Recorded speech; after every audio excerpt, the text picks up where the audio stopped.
We're starting to cut our schedule.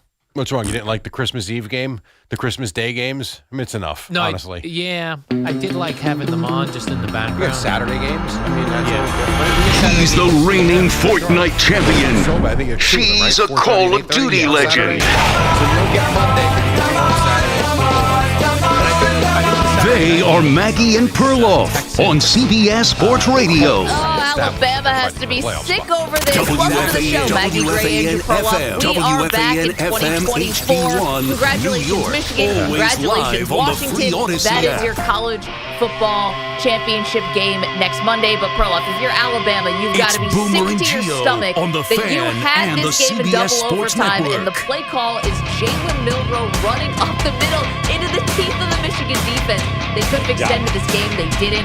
And I know Alabama's had an illustrious history, and I get all that. But in the moment for this game, where Michigan let them hang around, Michigan was the better team, but let Alabama hang around. Alabama couldn't do that Alabama thing they always do. Well, the whole thing was an epic saga because Michigan had them early and did not take advantage because their special teams was terrible. Yep. Then Alabama had them, and then Michigan had a miracle catch off a tip. Michigan should not have even won that game. They should not have forced overtime. I think Alabama thought they had won a regular season. And this is my theory on it, that they were a little deflated that it even went to overtime. I think like the momentum went to Michigan. And then Alabama waits till fourth down to run Milroe, which is their best play, pretty much their only play. Yep. I mean, you could say they had to be mad at themselves, but to be honest, was this a great Alabama team? Obviously not. They were quite limited offensively. The defense, I think, stood in there pretty well yesterday. So I'm not sure that this was a great – everyone keeps saying this is the best job Nick Saban's ever done. I think there's some truth to that because this was not a great Alabama team. He said he was more proud of this team than any team, and I've got thoughts about Saban and this being his last ride and all of that, but we'll get to all that later in the future of these two coaches. But in this moment where, listen, the Jalen Milroe experience, watching him, especially when you have something on the line, and I'm not talking about money here. We'll get to our show bet. The first one will be paying off in the year 2024, which is going to be a doozy. It's quite an experience. And the fact that Michigan got to Alabama, got to Jalen Milroe for 5 sacks in the first half, and then you come out in the second half, and it looks like Alabama had just figured it out, right? All of a sudden now they're smothering Michigan. J.J. McCarthy can't do much. And then when they needed it, when Michigan really needed it, their stars stood up. And even still, they almost botched it on special teams. And yet they stand out. They go on this game-tying drive.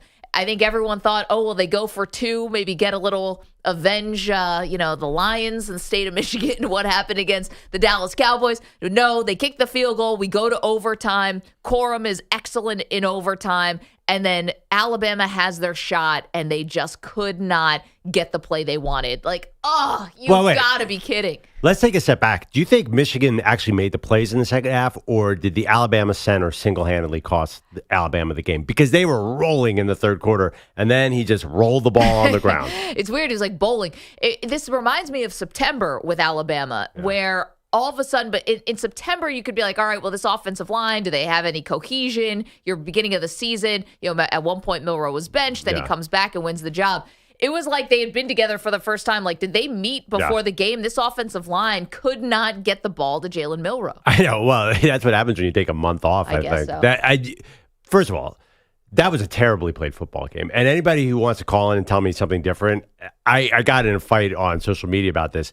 That was awful football. Michigan couldn't do anything right, and Alabama did not play a good game by any stretch of the imagination. This was one of the worst games they played. They were one of the hotter teams. I know they had to go toe-to-toe with Auburn, but Alabama played so much better against Georgia. I thought that they did not execute well, and Michigan looked nervous, which shocked me because this is their third straight playoff game. Finally, they kind of got their legs underneath them at the end. But did they? Because they're still muffing punts at the end of the game. Yeah. That was the luckiest play I've ever seen in my life, that guy got out of the end zone by 3 inches. And he got trounced, just trampled. Like that. It felt like his soul left his body a little bit there. But here's the thing. It's like you had all these Michigan miscues, and on special teams specifically, I go to the Michigan website. I'm like, that special teams coordinator is probably going to be fired tomorrow. He's done. It's Jay Harbaugh. Oh, okay. He's fine. Jim's son. He's going to have a job forever.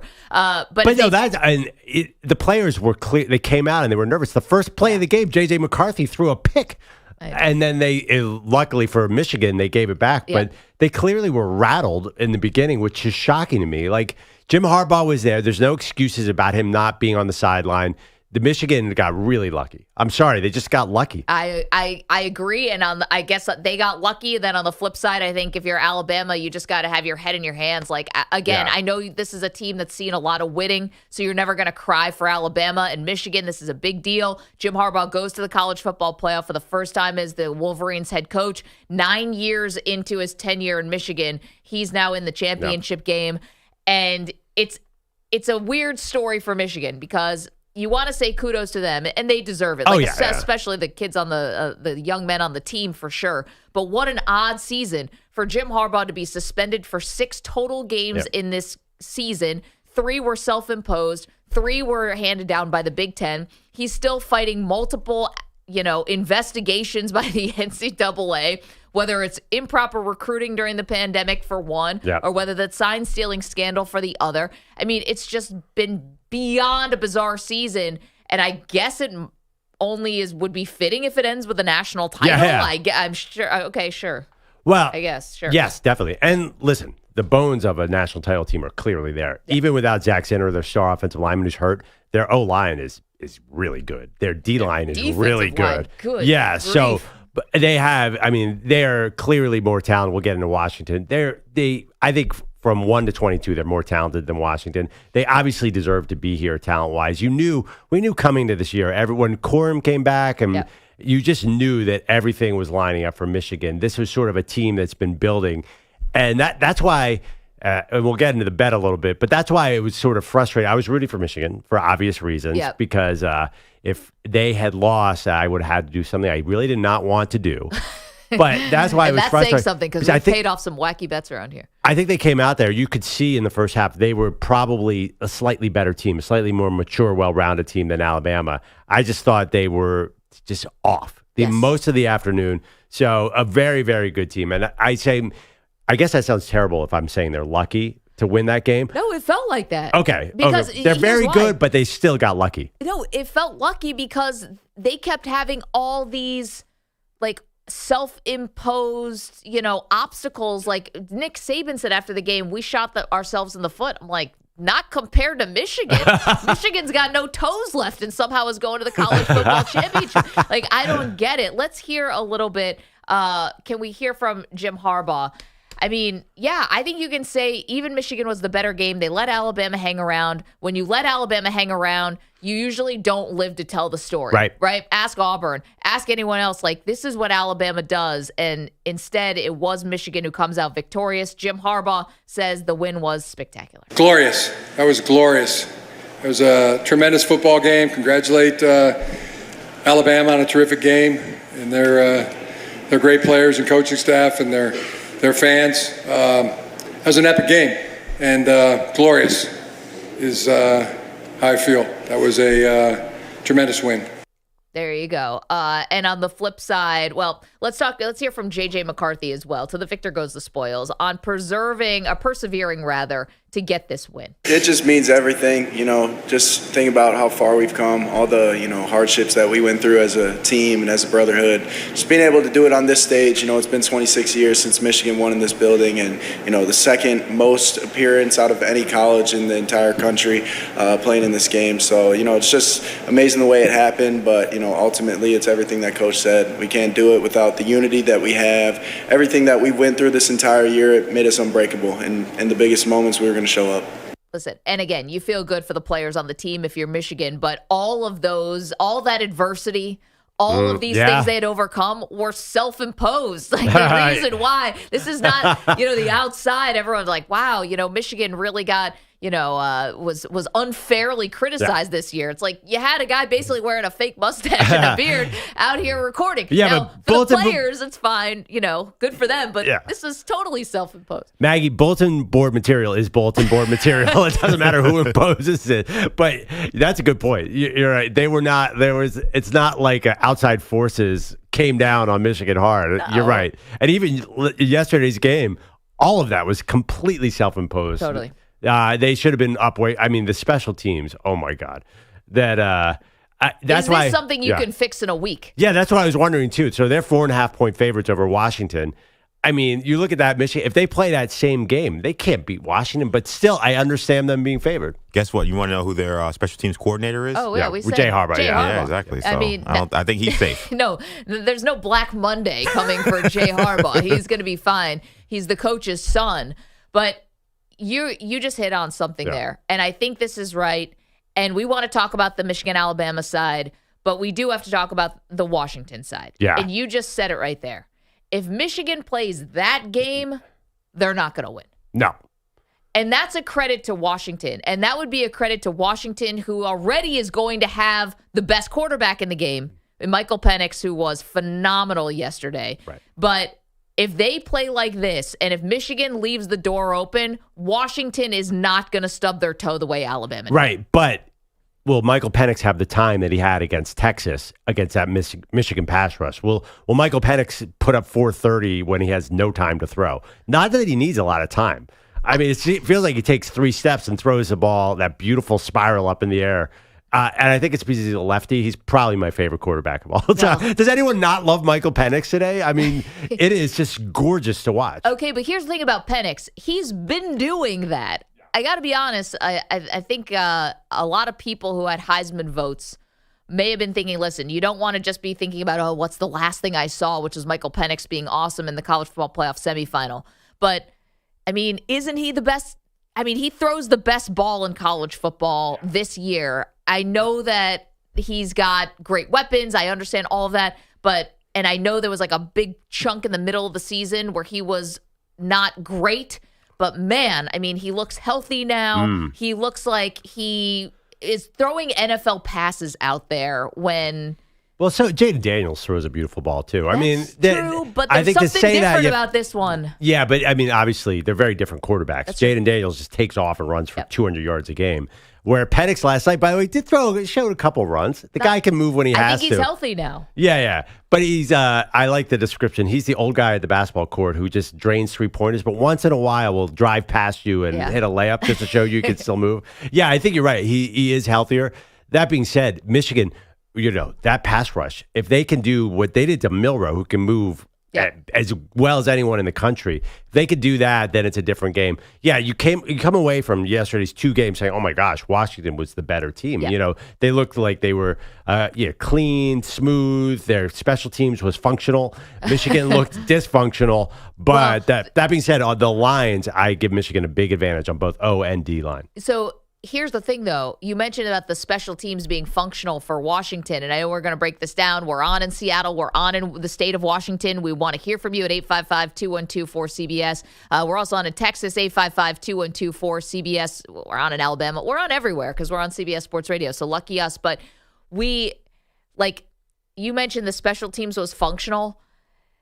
In some ways, it was the special teams and relying on the field goals in the second half that even gave Texas a chance to get back into this game. This has been something with Washington. And again, congratulate. I mean, is there a better story right now than Washington Huskies? You look at Michigan, you got the head coach who's been suspended twice this year. You had the sign-stealing scandal. It's nothing to do with the players, but sign-stealing scandal. Easy to root against Michigan, to be honest. If you're looking at Washington, what an amazing story this is. They keep winning these games. They've got a quarterback who's had 2 knee injuries, and a shoulder, still persevering. And the final season of the Pac-12, you get a Pac-12 team playing for everything. This is a great story. They cannot put anyone away, though. I did 10 straight wins by 9 points or less. I think some sort of NCAA record for a top 10 team. Yeah, it's unbelievable. But is that a good thing? Or that's a good thing? You want to be able to show you can win close games. Well, that's one very generous way to put it. I would say the other way to put it is you had a million chances, especially when you go into the fourth quarter and you're up 2 scores. You had a million chances to really put Texas away and really, really finish this thing off strong. And instead, you have to settle for field goals. You're not great in the red zone. And now here comes Texas on this miracle comeback where they've got 4 shots at the end zone at the very end of the game. If you couldn't stay up for it, if you were sleeping, we totally understand. Texas drives the length of the field, essentially, drives the length of the field. They get inside the 15. They've got 4 shots at the end zone, and they couldn't come up on any of them. Yeah, I mean, it's college football, right? So there's no lead that's safe. And that game from the get-go felt like it was going to be some crazy in the 30s score. Give a lot of credit. By the way, we're crediting Alabama for good. Sark did a great job. Texas was not a great team necessarily. I didn't love the play calling in this one. Really? Oh, I thought, I don't know. I thought there was a lot of creative. I don't think Texas is nearly as talented as you didn't think that talented enough to beat Alabama in Tuscaloosa this year. I don't know. You think the play calling was a problem? How about the fact that Michael Penix threw for 400 yards? No, I get that. But I think that I didn't love when they got down. I know you get into the red zone. Yes. You've got 4 shots at the red zone. You've got Steve Sarkisian, who I know this is a tight, confined space, but you've got Steve Sarkisian, who may be one of the best play callers or offensive minds in college football, period, full stop. And that's, you basically the first 3 downs were basically wasted. You had 14 seconds. Okay, but you had 4 shots. This gets back to Dak Prescott against the Niners with no time left. You always think that it's so easy to get into the end zone at the end there. I don't. It's really, really hard because all you have to do is pack the end zone with DBs and you're set. Okay, but one of the best Washington DBs had to exit the game, Muhammad, because he got hurt on that final drive. So, yes, you still had Johnson, who was fantastic and ended up batting the ball away from A.D. Mitchell, who has already won 2 national championships with Georgia, was out here with Texas. He made a great play on that final 4th and goal, but I thought this is the time. You need your best play, and Texas never ran their best play. I don't know. Coming out of that game and criticizing Texas offensive play calling doesn't feel right to me. I disagree with you on that one. 855-212-4CBS, 855-212-4227. So the question today, if you're Alabama, are you absolutely sick? I mean, it doesn't matter if you've won all these national championships. It doesn't matter about the success. You should have had that game because Michigan left the door wide open for you. Feels like there's a little extra, though. And what is that little extra thing about sort of criticizing Alabama here or feeling bad about that loss? It feels like you and EJ might have had a little more on the game than some of us. Well, my analysis of this game is this is regardless of what happened with our bet that we will now be paying off in 2024. But I don't know, EJ, if I should start working out a lot more. I don't know if I should start eating more or less. The bottom line is that EJ and I lost this bet against Perloff. Yeah. Who's got the last laugh now? Not me. And never me, to be honest. It's the best bet because I was sure that I had lost and can we say what it was? Of course, go ahead. That I was going to have to wear a wrestling singlet like a high school wrestler on air. I was positive. I was on Amazon shopping for flattering wrestling singlets because it was a month ago. I said Michigan was going to win a playoff game. And you guys said, all right, let's bet on it. You guys had Alabama last night. I had Michigan. And what a miracle. The number 1 team wins. What a miracle. I have to say, no, I mean, it was a miracle. That pass that was tipped and somehow he got it. I still don't know. I mean, we sat and analyzed that game. I still don't know how Michigan won that game, but all I know is that I am going to blow it out, eat whatever I want for the next month. You guys got to start working on get to the gym. You're about to go out there basically half naked on national TV and radio. I do have to say, Perloff is saying that he knew they were going to lose that game being Michigan. That was the best reverse jinx I've ever seen. Probably in anything I was involved with. We have a text chain. Alabama is driving. They have the ball. Perloff's like, well, I'm getting ready to get my wrestling singlet. And I, in the text chain, said, no, you're not going to do this. You're not going to reverse jinx this. Guess what happens like 2 minutes later?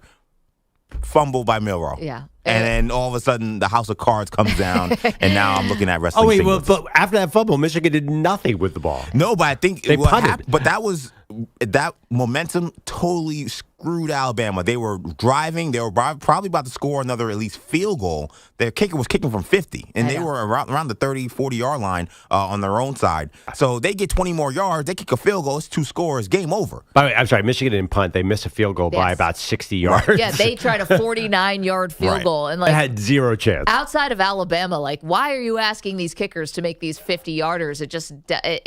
I feel bad for the kicker. I'm like, this kid's not making this. Of course he's not. And that thing ended up in the 6th row. Alabama and Texas both have great kickers, where Michigan just, I don't know. And it's not even the kicker. They can't execute a snap on special teams. No, they cannot. So meanwhile, EJ and I now will be wearing the wrestling singlet. Of course, this is because when Michigan really did their full heel turn in the midst of the Connor Stallions scandal, they invited none other than Ric Flair to come to speak to the team, the ultimate heel.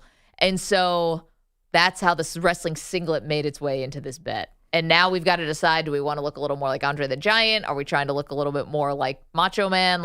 We've got a lot of decisions to make, EJ. I mean, look, none of them are in good. the history of wrestling, there's probably thousands of people that have worn singlets. So we'll have plenty of examples. I know for me, I took the mental approach during the holidays, saying I'm going to eat whatever I want, do whatever I want, because I'm going to have good, just good mojo, not worrying about this, thinking, oh, this is going to happen to me. Let me just live my life and be fine. And now probably coming in 10 pounds heavier, wondering how I'm going to do this. We thought we'd just be wearing plenty of clothes. Yeah, Turns out that's not the case.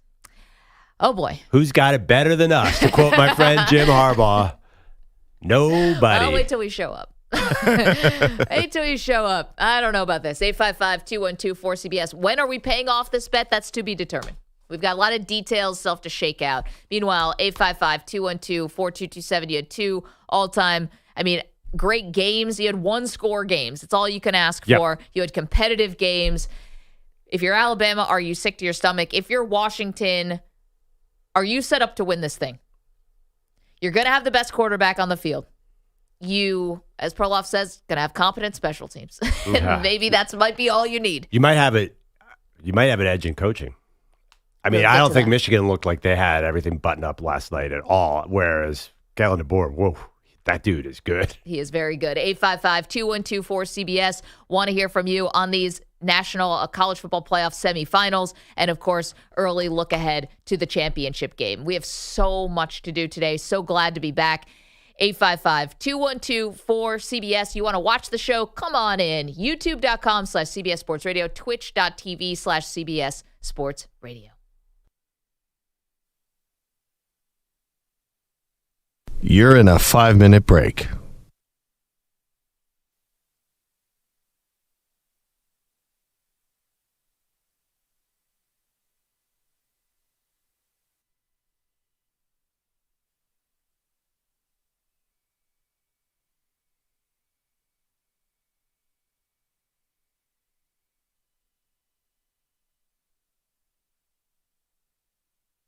Four minutes, 30 seconds remaining.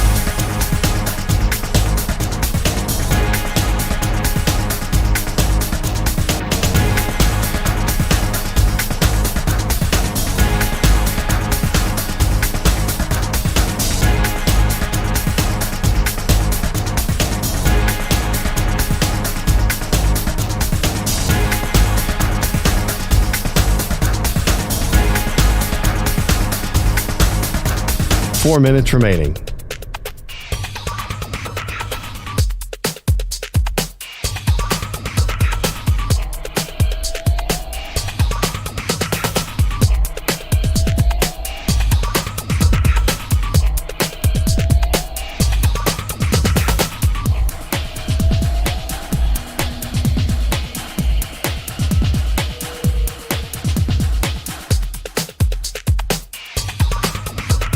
Three minutes, 30 seconds remaining.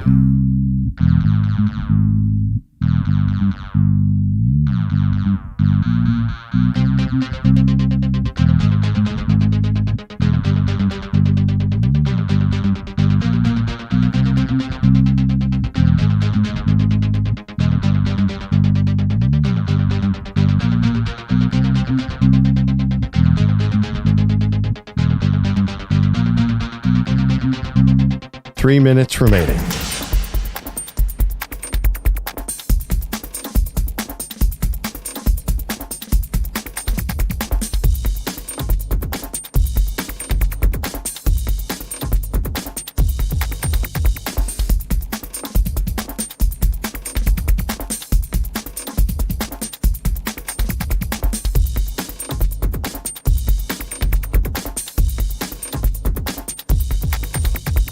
Two minutes, 30 seconds remaining.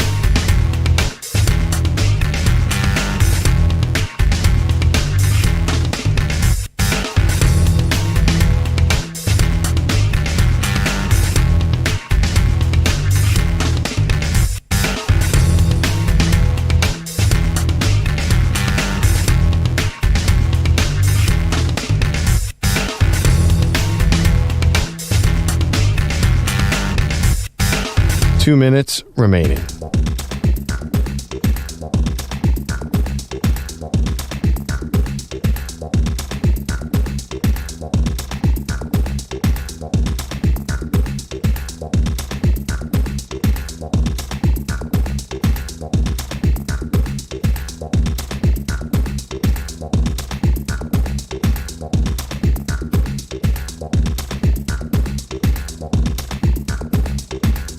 One minute, 30 seconds remaining.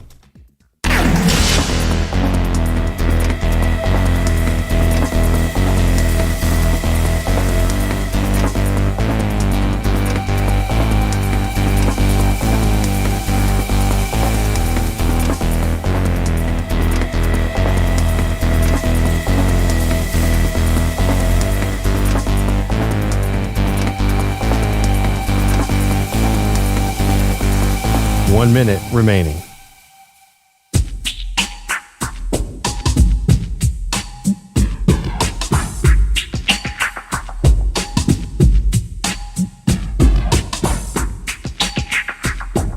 $45 seconds remaining.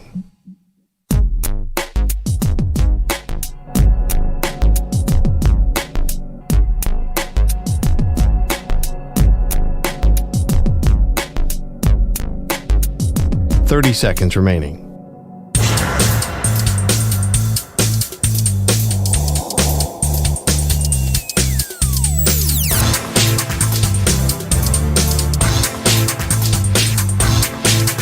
$15 seconds.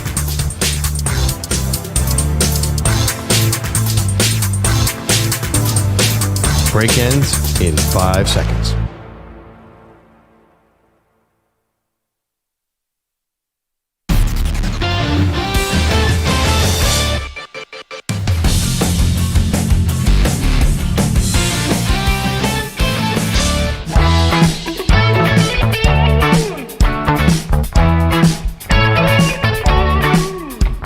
Back on Maggie and Perloff. Let's have some real talk here. Okay. Let's talk wrestling singlets. Oh, boy. So Maggie and EJ have to wear wrestling singlets because Alabama blew it against Michigan. I had Michigan, they had Alabama. Maggie, what do you care about wearing a wrestling singlet? There's nothing for women. It's not embarrassing. I mean, I'm looking at you right now. You're going to look fine in a wrestling singlet. You're going to look like a Jane Fonda workout. Yeah, thank you. That's EJ, very kind you of should be in full panic mode because it's quite revealing for men. But for women, it does not feel like a huge punishment to wear this singlet. Well, it's going to be 4 hours of a show. That's not nothing. Oh, by the way, it's winter here in the Northeast. I'm not. I mean, I know we do the show inside, but it's not like, this isn't exactly singlet weather here. I'm not in singlet shape. We're coming off the holidays. It's been doing nothing but, eating, drinking, feeling a little puffy. Maggie, get out of here. You know what I'm saying. You're going to look fine in a singlet. I think the question is, because we lost this bet, I think what still is to be determined is, do we go like high school or college wrestler look, EJ, or do we go full my favorite or your favorite professional wrestler look? Because we've got a lot of different avenues. Wait, can you just buy? Can you buy that kind of pro wrestling outfit, like a Bret Hart kind of singlet? Oh, yeah. You can? I would hope so. I don't know. That's Aren't those custom made? For our sake, let's hope so. This is all research we thought you were going to be doing, Perloff, No, I did. not us. It's easy. First of all, by the way, if you Google wrestling singlet, there are some, for some reason, maybe it's my Google really algorithm. inappropriate language. Some of them barely cover anything. You get into a world, and then there's leather. Some of them are leather. Bellotti, tell it. There's a lot of leather singlets out there, which I was actually envisioning. If Maggie and EJ were going to wear that, then maybe you and I would have to. Well, Carlos we're trying to get you into the bet. Yeah. Yeah, you could get a low-cut leather singlet, which which is just what you've always wanted. Might get us fined by HR. Fined, fired. Well, there's a lot going on here. Bellotti is back and walked into this hornet's nest. It's Happy New Year. Yeah, this is going to be something for 2024. I always said my resolution was going to be to wear less. And we're going to start that off with a bang. Yes, 855-212-4CBS. We're talking about the college football semifinals from last night. Two great games. I mean, one-score games. The Alabama-Michigan game goes to overtime. I said Alabama's got to be sick about this because Michigan left the door open with all their special teams gaffes. And at the final play in overtime, Jalen Milroe, the call is for him to basically, well, I don't know if the play call was to run the ball, but he ends up getting a low snap from the center, running the ball straight into the teeth of the Michigan defense. Game over. Let's hear from Nick Saban. He explained that final play. Tommy just felt like the best thing that we could do was have a quarterback run, which was kind of our two-point play, one of our two-point plays for this game.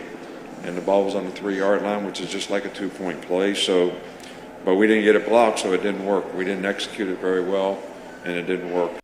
And the right tackle from Alabama getting pushed back into Milroe, where he essentially tripped over his own offensive lineman because Michigan was getting a lot of pressure, especially up the middle. They've got some really talented guys on defense who are definitely playing at the next level. Yeah, I thought Tommy Rees should have probably called a couple Milroe runs. I think you might have gone with 4 Milroe runs at that point because we know about Jalen Milroe. He is a fantastic runner, so fastest guy on the field. One of the strongest guys on the field when he has his footing. His footing is another issue. Yeah, that's true. And he's going backwards a lot. And that's been a problem all year for him. It's like he started to figure it out more in the second half, and kudos to Alabama. They did figure things out in the second half more. Took the lead, obviously, in the fourth quarter. But he's going backwards way too often. Well, and because they're looking for that deep play, too. That's way too – they're very reliant on the long pass. Yeah, it was not an ideal Alabama team. Let's go to Steven is in Alabama's got a little bit of a different thought on this game. Good morning, Steven. How are you? I'm all right. Yeah, I'm an Alabama fan, and when the playoff selection came up, if we got in, great. If we didn't, that's okay. After the Texas game, Bama was ranked 8th. Yeah. And after the South Florida game, they really didn't play that great, and it was basically like a couple of years ago, everybody just wrote them off. And, Milroe just put it upon himself, hey, I'm the leader, this is what we're going to do. Right. So, look, Alabama wasn't even supposed to be in this game. So to go out there and to play the game they played, yeah, there were mental mistakes that blew it, bad snap, missed calls on both sides. So, it's a ball game. Things happen. But you have to play your game. And it's the other team's, the other team has to stop you. You can't stop yourself. Yeah, but Steven, I get what you're saying here, and I totally understand that, maybe you're satisfied with the season considering the lows and then the eventual highs.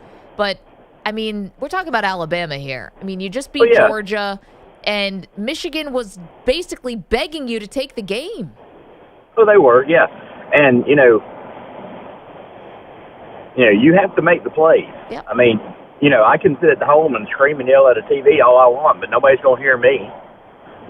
My best friend's a Florida State fan, and he's been rubbing it in for the past 18 hours. I'm like, look, I didn't lose by 60. Y'all did. And we have 18 national championships, and you don't. So, that'll happen later on today when I talk to him. But, I'd love to win another national championship, but the chips fall where they may. And well, Steven, you have a very this is a level-headed, and we appreciate you making the call. This is probably the healthy way to think, but I would not be thinking this way if I was an Alabama fan. I would not be as level-headed and as healthy as what Steven is espousing. I understand the argument. You just lost a Heisman Trophy winning quarterback, and you didn't even really know who your quarterback was coming into the season. Jalen Milroe, 4-star guy, and it took him a long time to get things figured out this year. And also, too, their offensive. I like Tommy Rees, but I'm not sure he has it all figured out yet. We'll get into Saban's future in a little bit in the show. This was not a great Alabama team. If you look back at 2009 or 2000, I don't even remember the other title years, you have 16 NFL players. I'm not sure that you definitely saw. You saw a lot of NFL guys, but you look up and down that team, they were never blowing you away last night, were they? I mean... No, no, and Saban called this his favorite team, right? Yeah, because of the resilience they had. And that's why I believe this is Saban's last year. Just going to drop that right there as we welcome Andrew Bogusch into the show. We'll get more into that in a little bit. Good morning, Bogusch, and Happy New Year. Happy New Year, guys. Good morning. Your headlines are sponsored by Progressive Insurance. Drivers who switch and save with Progressive save nearly $750 on average. Call or click today and find out if you could save you hundreds, or we could save you hundreds on your car insurance. The CFP semifinals did not disappoint, unless you wanted to see Perloff in a skin-tight wrestling outfit. After overtime at the Rose Bowl, we almost had a walk-off win in New Orleans. Ewers takes the shotgun snap. He's back to pass. Pressure coming. Throws the fade. Yeah! We're going to Houston, baby! Jackson knocked it away! Elijah Jackson knocks the ball away!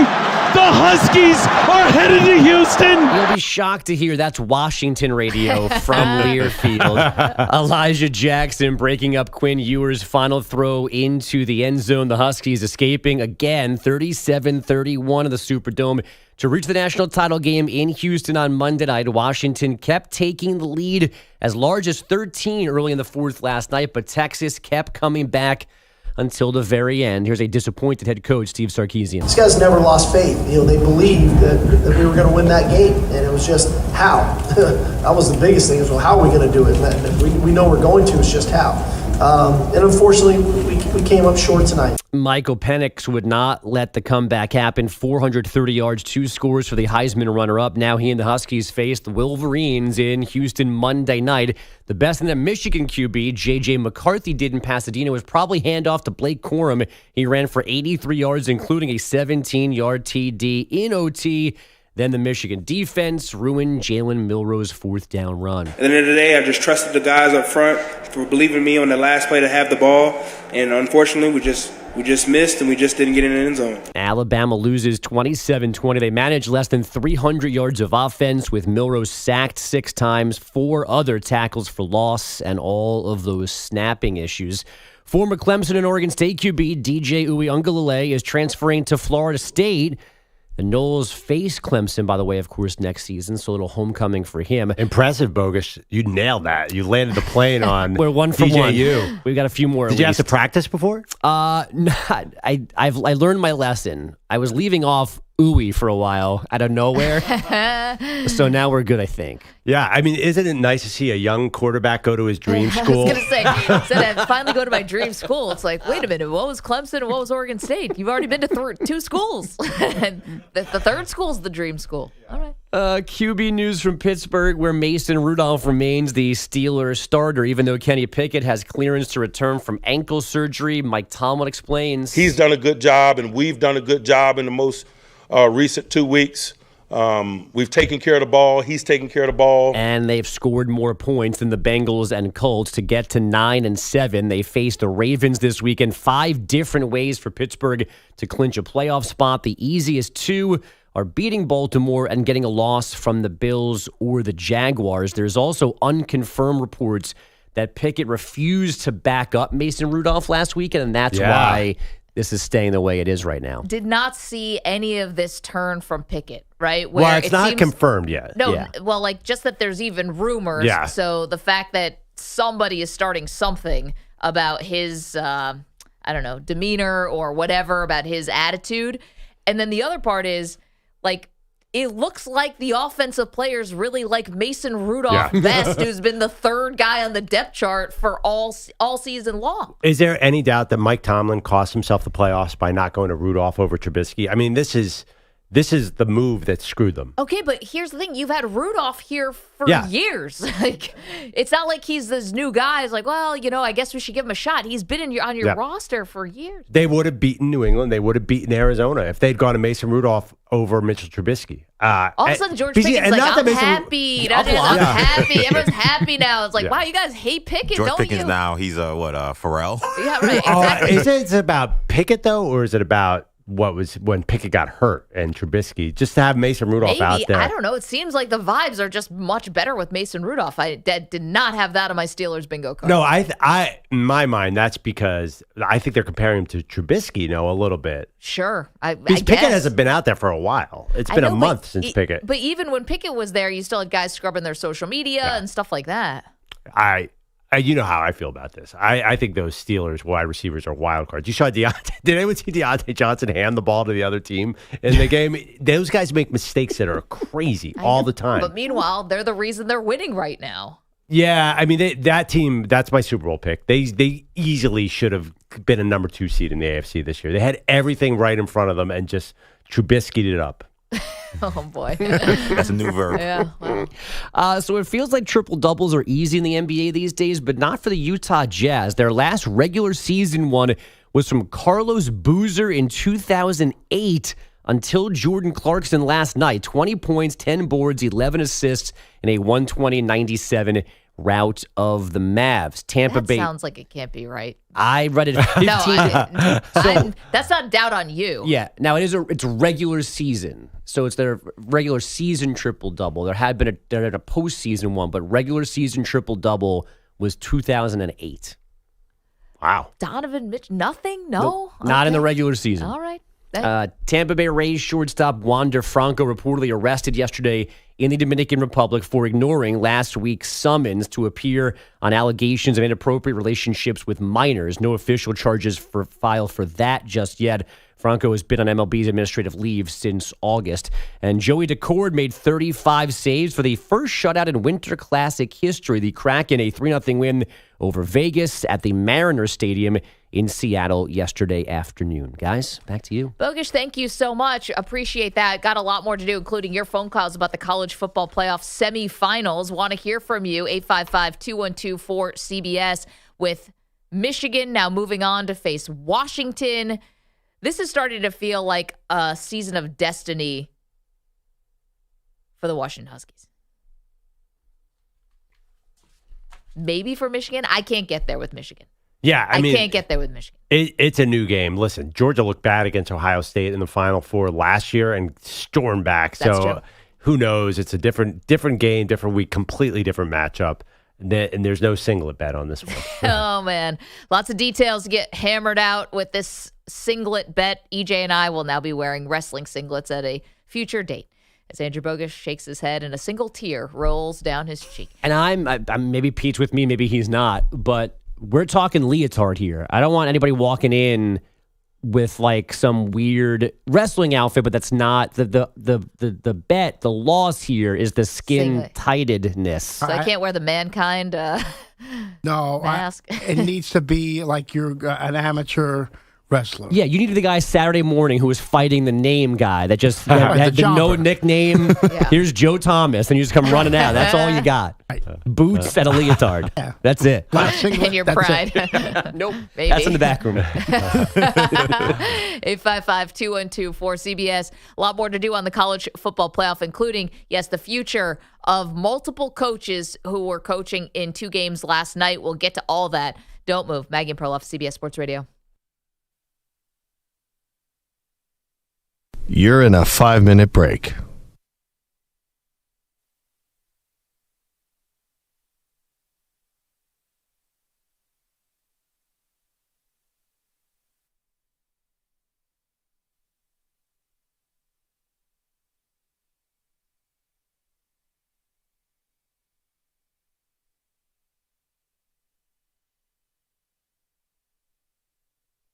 Four minutes, 30 seconds remaining.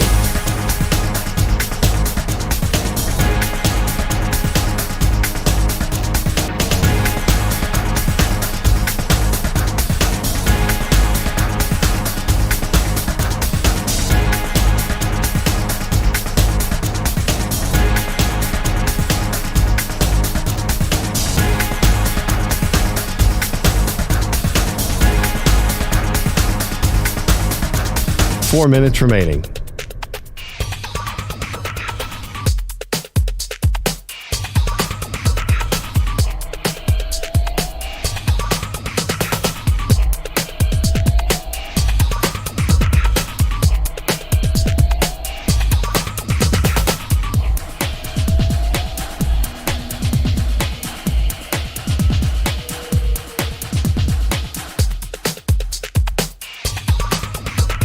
Three minutes, 30 seconds remaining.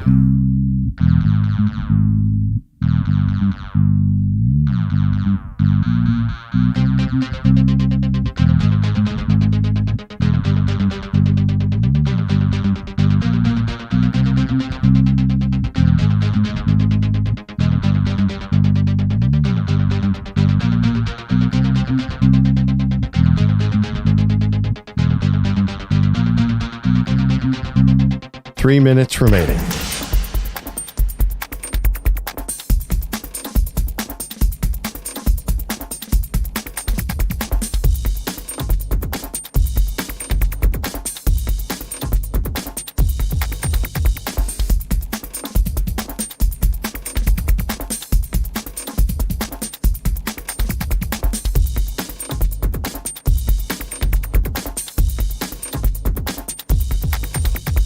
Two minutes, 30 seconds remaining.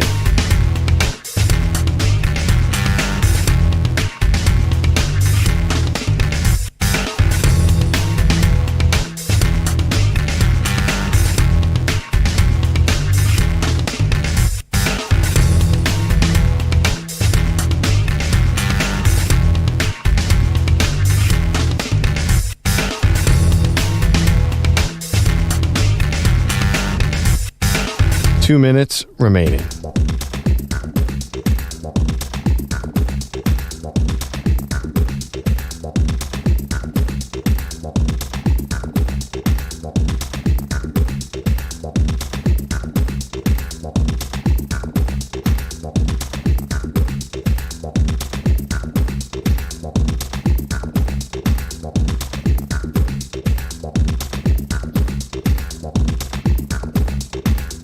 One minute, 30 seconds remaining.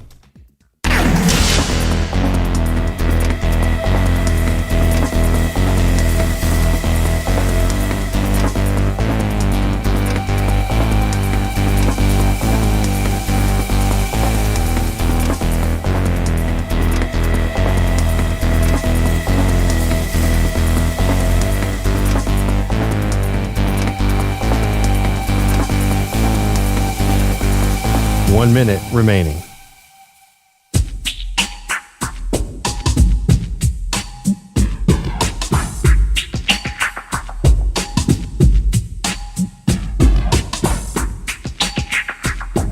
.45 seconds remaining.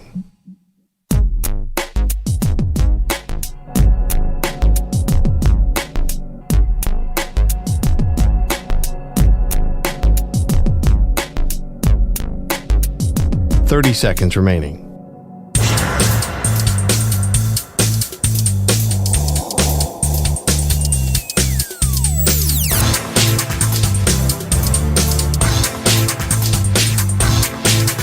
.15 seconds.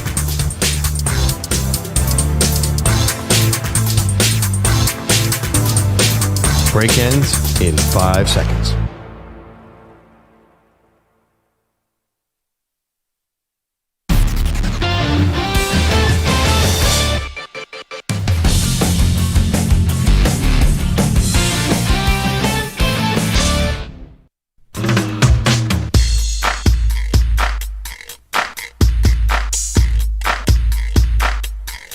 Welcome back. Maggie Gray, Andrew Perloff. We're back here on the morning show. 2024 off to a great start if you don't mind watching me and EJ wear a singlet, a wrestling singlet at some point. Don't mind. It's already a highlight of the year. It hasn't even happened yet. Ay. Well, that's what happens when you lose a bet and you bet on Alabama. Kind of thought that was going to be a no-brainer. Best of 2024 already. It's going to be a highlight. I mean, Lowlight. I understand there's got to be disappointment that I'm not going to embarrass myself in a singlet. There's none. Zero. I might For just show up me- at Bilatti's house wearing a singlet. I wouldn't put that past you. Because you wore the short shorts on Halloween and you leaned into that soccer costume that you were wearing, I really thought the singlet was going to be your season. But, oh well. Yeah. Listen, I've always wanted to be a pro wrestling tomato can who got beat up by the superstar. Yeah, a little Andy Kaufman situation. Yeah. I might dress up as a wrestler, too. I'm not going to wear the singlet, though. Just like Misery Loves Company? You won the bet. No, I just was, I had my mind set on wearing some sort of wrestling gear. And now you, okay. I don't know. Don't. No, you Bilotti, can't wear it, actually. No, I'm not going to give you that satisfaction. Well, I'm not wearing a singlet. So now I Thank can you. wear sort of a different outfit. Actually, Lucky all us. wrestling outfits are quite revealing, aren't they? You can't show up in a sweater. Tuxedo? I don't know. Wasn't there a You said wasn't that'd there be a a character, healthy the gimmick. liberal or something? Or Yes, there was. What did he wear? I think Well, you there wore a was a- Hillary t-shirt. An accountant. There was the tax man, IRS. IRS. He wore his tie and suspenders and a dress shirt. You know, Perloff could be the grammar police. Is That man- seems like a lane for you, No, I'm actually not great at grammar. ironically. We both have this job. We should be pretty good at it. Chris is in Southern California, not happy with Perloff dismissing Michigan's win last night. Hi, Chris. How are you? Good. How you guys doing? Fantastic. Happy Love New the Year. show. What's up? You guys keep me sane while I'm driving across the desert to work. Oh, but nice. Perloff, man, you bet on the blue, and then kind of got nervous there. You got to keep the faith, man. Chris, you know what a bet's like. Oh, come on, I know. To me, it's more of that game, and I think both the games. You kind of opened up and said, "Oh, it was a horrible game." I think those games that keep you on the edge of your seat, and for a Michigan and a Bama fan to have runs of SVT and mild heart attacks, I think it was super entertaining. But I think at the end of the day, like the kicking game, yeah, we had our issues, and I think they're fixable. But that Bama team, like, you got to remember, they beat Georgia. Oh yeah. Yeah. I mean, they beat them when it counted. I think Michigan even shooting themselves in the foot and still even in the game had a chance to win and to win it in overtime and then make that stop against. I think Bama beats a lot of those teams on a neutral field in the top four. Hey, but Chris, do you have faith in J.J. McCarthy after that game? I do. I think, it's the argument, right? He's a system guy, but I think he's got faith in his people. I think that O-line, that D-line, as you see Blake Corum in the trenches, like, that guy's a stud. And both sides of those, both Michigan and Bama, there's a lot of people on that field yesterday that are going to be playing on Sundays. So, the J.J. pass to Roman Wilson, right? You're like, oh, that was luck. Michael Penix did the same thing against Texas. Yep. I think it was to McMillan. McMillan got it, and, well, that wasn't luck. That's J.J. Penix being an assassin. That's a great point. Chris? So, I think all four teams were great. They all scared me, to be honest, as a Michigan fan, because anything can happen, and I was proud that Michigan stood the way they did, but don't take anything away from Bama or Texas. Those are both great programs, and, I think it's going to be good next year and moving forward. Chris, and congratulations to your Wolverines. Moving on, the thing about what I took away from the Roman Wilson was how he had that terrible block in the back penalty that didn't need to be a block in the back. He did not have to block for Blake Corum on that play, and then he completely redeems himself with two big catches, including the game-tying touchdown catch that eventually sent it to overtime. Yeah, I love that point. Michael Penix throws a bullet that gets tipped up in the air and is a touchdown. And it felt like Penix made a great play. I totally agree with that, and I still think that. Well, J.J. McCarthy threw the only pass in history, it felt like, that got tipped and didn't move. It was like it got tipped and nothing changed on the trajectory of the ball or anything. It did go up a little higher, which made the catch even more amazing. Spectacular, yeah. Jordan is in Birmingham, Alabama. Good morning, Jordan. How are you? I'm doing okay, I suppose. How are you guys? We're okay. I can understand why you'd feel disappointed this morning. Yeah, hopefully the sun will come up. Y'all see it before we do, so let us know if y'all see it on the horizon. We can have a little bit of hope, But hey, I think, as an Alabama fan, I think one of the hardest things to swallow about this loss is just the fact that there's no real clear-cut area that you can point to kind of blame the loss on. I mean, just both teams, honestly, I think played really sloppy with the mistakes. And as far as the bad snaps are concerned, we dealt with that a lot at the beginning of the season, especially in September. And yet, Nick Saban had the guts to change a quarterback in the national championship against Georgia. I mean, and I'm not saying that this would be Jordan, I'm so sorry. Or would change the outcome. Yeah, I'm sorry. I got to let you go because we're up against the top of the hour. Appreciate the perspective. Yeah. The offensive line is what you're looking at this morning with Alabama and saying, why did they look so disjointed last night? More next.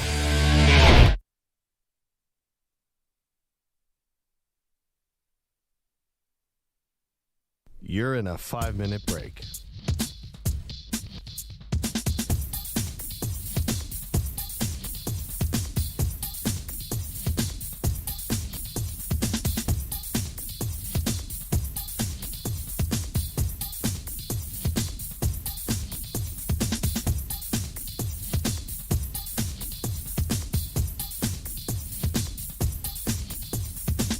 Four minutes, 30 seconds remaining.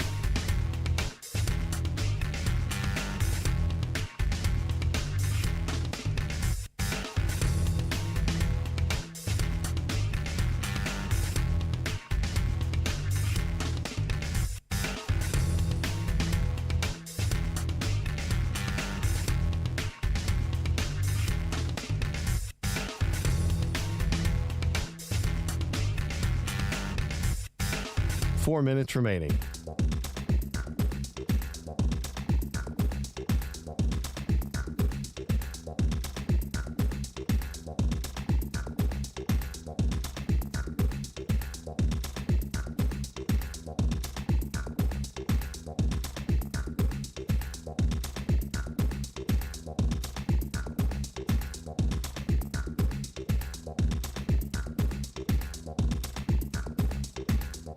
Three minutes, 30 seconds remaining.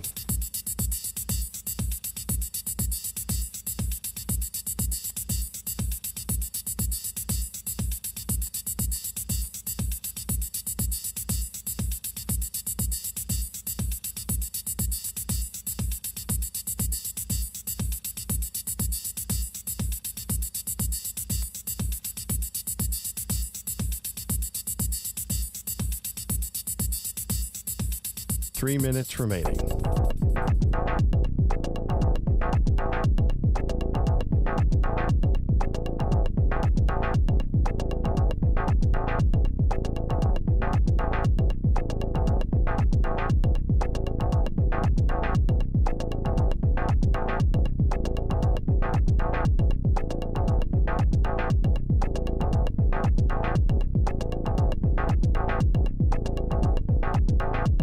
Two minutes, 30 seconds remaining.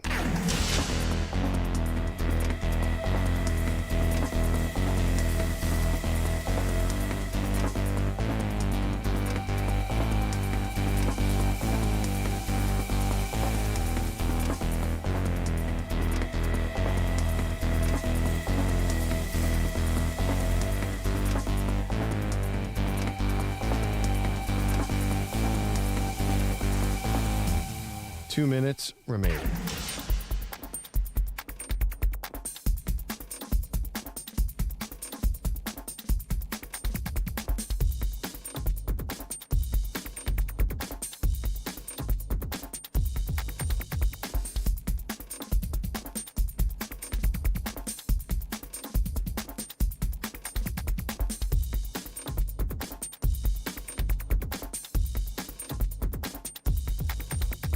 One minute, 30 seconds remaining.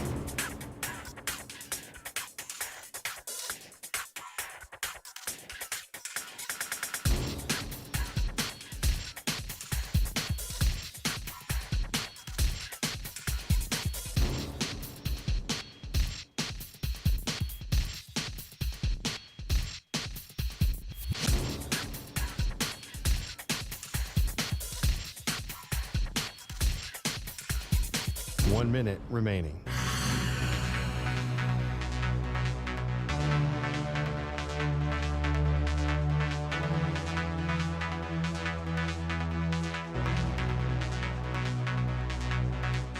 45 seconds remaining.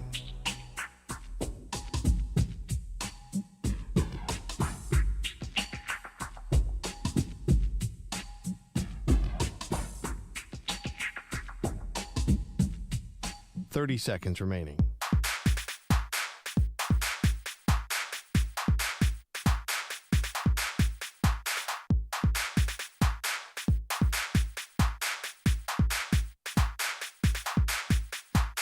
Seconds.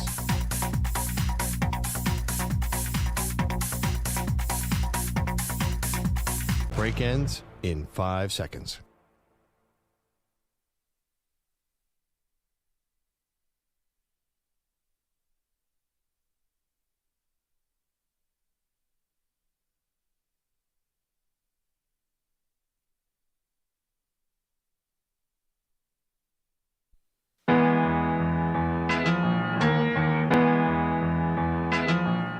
She can put away a large pizza by herself. He's allergic to cheese. They are Maggie and Perloff on CBS Sports Radio. Outside of Michigan, are you rooting for Jim Harbaugh in this one? Hey, welcome to the show. Maggie Gray, Andrew Perloff. It is Maggie and Perloff. We're back. It's 2024. We're so excited to kick off an amazing year. But listen, if you're Michigan, you're thrilled. 9 years into this Jim Harbaugh tenure, you get to the college football playoff, championship game, rather. They beat Alabama last night. It was Washington beating Texas in the other semifinal. Two really incredible games if you're asking for close games, one-score games right at the end, edge of your seat. I mean, the first game, Alabama-Michigan went to overtime, Perloff, and then the second game, you have Texas there with 4 shots at the end zone with about 20 seconds left to try to come back and make a furious comeback against Washington, and it falls short. I mean, it's all you could ask for in a playoff. But now you have Jim Harbaugh, whose season has been just marked by scandal. I mean, just everything about this has been a negative headline. This has nothing to do with the players. Like those young men, they deserve all of this. This is nothing about them. But about Jim Harbaugh, a guy who's suspended twice during this season. Once was self-imposed, once by the Big Ten. Now he's playing for everything. Like, who in the right mind is rooting for Jim Harbaugh here? Well, I don't actually think people are going to choose sides here because nobody likes the NCAA. I mean, Jim Harbaugh's main enemy is the NCAA, and they're the most unlikable thing in all of sports. So I don't think nobody hates Jim Harbaugh because of that. Maybe the sign stealing, the stuff about the illegal recruiting and all that. But I don't think people's opinions have changed. I think you either came in as a Harbaugh fan or you. I don't think this year has changed that. Okay, but here's what I get bothered by. It's like, storybook season, like that Michigan is the one who was disrespected, or somehow like Michigan is the one where this is careening towards some kind of like fairy tale ending. No, that's Washington.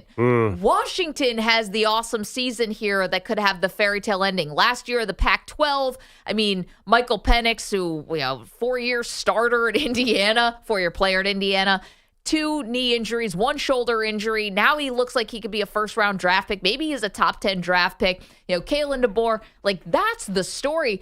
Harbaugh and Michigan, to me, like I don't think they deserve this. Like they've been just mired in scandal. Okay, 1 against the NCAA. I get they're not popular, but the sign stealing they brought upon themselves. No, the sign stealing is different. But I think everyone knows Harbaugh is eccentric. He always has been. You look at San Francisco, he kind of blew it up on his own because he's such a big personality, and he's an oddball, and he wears the khakis, and he says funny things, and then he won't shake the other coach's hands. You knew about the Harbaugh experience. I'm not sure anything this year has changed that. I think he's still Jim Harbaugh. I know the sign stealing is a little different, but I honestly think if you were a fan of that kind of style, then you still are. If you're neutral, if you're not an Ohio State fan, obviously, you always wait. But I think if you like Jim Harbaugh's intensity, then you still like it. I know what you're saying. Logically, there's no fairy tale aspect to this. It was all self-imposed. That being said, I kind of get it. It does feel like a movie script. Oh, my God, could Michigan come back and win this thing? Okay. Because the way they beat Alabama was so unlikely in a sense. Alabama had that game. It just felt like Michigan has been down so many times. They blew the playoffs last year, lost to TCU. It does feel like there's something a little magical here. I'm sorry. I know it defies logic. It shouldn't be. There's something magical. Well, I mean, that's a funny way to, describe magic. I guess, listen, they were favorites last night, slight favorites over Alabama. They come in now, early look ahead to the college football championship game. Again, it's going to be Michigan and Washington. If you're just waking up, if you didn't stay up for the second game or whatever, it was Washington who hung on to win and beat Texas. And they opened as, I believe, a 4.5-point favorite over Michigan over Washington. I think the storybook story, the Cinderella story, if you will, are any of these teams Cinderellas? They're such powerhouses. But to me, the real magic is with Washington. The Michigan stuff, to me, I really can't get behind it because, first of all, I think Jim Harbaugh is also leaving to go to the NFL. And I think it became more apparent or even more likely that he's going to go to the NFL after yesterday, going to the championship game, finally breaking through after 3 seasons in the college football playoff semifinals. He gets to the championship game. I think it makes it even easier for him to leave. I understand what you're saying. I agree. It is easy for him to leave. If you're an NFL team and you watch last night's Michigan game, though, say you're the Chargers, is that what you want? Well, the Chargers will take anything they can get. I said they'd be lucky to get Belichick. I mean, they'd be double lucky to get Harbaugh. I think all of these NFL teams don't know their you-know-what from their elbow, some of the really bad ones, and they would love to have Harbaugh come in as a culture setter. I don't know. I just feel like that was a pretty anemic offense last night. I'm not sure. I would rather go for the Lions offensive coordinator, Ben Johnson, or somebody like that. I'm not sure I saw a cutting-edge NFL offense last night. And let's be honest, teams have been looking at Harbaugh the last 3 or 4 years. He's interviewing, and they haven't been high on him. I mean, Minnesota could have hired him. A lot of teams could have hired him, and they haven't. So I'm not sure what this all means. Like, is he going to be a hot prospect on the coaching circle? I think so. You think so? I think you have desperate NFL teams. He hired Don Yee, who is an NFL agent, Sean Payton's agent. I mean, follow the breadcrumbs here. I think Harbaugh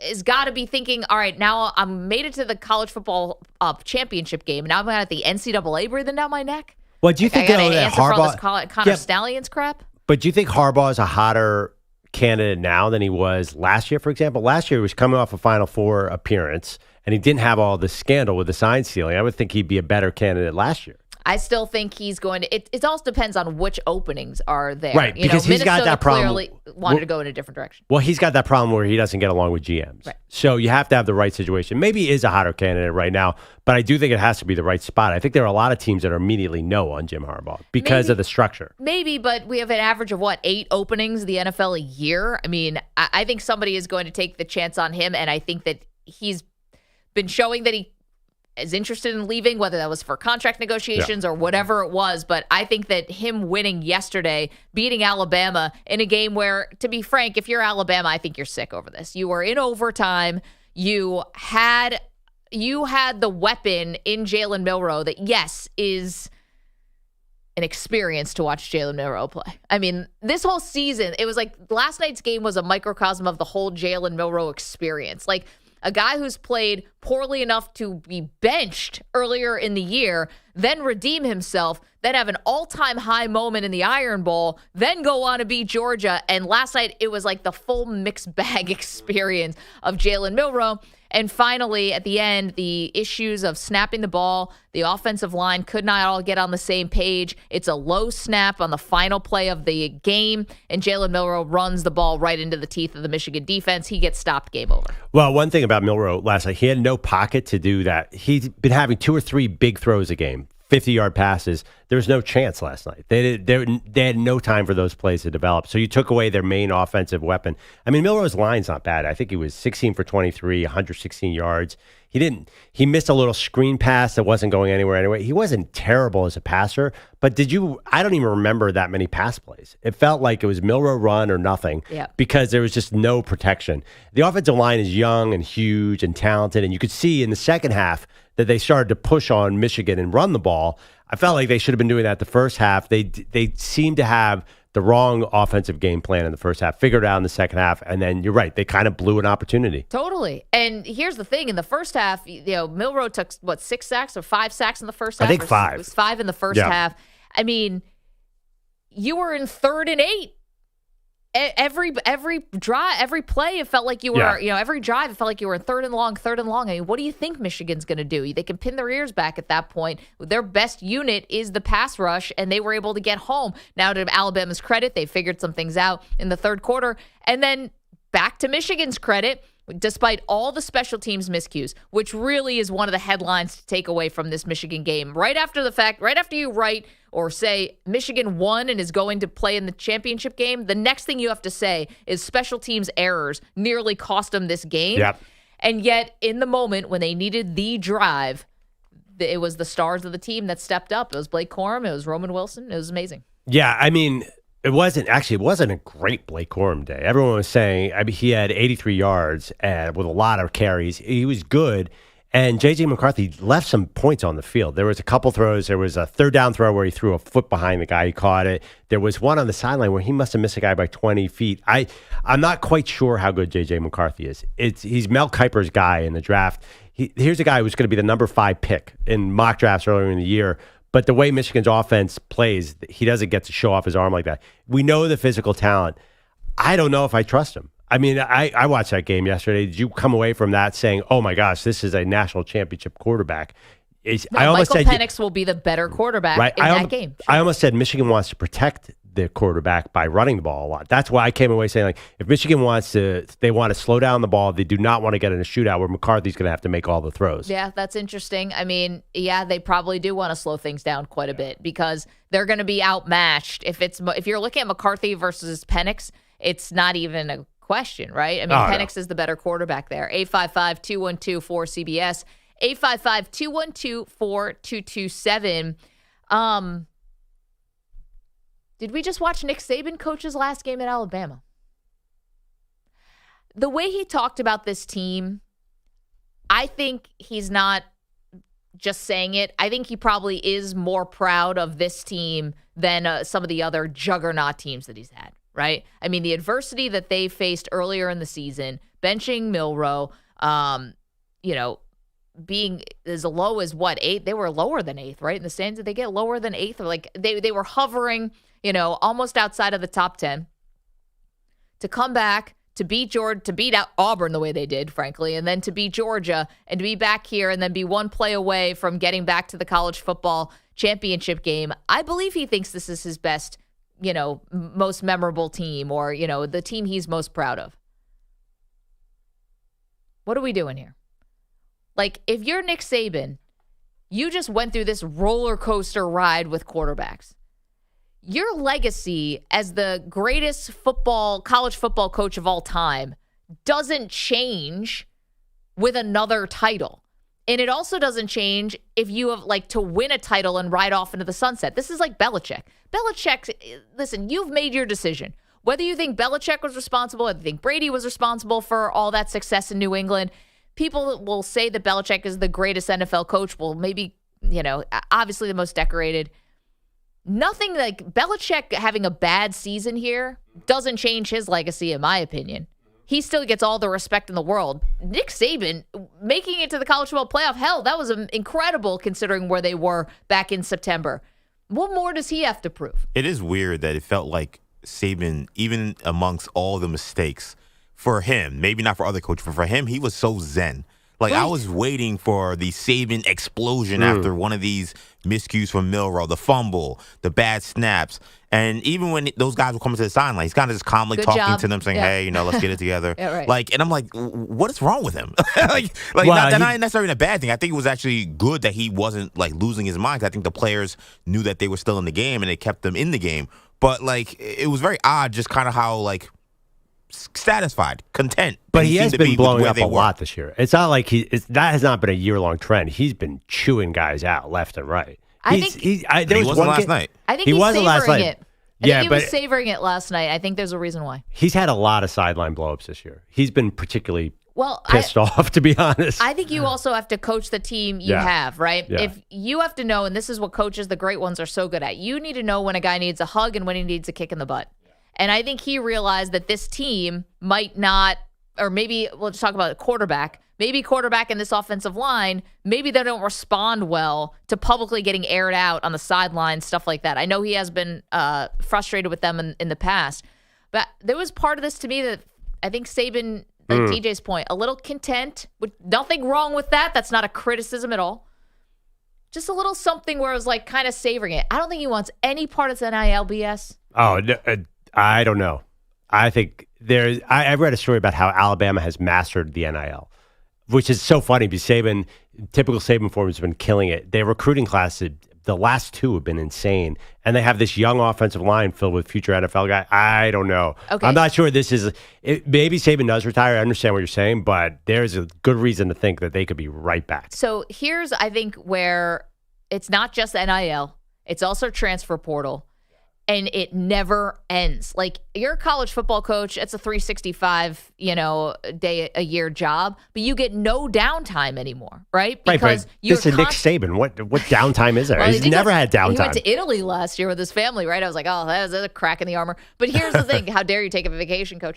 But I think this is it. It's like you are not only constantly out there recruiting high school, every other roster in college football, and you're constantly re-recruiting your own roster, which is different because now you've got to try to keep and fight off and fend off all the vultures who are trying to get at your roster. Meanwhile, you're being a vulture on someone else's roster. I just think it's all not. If I were him, I mean, I'm not. Listen, he's got a insatiable urge to win and keep going, and that's great. There was just something about this year specifically that felt like, yeah, could he just walk away? What's another national title going to do for Saban? Like, he's already put so much distance between himself and the next guy. One thing is, I don't think he needs to protect too much on his roster. I mean, he certainly doesn't have to protect those wide receivers. Any team wants those. And also his two best defensive players are going to the NFL, and you generally don't poach linemen, especially from Alabama. So I'm not sure that I'm telling you, I've been reading about Alabama recruiting. Like, they have figured this out.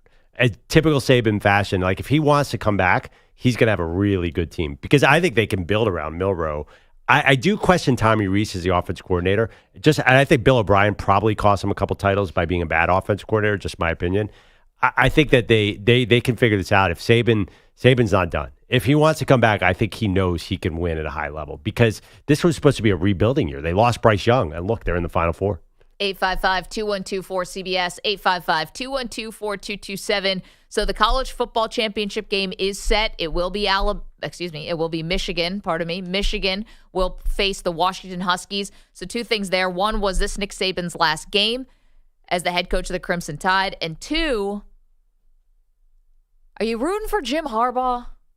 I mean, the Michigan players, this is not about the players, but really in a season where Jim Harbaugh was suspended for 6 games.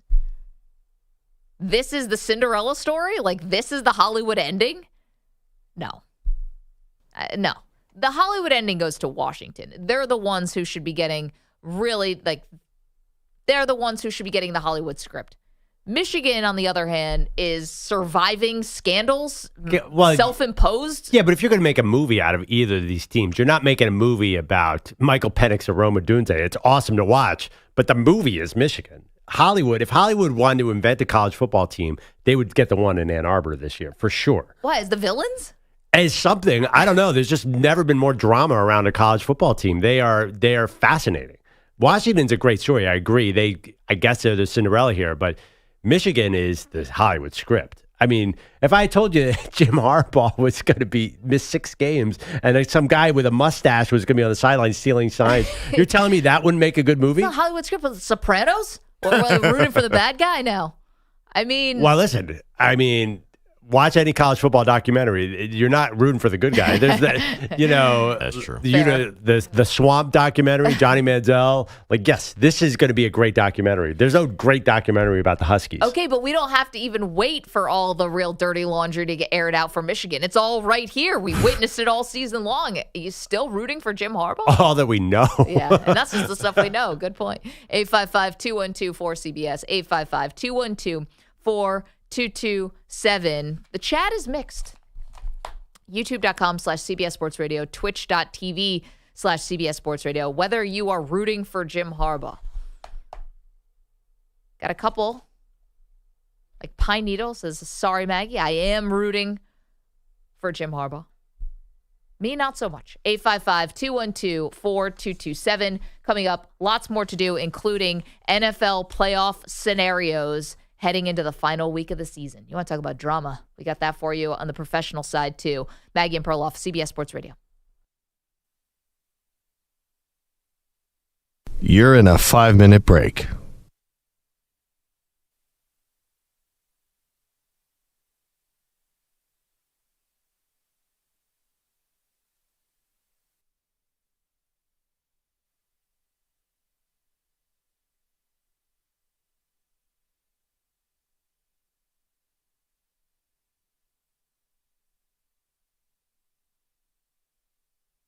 Four minutes, 30 seconds remaining.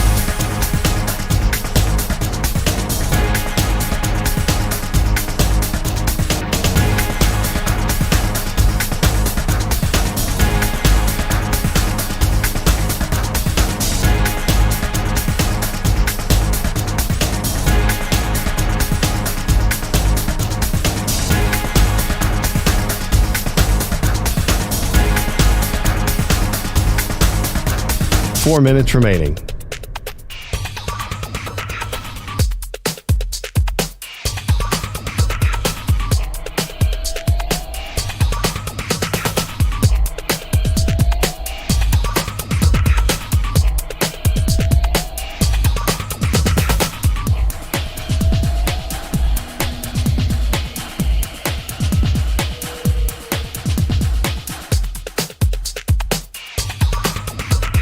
Three minutes, 30 seconds remaining.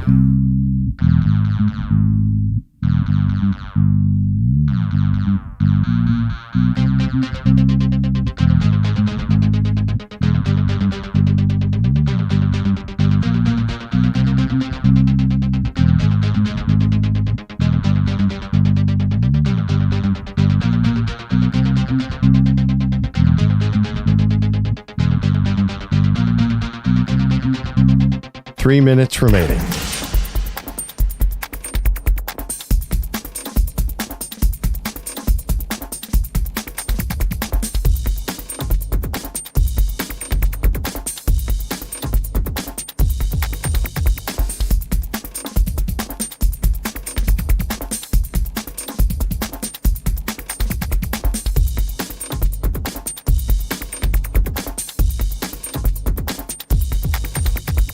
Two minutes, 30 seconds remaining.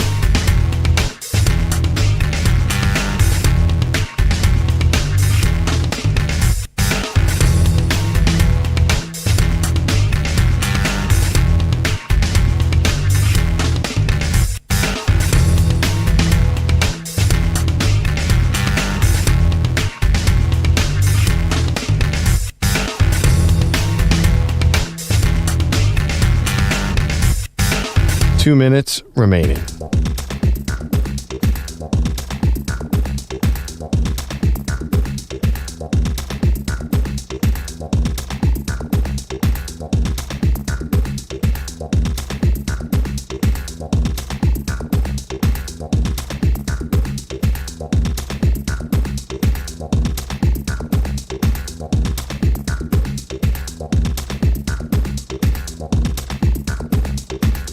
One minute, 30 seconds remaining.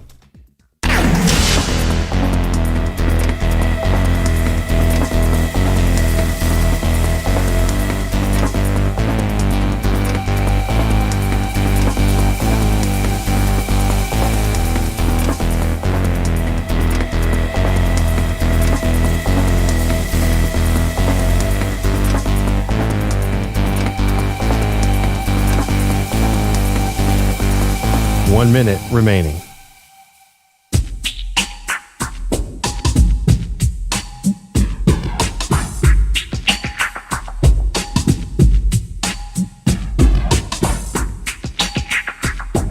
.45 seconds remaining.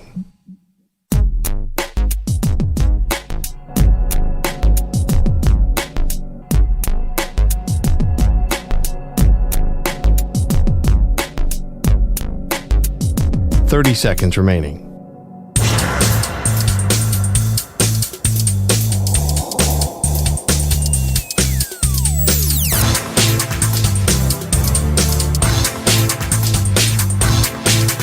15 seconds.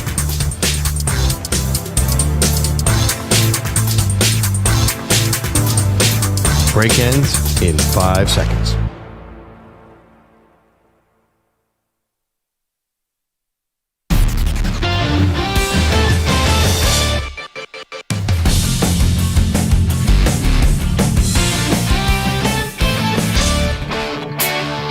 Empty backfield, low snap, quarterback run up the middle. Yeah! He's not gonna make it. Nowhere close as the Michigan defense stuffs Jalen Milroe, and the Wolverines will play Going to for a Houston, national baby! championship 1 week from tonight. All right, the Defensive Player of the Week is sponsored by the Navy Federal Credit Union, who proudly serves the Armed Forces, DoD, veterans, and their families. Their members are the mission. Learn more at NavyFederal.org. Can we make the entire Michigan defensive line Defensive Player of the Week for that heroic stand on that last play, even though the snap screwed everything up for Alabama anyway? But I'm not sure, because it feels like the NFL was weeks ago, even though it was 2 days ago. Yeah. Usually I go NFL.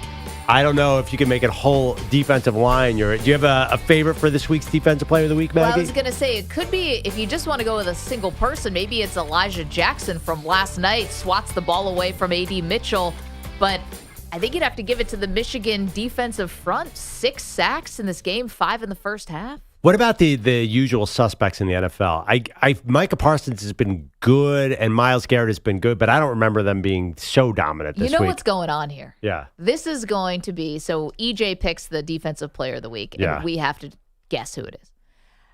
This is how he's going to get I know who it is. Anunoby into the No, show. no. It's no, you can't do that. I know who it is. Because I talked about this guy with EJ before the show. Roquan Smith. Oh. EJ's Perloff right? Perloff is not right. Oh. So the Defensive Player of the Week this week is Tyreek Stevenson of the Chicago Bears, who had 2 interceptions in their 37-17 win. Tyreek Stevenson doesn't get a lot of praise because they have Johnson on the other side, who is a stud at corner. But Tyreek Stevenson, I think second-year player out of Miami. Shout out to the U. Always got to rep the U. Had an awesome game on Sunday. The Bears defense has really turned it around since they got Montez Sweat. So I'm going with Tyreek Stevenson. Beating Atlanta outside and a little bit of snow. Come on. That even should count. He had 2 interceptions in the game. Yeah, I know. Against an Atlanta team that had no interest in being outside of the cold. Ritter. I mean, do the Falcons finally understand it doesn't matter who you have He out intercepted both quarterbacks. It's worth it for defensive player. And actually, this is interesting because the Chicago Bears did clinch the number 1 overall pick. We're going to talk about NFL playoff clinching scenarios in the final week of the season. But one thing that has been determined is Carolina is the worst team in the NFL. We knew that. They will hand this number 1 overall pick to the Chicago Bears. And now the draft in 2024 for the NFL got infinitely more interesting because what do the Bears do? Now, Justin Fields looked very good in that game against Atlanta. But again, you're right. You're playing the Falcons outside in the snow. What do you think the Falcons are going to do? Of course the Bears were going to win that game. And the other thing, too, I think Matt Eberflus has got enough wins here that he's going to keep the job. So is that right? They've won 3 of their last 4, but are we sure he's keeping the job? I think he is. Oof, I don't know. What are they, 7-9 right now? Yep. I don't know. If they're 8-9 on the season, can you fire Matt Eberflus? Definitely. I mean, especially if you're going to keep. I think if you keep Fields, you fire Eberflus, and if you decide to trade Fields and you go with number 1 overall pick, whether it's going to be Caleb Williams, whether it's Drake May, whoever, I think Eberflus is gone no matter what. I don't know about the quarterback. Really? Okay. Actually, I do know about the quarterback. Fields is going to be gone. I'm saying it now. Okay, I think Eberflus is back.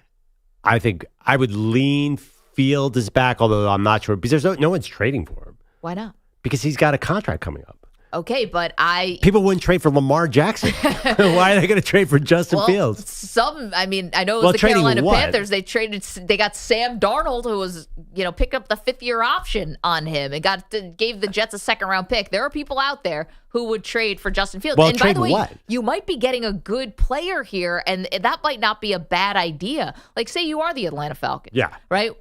Trading for Justin Fields might not be a terrible idea here. With the number 9 pick? Maybe. I mean, all the quarterbacks could be off the board. You know how the draft works. I'd be shocked. Jaden Daniels is not going to be sitting there at 9. I don't think Michael Penix might be there at 9.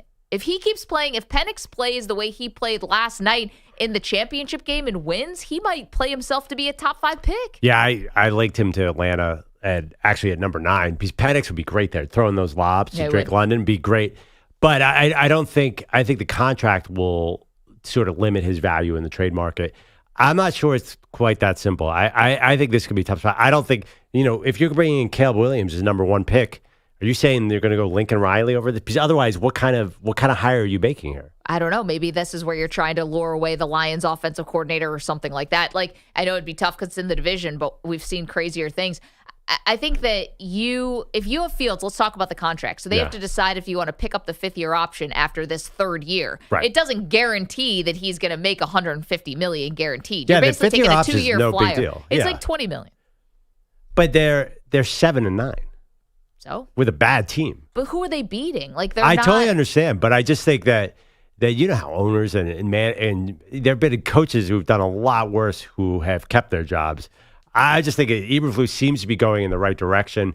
3 weeks ago I would have said he's gone, but I see momentum. I think owners and GMs think this way. Hey, they're seeing something developing here, and honestly, here's the problem also with the Bears. You can't fool yourself, though. But everyone knows what will happen. If you bring Caleb Williams to Chicago, that is a recipe for disaster. Because anybody puts that C on their helmet, all of a sudden forgets how to play quarterback. I just think that that's a big risk to let Justin Fields go, to bring in Caleb Williams. I just see that possibly completely imploding. So you think that Caleb Williams would be bad there, but you think Justin Fields can succeed?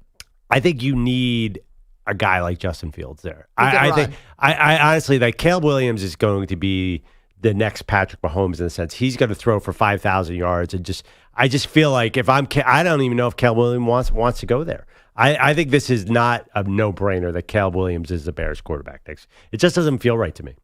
Well, it doesn't feel right, I think, with this head coach. And another reason why I think that Justin Fields will be gone, this could be, well, I hope for Fields that he has a great career, goes on and proves everybody wrong or whatever, but you might be trading him at his apex right now. Like, you do have this positive momentum. It does feel different than it did 2 months ago. Like, this could be the time where you can actually flip Fields. You might be able to get something for him that's legit, and you never have to worry about being the team that passed on Caleb Williams. Yeah, I mean, that being said, there's also a lot. It's not done. We don't know that Caleb Williams is going number 1. I'm not sure he's a Trevor Lawrence surefire number 1 pick that he used to be. You know how this is. Everyone right now has quarterback 1, 2, 3 with Caleb Williams, Drake May, and Jaden Daniels. There's a long way until the draft in Detroit. I think I'm not sure it's going to end up that way because we get so high on quarterbacks and then different things happen. No, they do. But I think the only thing that changes is it goes quarterback 1, 2, 3, 4. Not that all of a sudden quarterbacks are falling out. We know what the draft process does, guys. It pushes quarterbacks to the top because if you're going to take a guy at 10, you might as well take him at 4. You know, that's the math that happens. If you like him at 16, you might as well get him at 6. And if Michael Penix has another great game in the college football playoff championship, I think he's going top 5. Andrew Bogusch is here. He's got headlines. Hello again. So Alabama's center and Michigan's punt returners played like they were afraid having to wear a singlet to work this week. The Rose Bowl. Wait a minute, this week? Hold up. At some point soon. No. The Rose Bowl was not always pretty, but it was dramatic with Alabama rallying for a fourth-quarter lead, only to see Michigan tie the game with 94 seconds left in regulation and then strike first in OT. JJ takes the snap, hands it off to Corum, outside to the 15, hesitates to the 10. Blake Corum inside the 5. Blake Corum with an outstanding run. Touchdown, Wolverines. That's Doug Karsh from Learfield. Corum caught a touchdown in regulation. Now he puts the Wolverines ahead for good on the ground after they tackled Jalen Milroe on 4th down from the 3. Michigan won 27-20, finally reaching the national title game on their 3rd straight CFP appearance. Corum finishing with 118 scrimmage yards. I'm happy, but I'm not super happy. I'm right in the middle, because I know the job's not finished, and I know we have to prepare for Houston. We were a little sloppy today, but we'll fix that up, and we'll be ready come Monday. Monday night in Houston against Washington, who survived Texas in the Sugar Bowl 37-31. That's 21 consecutive wins for the Huskies. This one included 430 yards and 2 scores from Michael Penix, and the defense denying the Longhorns on 4 plays from inside the 15-yard line in the final seconds. Kalen DeBoer has Washington in position for its first national title since '91. Obviously, I'm proud of the way our guys every single week bring everything they've got. It doesn't just happen on game days. Perloff mentioned this nugget already. Washington has won its last 10 games decided by 10 points or less, the longest such streak since 1936. Do we double down on the singlet bet? Yeah. I got a phone number for you guys to call. 1-800-GAMBLER. I got them saved. Like a dry January means no bets for you guys. Well, February and March, too. Dry spring. The bet is, EJ and I thought that Alabama's going to win this game, and we were wrong. So we have to wear a wrestling singlet of our choosing.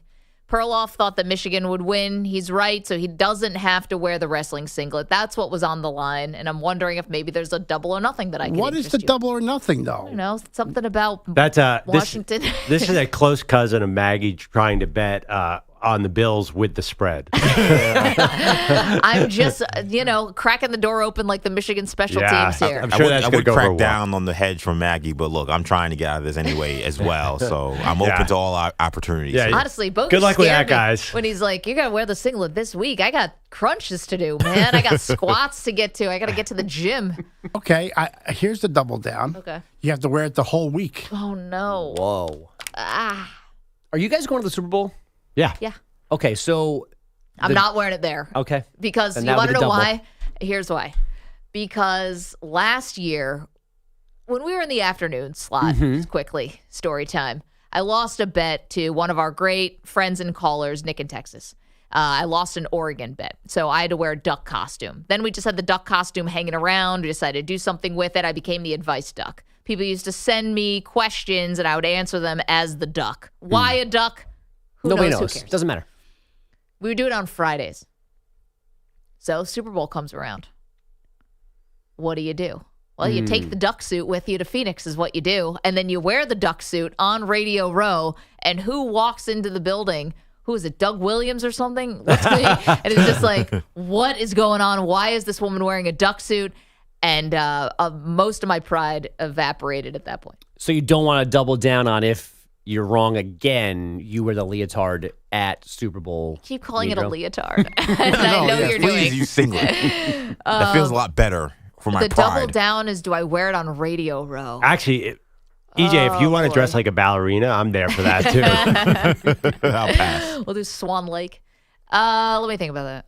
I tell you, I saw a ballet. I saw the Nutcracker over break. EJ, there are advantages to being a male ballerina. You get to pad down there. That was your takeaway from the Nutcracker? Well, you can't miss it. How long does that show? The junk is in your face. How many Philly socks are in there? Like, thank God I'm not in the front row. Perhaps like junks in the face, like you're sitting in the last row. I was notable. It was balcony. notable. Have binoculars on? What's going on? Is that a thing, by the way? Male ballerinas? Yeah, male. Definitely. What? Yeah, definitely. Yeah, it's called Baryshnikov. What are you talking about? He was padding? Yes, they wear gigantic, huge pads in their pants. I thought it was like a cup, like they didn't get kneed. Like, How take would a you knee. get knee? How would you get kneed in ballot? How would you get kneed? There's legs singlet- everywhere. Maggie's Yeah. off because I of the guess. singlet bet. The second No, Bogusch are you says leotard, it's just she You got- loses it. you We need to got get people leotard out. leaping- We need to get leotard out of the Wait. diatribe right now. You got people leaping all over the place. You're picking women up. They're pointed toes with wood in the point of the toe. I thought it was for safety. wood. I just feel like if you know what you're doing, you can't wear a cup. Like, Okay, but That's guys, what they're wearing, though, right? but so they're doing it for vanity. Is that a cup? Actually, I don't even know. I don't know. I know nothing about male ballerinas. she didn't know they existed until well, a minute ago. I know they exist. That's as far. You as guys ever see the movie Billy Elliot? Great movie about a male ballerina. No, I saw Black Swan though. That has Darker, another slightly great movie. darker turn. some of Bilotti's favorite scenes are Black Swan. Damn right. It's off tomorrow now to watch Mila it. Kunis and I forgot another woman. Natalie Portman. Natalie Portman. Natalie There you Portman, go. thank you. Everyone says Black Swan. Every male's mind immediately goes to that scene. Let's just be honest. Yeah, here. I think the women are also thinking about that scene too. What other scene would I be thinking about? Anywho, on a more serious note, some of us can't even say the name of the restaurant. Chipotle? Others love and respect it so much that they eat there every day. Nets forward Mikal Bridges says he has eaten Chipotle every day for the last decade. It's too fire to not have it every single time, so they don't disappoint. And here's his usual order. So my bowl order, I get white rice, no beans, double chicken, medium and mild salsa, corn and lettuce. Oh, I used to get the hot salsa. I don't know if y'all know that hot salsa. I don't know what they did to it in this past couple years, but I'll just take one bite. I'd just be like just chugging water and it still ain't helping. It'd just be like painful eating a bowl. You know, I felt soft because I love spicy food and I'm just like, bro, I've been eating this hot sauce for all these years. Rest in peace to the hot sauce. Rest in peace to the hot sauce. But By the way, otherwise, he's a multimillionaire NBA player. He can't afford guac too. Yeah, I always. By the way, I'm still on jury duty. If anyone was curious about that, Oh my You were gosh, curious about it, you're by the way. still on jury duty? but there's a Chipotle right next to the jury what? duty. What? So I've had it 3 times in jury Oh, duty. He tried to say that so fast. I've had it. Wait, what do you mean? You breeze by the name of the restaurant. Oh, I still can't say it right. Yeah, I You know. know. We all confirmed that 10 seconds ago. But don't you guys order guac except worry about the price? Because if you order a bowl and you get guac and you get the steak and all of a sudden it's $21. Yeah. I hate guac. It's one of the weird things about me. I hate avocados. I hate guac. Wow. So I've never had the paying the $2-3 extra for guac thing. Here's a question. How long have you gone eating the same thing? I could do. I'm just like Bridges. I could do it my whole life. What's the longest you've actually gone of eating the same thing every day? Because I know Wow. mine. What's yours? In high school, we got to leave high school to go to lunch, and I ate at the same pizza place for every day for 4 years. Same order. are you serious? Yep. That's it was called a crazy. specials, 2 slices of pizza, hot sauce and blue cheese, because I'm from upstate New York. They put it in our baby bottles up there, and a soda. Same every single day, 4 years. Okay, so was this because you said it was a special? Was it because, this is a great special for $5, or was it because this is so delicious, I have to have this every day? I mean, both. It was delicious. I also grew up in upstate New York, so it wasn't that expensive. I wasn't living in a big city. But it really wasn't the price. It was the deliciousness of the pizza. And unfortunately, the place is closed down. I mean, I used to get when they used to be on the dollar menu, the McChicken Yeah.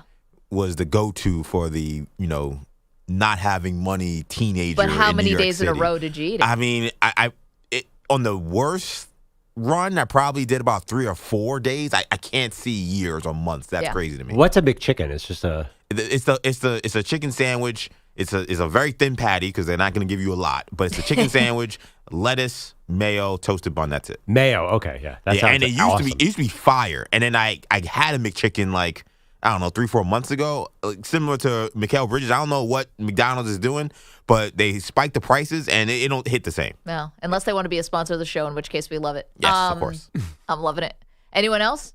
Can you top me? Same place, 4 years Definitely in a row? not. I mean, I've definitely had like something 3 times in a week, but never consecutive days and weeks and months and years. I think it's a poll question. Maybe 5 days, but that's it. Okay, what was it? It was similar to you. We were able to go out and they opened up a Subway by the You ate school Subway every day for 5 days. for in a row. 5 days. The buffalo chicken sandwich. Yeah. I could eat Chipotle many days in a row. Really? I have to be honest. I've been eating a lot on jury duty. Not the greatest food right before you're about to sit there for 4 hours. Of jury duty. Well, Surprised you Mikal haven't got Bridges dismissed Mikal Bridges skips the beans, which I thought was a Yeah. No, smart I decision on learned his something part. there. I'm like, I'm feeling a little uncomfortable sitting here in this jury box. It's the best way to get off jury duty, finally. It's like, oh my gosh, get this guy's stinky butt out of here. As soon as I heard he ate Chipotle every day, I'm like, is he living in the bathroom? Like, what's going on? Then I heard the no beans. I'm like, you know what? That's the only way he could do this. My daughter is right with him. She would order it 7 days. She does on DoorDash. Chipotle, all right. How That do you say Mexican this place. word? Chipotle. Yeah. Chipotle. Oh, There you go. there we go. There you go. Anyway, she orders it 5 times a week, so Next she's right colors. there. Yes. There was some actual NBA action last night. The Suns outscored the Blazers. Wasn't Mikal Bridges in the bathroom? Yeah, 109-89 for their fourth straight win. Kevin Durant did not play with right hamstring tightness, and Christian McCaffrey will not play this week. A mild right calf strain for him. The Niners expect him back, good to go at practice during their bye week. That McCaffrey thing, that's a fake, right? Is he really hurt at all? Or I thought he didn't finish their last game. He did not finish the game the last game. Yeah, so it's real-ish. There was a guy at the Suns game last night that went viral who they played the music and everyone was going nuts. Instead of dancing, he did a Rubik's Cube in real time during the commercial break. It's the greatest achievement I've sing in an NBA game this year. It's the most exciting thing that's happened in a single regular season NBA game. Sorry. He's the Rookie of the Year. Got another thing that went viral last night. Boobies. Something tells me, yep. Get the dump on red. Oh, you mean Something tells me it's going to get a few more No. views. Here, I'll spell it for you. T. Where? I didn't see that. I saw the Sorry, cheerleaders. Pete can't dump that because he's feverishly searching the internet. Racing Black Swan and going. Multiple windows up. You know, the incognito windows don't matter. You know, they're still tracking I have 50 pop-ups right now. Yep. Some woman, I think it was Bourbon Street. Yeah. Looked like Bourbon Street. And shocker, the Sugar Bowl. Yeah, Sugar Bowl. There you go. And she was definitely could see like a monitor or something where the camera was like swooping over, and she's got a grenade basically in one hand, the drink like under one elbow, and then just as the camera goes by, boop, just pulls the shirt right down. Wow. Mm-hmm. I thought you were talking about the Alabama cheerleaders. Did you guys see that? I did not see that. Oh. Where's that? They went to the Alabama cheerleaders, and the Alabama cheerleaders did a computers back here. did a dance move that was not for TV. Pete's Mess off-season rumor page just got closed down for this research. Heat engineering. Probably not going to have any music next year. First time Pete's been out of the house in a month. Looking up smut on a work computer. 855-212. Thank you, Bogusch. That's a good word, by the way. 855. Smut's a great word. 212 for CBS, the Tiffany Network. Lot to do, including bad behavior from one NFL owner. All that, your phone calls next. Maggie and Perloff, CBS Sports Radio. You're in a 5-minute break.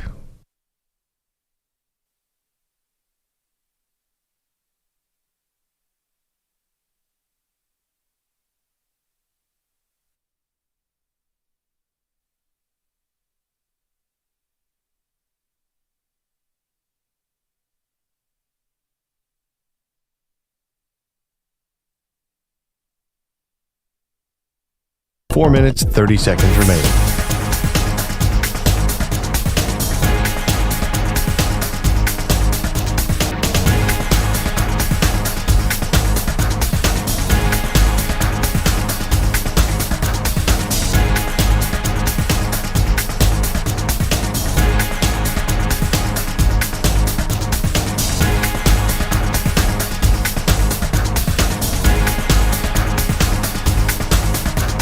Four minutes remaining.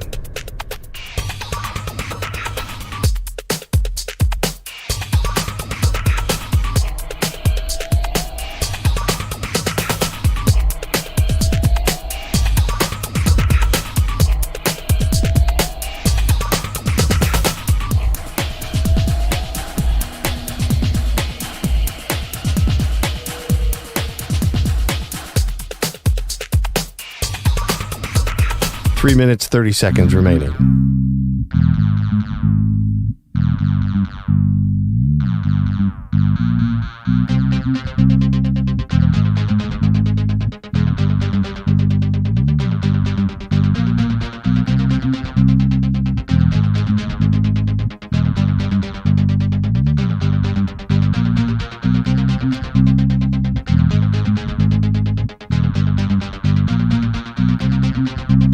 Three minutes remaining.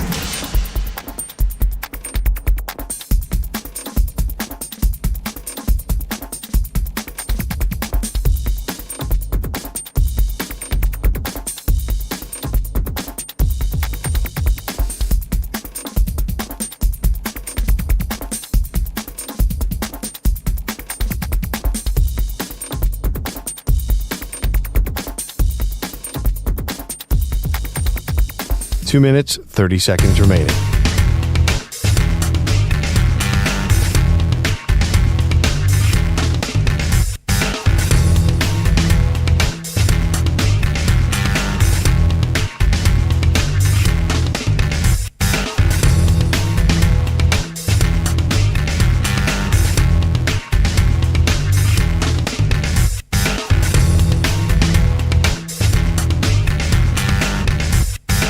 Two minutes remaining.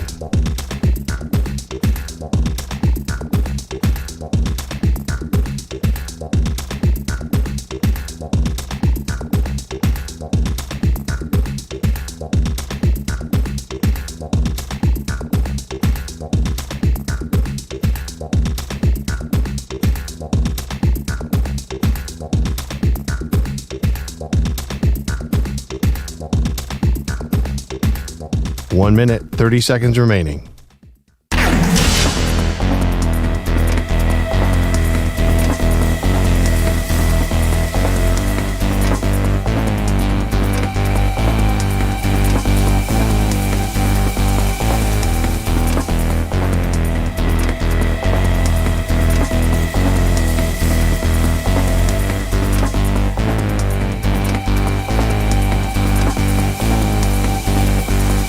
One minute remaining.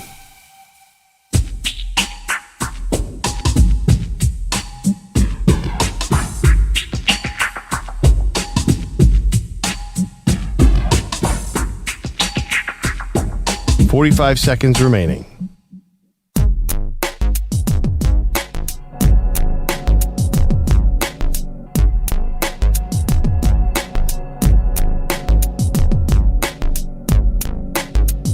$30 seconds remaining.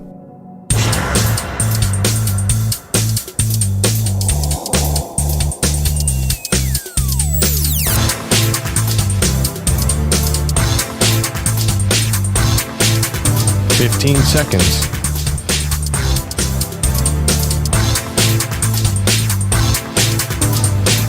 Break ends in 5 seconds.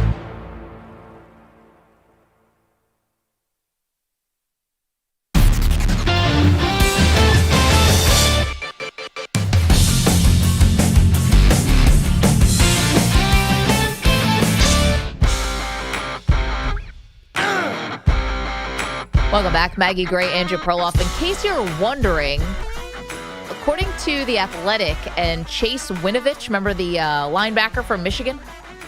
According to his Instagram, which now I'm seeing on The Athletic, which is a credible news website, Connor Stallions was at the game last night. Was at the Michigan-Alabama game. The man at the center of the sign-stealing scandal was there, not on the sidelines. He was in the stands, but there wearing Michigan stuff. Oh, boy. Well, at least he was wearing Michigan stuff. He was wearing Alabama stuff. I don't understand why he was there. Wasn't he at the Washington-Texas game stealing signs? for his next future employer? You know what would have been awesome if there would have been a moment where Jim Harbaugh is on there, similar to Rocky V, where Rocky's sitting there waiting for Tommy Gunn to congratulate him. He's, I want to thank one man. And he thanks Jay Harbaugh for surviving our special teams issues, like Connor Stallion sitting there waiting for that opportunity to get that thanks, and it doesn't happen. Comes. No. Yeah, I was like, that would have been perfect, knowing that he was there. Now he could have been sitting in the stands, waiting for someone to give him that stamp of approval. Man, Jim Harbaugh not rooting for. John Harbaugh, on the other hand, has the Ravens securing the number 1 overall seed in the AFC. Kayvon is in Baltimore, happy about that. Kayvon, good morning. Kayvon, you there, pal? I got to put you on hold. What do you think he was doing? Rummaging around for keys or something. Michael is in Las Vegas, happy with what he saw from Michael Penix yesterday in the Huskies win over Texas. Hey, Michael, how are you? Hi, you too. Glad you're back. I just got hired as the new GM for the Raiders, so we. Wow! Congrats. We don't want Jim Hartshee as our coach. Okay. Although I am glad he beat Nick Saban, who I think he's overrated because he's always got the biggest players. Of course he's going to win. I don't think he's innovative. I mean, innovative coaches are like Bill Walsh and Kalen DeBoer. But Saban's a defensive guy. No, but that's what I'm saying. He didn't have anything. Anyways, far as my quarterback, I do want Michael Stabler Jr. as our next quarterback. Michael, you got all the lines today. Good for you. Thank you so much for the phone call. You've got all the zingers ready to go. I was actually dreaming about that last night. Penix dropping the ball into Devontae Adams. Oh, that would be so beautiful. Okay, are we sure Devontae Adams is going to be there? Does he want any part of what the future of the Raiders is going to be? I don't know. He's still there now, isn't he? I don't know why he's there now. So he shouldn't be there this season. So if he comes back, I just think I was watching the Washington game. Can you imagine him? The way that Penix drops the ball in there for the tall, talented receivers would be amazing. No, he's great. And I just wonder how scared away our team's going to be by the knee injuries and the shoulder. Because if you're not, let's just say he has no injury history and you're just watching Michael Penix, he's the guy you want in the NFL. I mean, you talk about the catchable ball, like the one that Tua throws and things like that. I mean, I know they're both lefties. Maybe that's why I'm thinking it. That's the guy I want to catch passes from, Michael Penix. Yeah, I mean, the other quarterbacks throw great balls too. So it's hard to say. It's a good quarterback class. Coming up, a lot more on the college football playoff semifinals from last night, the fallout, the implication. Also got some Dallas Cowboys news for you too. Don't move. Maggie and Perloff, CBS Sports Radio.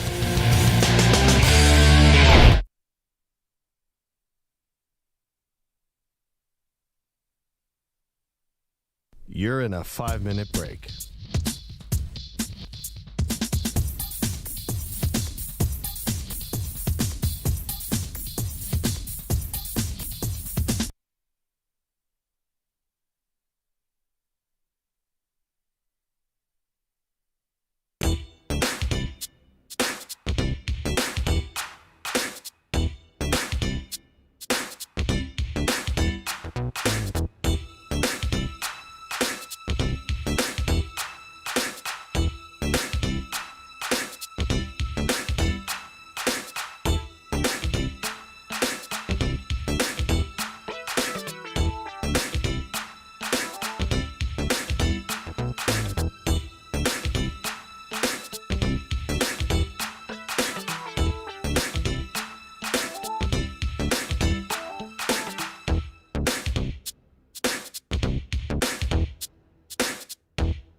1 minute remaining.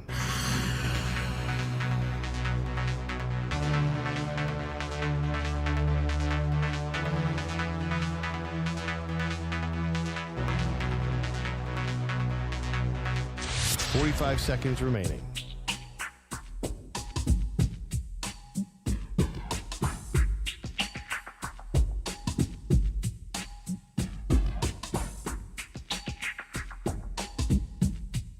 $30 seconds remaining.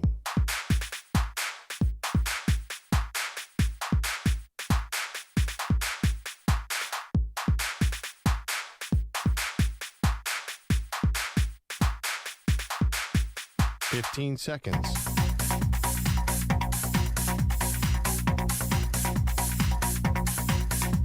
Break ends in 5 seconds.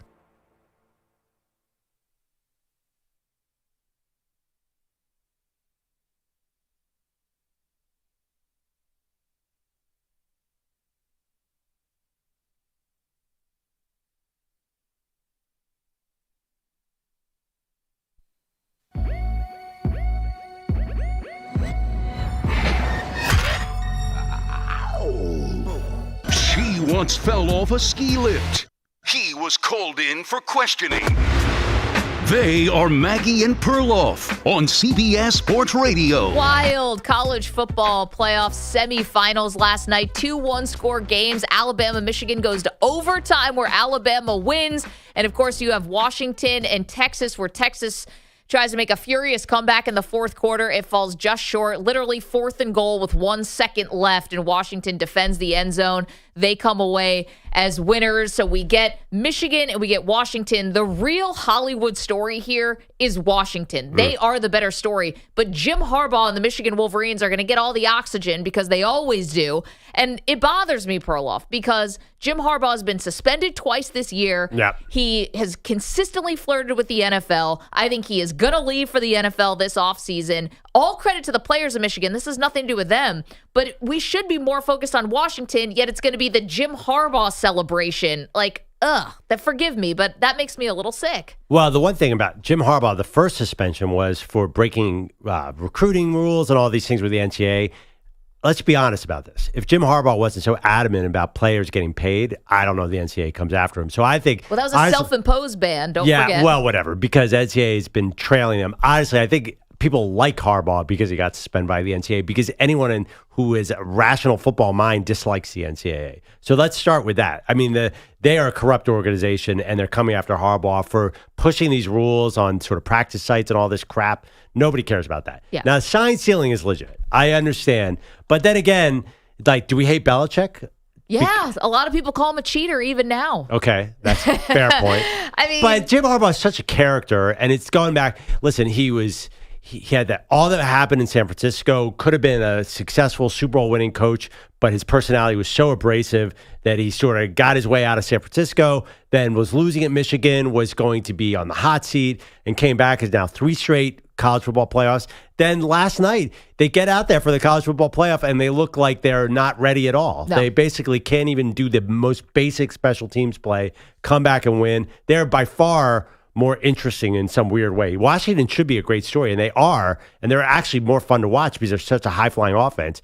But Michigan is a dream school for this. There's just so much drama around them. So much drama. Last night, if you're Alabama, you got to be sick. The final play of the game on the Alabama side was Jalen Milroe, who is an adventure to watch. I mean, he's been like that all season. It's like the no, no, no, yes, but sometimes it's no, no, no, no. Last night, it was the offensive line could not get on the same page. Multiple low snaps kind of disrupted the flow for Milroe, and his legs are the best weapon, but not when you're running directly into the teeth of the Michigan defensive line, which is stellar. And that's what the final play was, a low snap, 3 yards away from the end zone in overtime, and he runs right into the defense, and it was game over.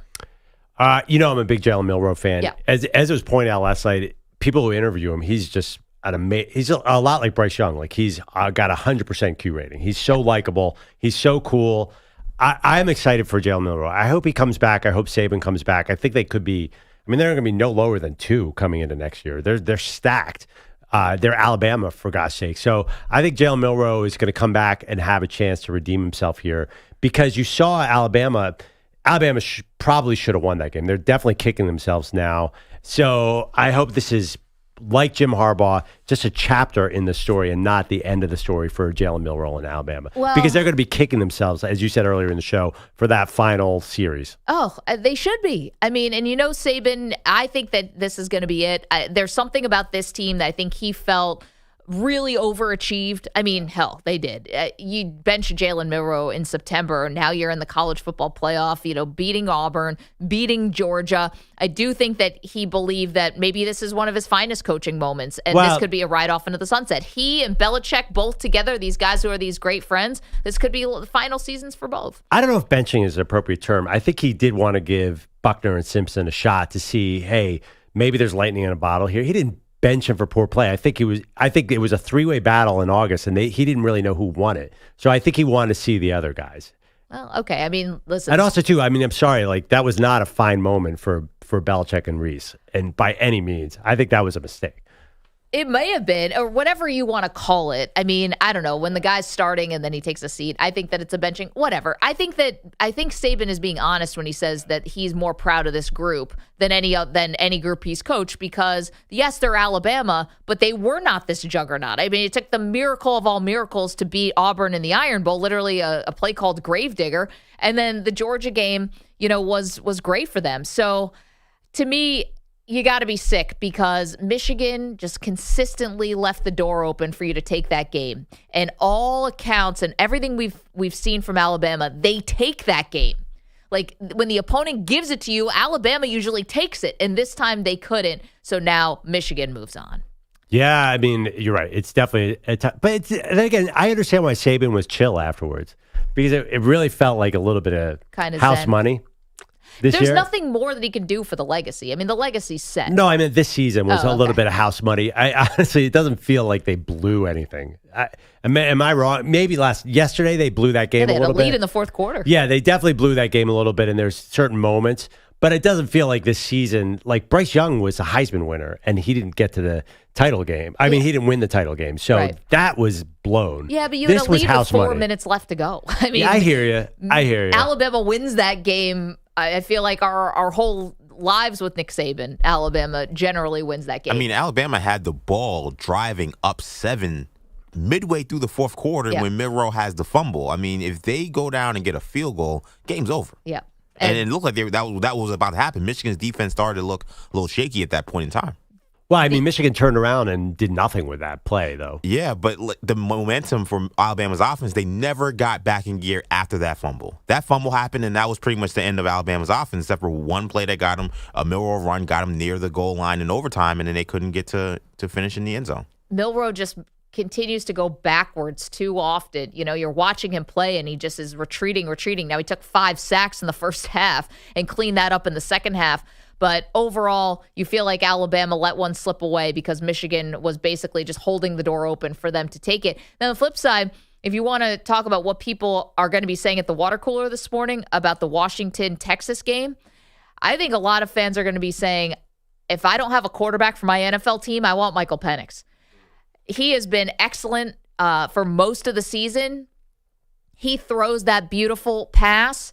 Like, this is somebody who unfortunately has an injury history with 2 knee injuries and a shoulder injury, and he's, older. He does 6 years of college.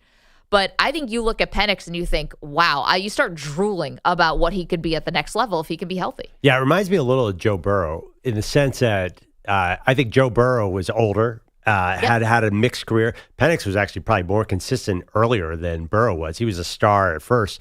So I think you can do enough in the college football playoff to convince the NFL, hey, you're a surefire thing. Because Burrow did that, and look, he's great now. Still, it's such a loaded quarterback class. I don't quite think Penix jumps the other guys. I think it's a little bit like the NBA. They're going to look at him and say, well, you know what? He's going to be 24, so he would have been that superstar. Caleb Williams is 21. He has more room to grow. So I still think he comes in probably 4th, but that could be the 5th overall pick. Yeah, exactly. Like, we know what the draft who knows? process does. I mean, I was talking to Boomer Esiason earlier today, is doing the show Down the Hall, a former lefty quarterback who was an MVP of the league, who said his 11-inch hands is what's going to put people over the edge. And you're a big hands guy when it comes to the combine. It's huge. Also, can we talk about the fact that dude looks so unflappable? Yeah. He is the coolest, calmest quarterback, except for when he almost threw up at the end of the, the Apple Cup. the end of the Apple Cup. But he exudes calm for that offense. They never look like they're rushing or panicking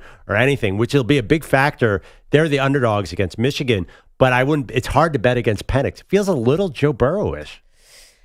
Yeah, I mean, but Burrow didn't have the baggage of the injuries, but then got to the NFL and immediately got injured in his rookie year. Well, Burrow had the baggage of not being good, though. That was, I mean, he lost the quarterback battle to Haskins at Ohio State. Then he was average until Joe Brady came along. So, and the other thing, too, about Penix, you do have the question, are those receivers just so good that Penix is looking better? He could throw those 40-yard sort of loopy air balls, and Rome Odunze and Polk come down with the ball. So that's another thing. And the NFL is going to say, wait, is it him or the receivers? Well, you'd think that you're having NFL caliber receivers, so they should be able to make those catches. I mean, last night they were incredible. You're talking about Polk and Odunze. I mean, over 100 yards receiving. They're amazing.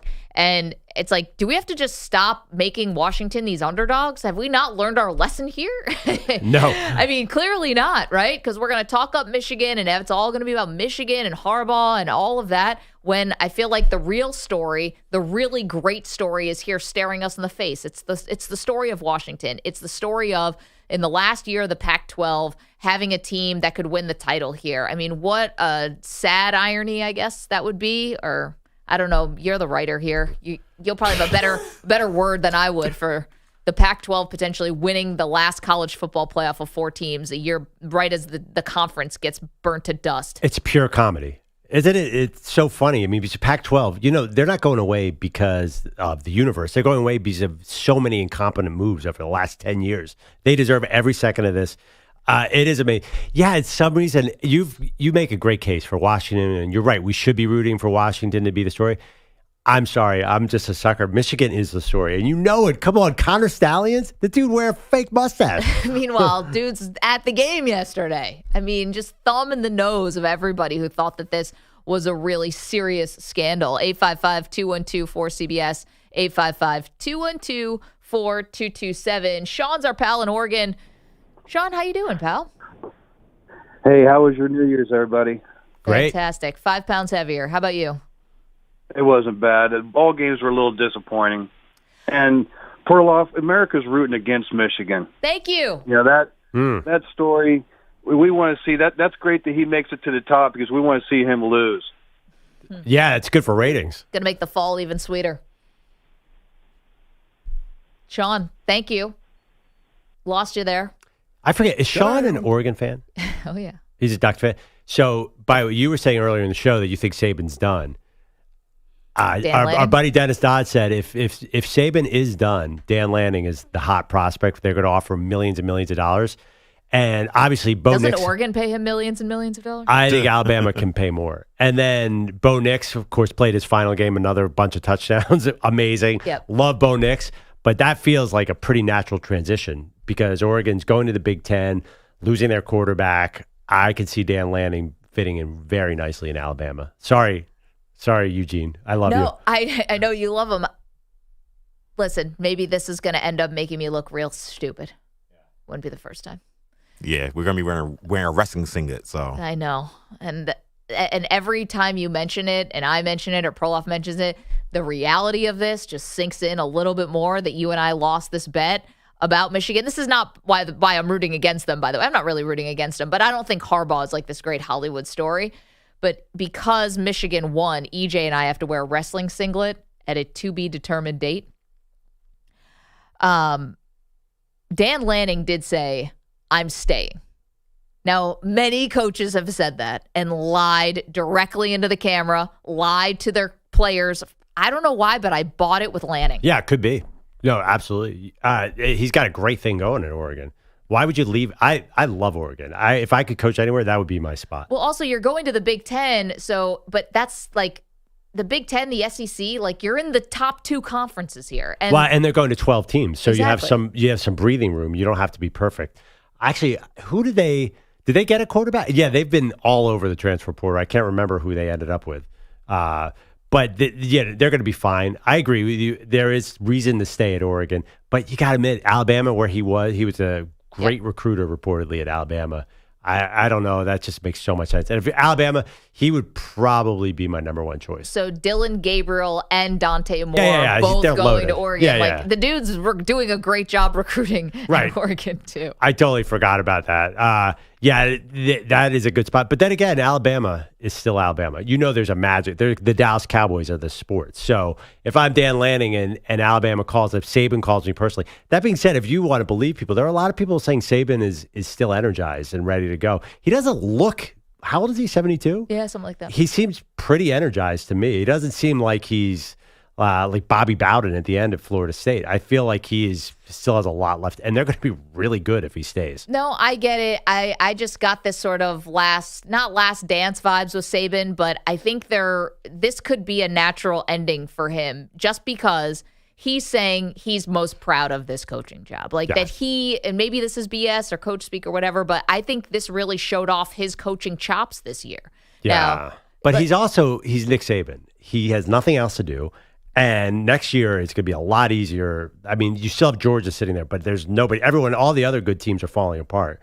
I mean, he's got a great chance to win another title. what about Texas? Now Well, in the Texas SEC? there's Texas and Georgia. That's it. Who else is real? What Unless about JJ LSU? Well, Daniels is gone. I know, but was it Nussmeier? He looked pretty good. Oh, come on.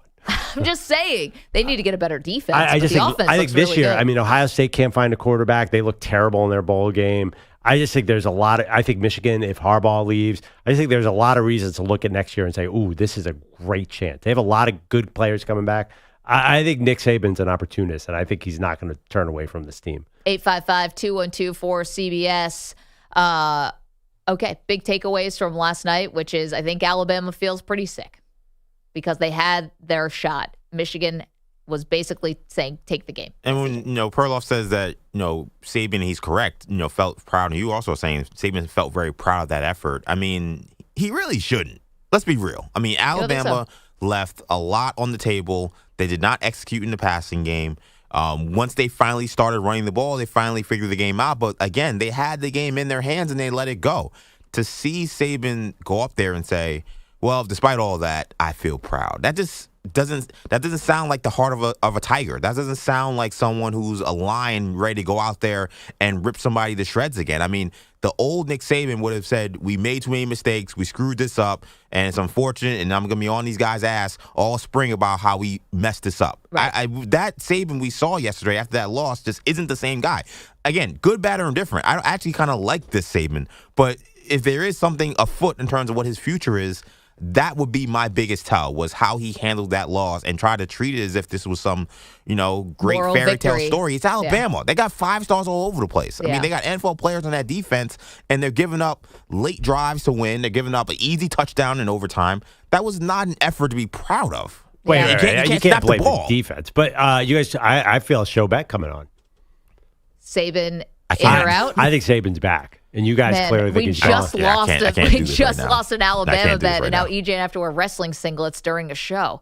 I can't bet on Alabama again. I tell you, everything you guys are saying makes sense. I don't know why. I just feel like Saban's coming back because guys don't walk away from good teams. It's hard to do, especially older coaches. No, I get that, but I think I think that Saban is taking this sort of 30,000-foot view, where to EJ's point, I don't think he does that college usually. Nick Saban. Yeah, I don't think Nick Saban. First of all, the argument for him staying is very obvious. Like, Nick Saban is Nick Saban. Like, the guy, all he does is coach. I know he's had some interest in TV and ESPN over the years, but he just doesn't feel like he's losing his fastball to me.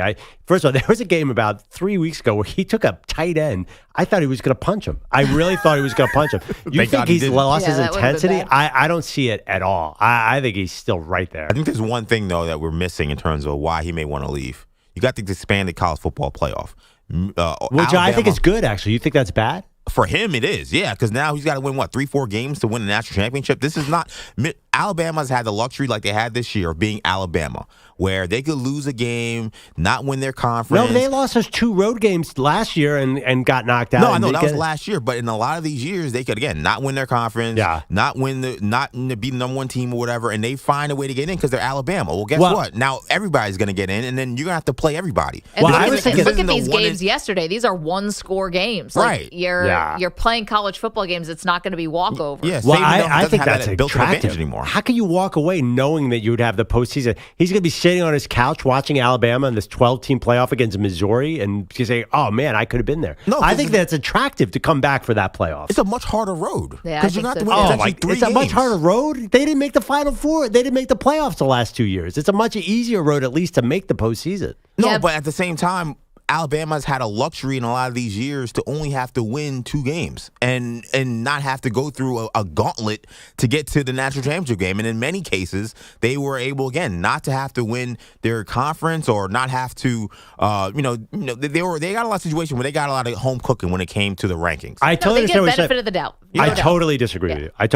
I completely disagree. I think the fact that they're almost guaranteed a playoff trip is reason for Nick Saban to come back. You think he's going to want to sit there at home and watch him play in the first ever 12-team playoff? That's a great luxury for him. I think this is the poll question, and at Maggie and Pearl is on Twitter, where does the 12-team playoff make it more appealing or less appealing for Nick Saban to return? 855-212-4CBS. I think it's his last year. I think we're watching this. The lighter Nick Saban. I mean, come on. When have we ever seen that? Meanwhile, I think Harbaugh is also going to be gone because they get to the college football championship game now, win or lose. Like, he's done it. And this makes it a lot easier to leave Michigan now that he's at least broken through and gotten to the championship game. He's done what? Gotten to the national title game? Gotten to the title game.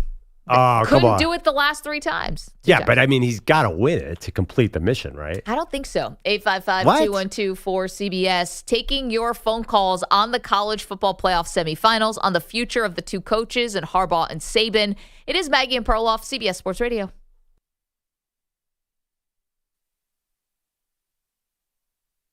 You're in a 5-minute break.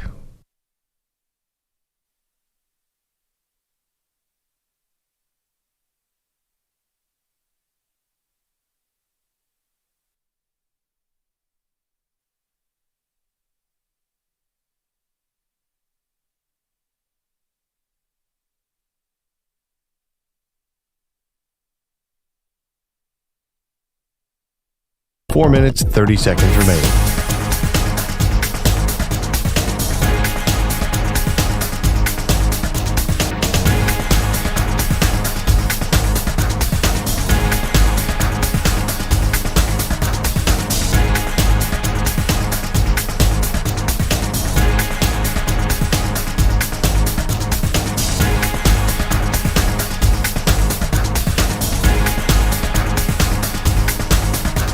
Four minutes remaining.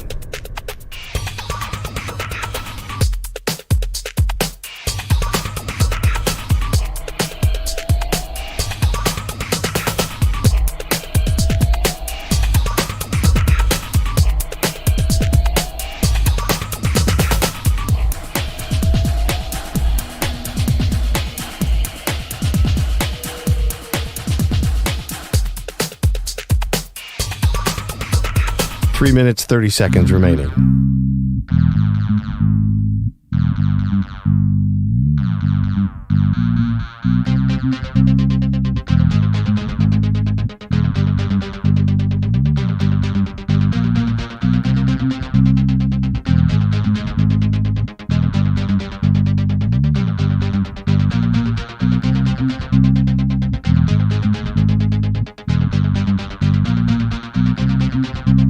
Three minutes remaining.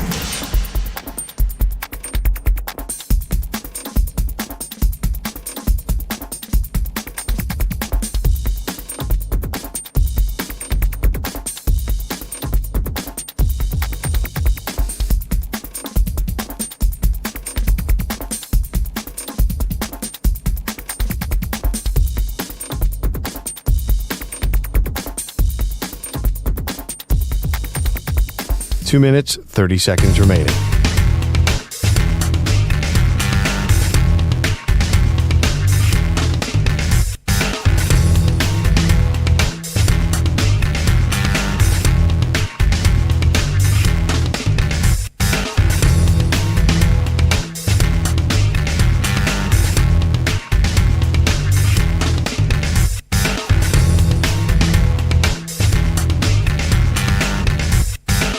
2 minutes remaining.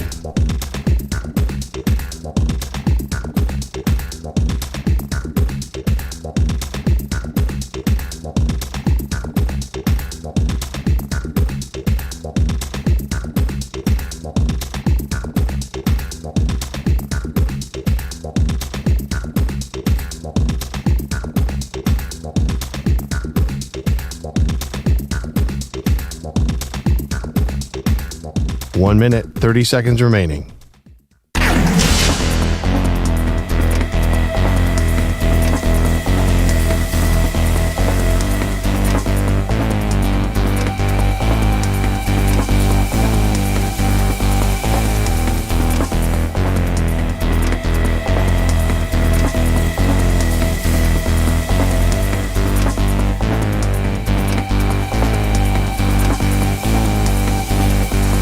One minute remaining.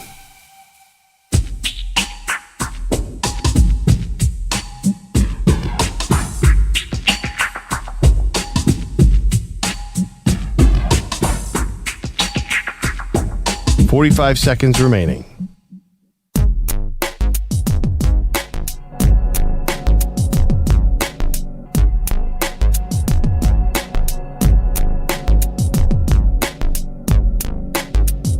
"30 seconds remaining.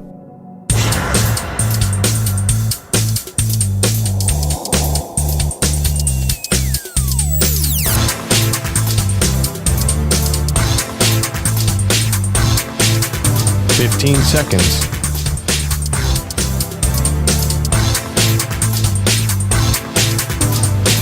Break ends in 5 seconds.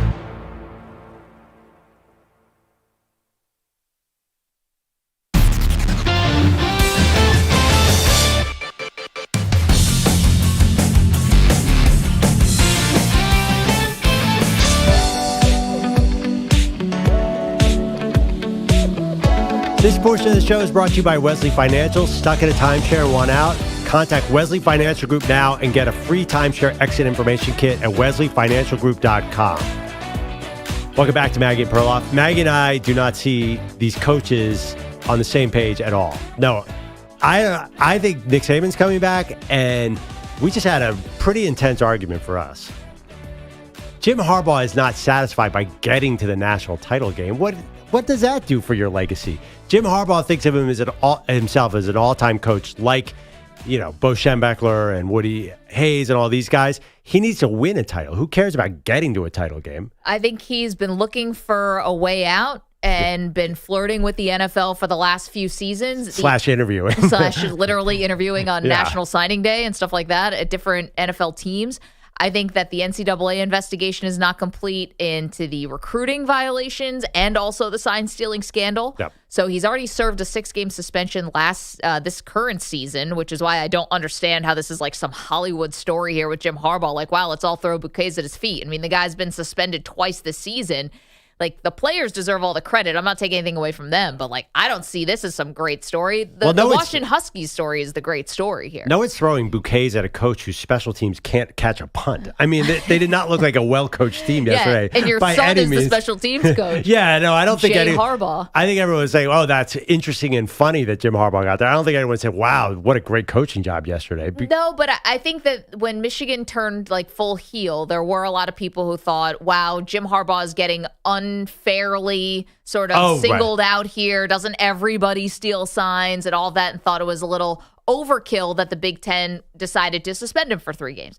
And so they became a little bit of I don't say martyrs, but they became they have, people are saying us against the world. Right. People are saying they have grit now, or they've overcome adversity, ignoring the fact that the adversity was self-created. Yes, exactly. No, that's all true. That's all true. But I don't think people are throwing bouquets at Harbaugh's feet. Honestly, I think the fact that he has Michigan in the Final Four every year is an incredible achievement, because they were never like that before.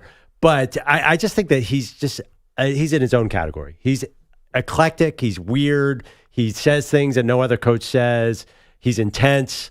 I think either you like him or you don't like him. I don't think any of these details matter.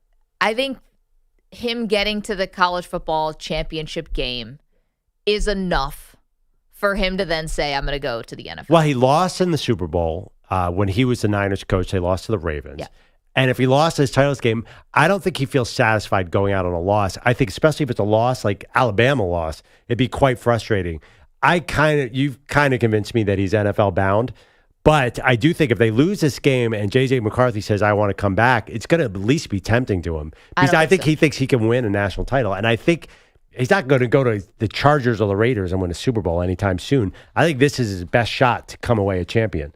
Well, this is his best shot. I think coming back next year, because if J.J. McCarthy comes back, they're tied to, that's a big deal. I know McCarthy hasn't been perfect, but I do think Michigan coming back with J.J. McCarthy and a lot of other Ohio State looked terrible in their bowl game. I think this is a great opportunity. 12-team playoff. He knows he's going to be in the playoff. I think it's interesting. I don't know. Are you going to have that good of a defensive line? Are you going to have this? Are you going to have Blake Corum? There's a lot of things going right here for Michigan, the offensive line. Just having the quarterback come back. By the way, did you see Harbaugh yesterday said that J.J. McCarthy is the best quarterback that Michigan's ever had? Now, he did go on and say, of course, Tom Brady is the greatest of all time, and J.J. has a lot of winning to do to catch up with Tom, but saying that J.J. has had the best college career of any Michigan quarterback. Obviously, he's had a better one than Brady, of course. Brady didn't even start by the end. I mean, he did start at the end, but I think the argument would be, I don't know how Harbaugh was, but was he better than Harbaugh? I don't think so. Because it hasn't been a great run. Who are the great Michigan quarterbacks? Well, I think it's almost like it's Harbaugh, Brady. The guy with the shoelaces was awesome. Help me out. Who's the Denard Robinson? Henson. I think that could be fact, right? I think he's right. Yeah. But it's just funny because you have Tom Brady there, so why even? Tom Brady is the best, the greatest. Chad Henne had a good career. Yeah, it's not a great list. Isn't Chad Henne lost Appalachian State though, right? So J.J. McCarthy's fifth all-time in most of the stats here behind Henne, Elvis Gerbach, Devin Gardner, and John Navarre. That's not exactly murderer's row. You have it. Quickly, Kayvon is in Baltimore, wants to talk about the other coach Harbaugh. That'd be John Harbaugh, and the Ravens locked up the number 1 seed. Hey, Kayvon, how are you? Hey, how you doing, Maggie? Thanks for having my call. I know I was falling over dinosaurs, so I couldn't get to the phone call earlier. But I wanted to just talk about Lamar and how he kind of limited his MVP status a long time ago for me. It was a couple of months ago, about 3 months ago. 2 months ago. Excuse me. He was by my job. I work at a pharmaceutical at Catalent here in Baltimore, and he came to the 7-Eleven. I wasn't there, but I came about 2 minutes, literally, right after he left, and the store worker, she knows me well. She came to me. I mean, ecstatic that he came, and he hugged her. He took a picture with her, and I'm just saying it's the humility for me that he was just there, and he just took a picture with her, had his chain, let her wear the chain. And wait, Kayvon, what was the order? What did he get? Huh? What did he get? Yeah, what did he buy at the 7-Eleven? She said he got a bunch of candy. He's still only 26, so. Yeah. His metabolism can take the candy. I know. Kayvon, thank you for that update. I am very jealous about professional athletes and the amount of candy they can eat. I mean, Marshawn Lynch basically survived on Skittles. DK Metcalf's a big candy guy. I know, he's big built Sour like Patch a dude. god. So, Lamar Jackson. Man of the people? Lamar Jackson's 26, right? 26, went Heisman Trophy winner. Has anyone ever said a negative word about him as a person in the entire run of Lamar Jackson? Well, no one said a negative word as a person, but that whole contract situation got pretty sticky this offseason. Oh, yeah. Remember that? But everybody who's met him is always like, oh, I've met him a couple times at different things. I'm like, oh, my God, this is the sweetest person. Well, I mean, and that was just business. But, man, how silly would it have looked if Baltimore, I mean, they already played hardball. If they had somehow let him go, even for 2 first-round picks, it would have looked like the dumbest franchise in the history of the earth, and they're not. There's some revisionist history. People are looking back on that and saying everybody knew what was going on all along, that Baltimore was going to match any offer out there. They were just trying to negotiate the best price. Maybe that's true, but in the meantime, they almost risked alienating a guy who's now going to be a 2-time MVP. He, remember, did ask for a trade. Let's not forget that detail. And it got super ugly. That generally doesn't happen with guys who are MVPs. Like, why did it have to get that contentious when all these other dudes get paid? We also forgetting the fact that the NFL was working seemingly together with these NFL teams to avoid another fully guaranteed contract, which is why we had the loser franchises, the Legion of Doom when it comes to loser franchises all coming out saying, oh, no, we don't want Lamar Jackson. Right. Washington Commanders, Atlanta Falcons, Carolina Panthers. Like, these teams are too good for Lamar Jackson. They allowed the NFL and their efforts to quelch any more fully guaranteed contracts to screw themselves, basically. That being said, 100% agree. Yeah, I mean, I'm glad for Lamar he didn't end up as a Washington Commander or an Atlanta Falcon for that matter. Even for the guaranteed money. Yeah. I mean, all that situation. The Atlanta Falcon thing would have been awesome. I think he would have been the next Mike Vick. I think that he has great weapons. You think? I don't know. They drafted a lot of guys very high. Heineke and Desmond Ridder. You don't think they win 4 more games with Lamar? Yeah, maybe, but still, I do think that there's something about that Atlanta team that's had trouble kind of hitting that next level. Well, it looks like Arthur Smith is probably going to be gone. Washington would be a disaster because the ownership group and all the dysfunction and all the changes around Rivera. But I'm not sure Atlanta's that different. I'm not sure Atlanta doesn't have some organizational dysfunction as well.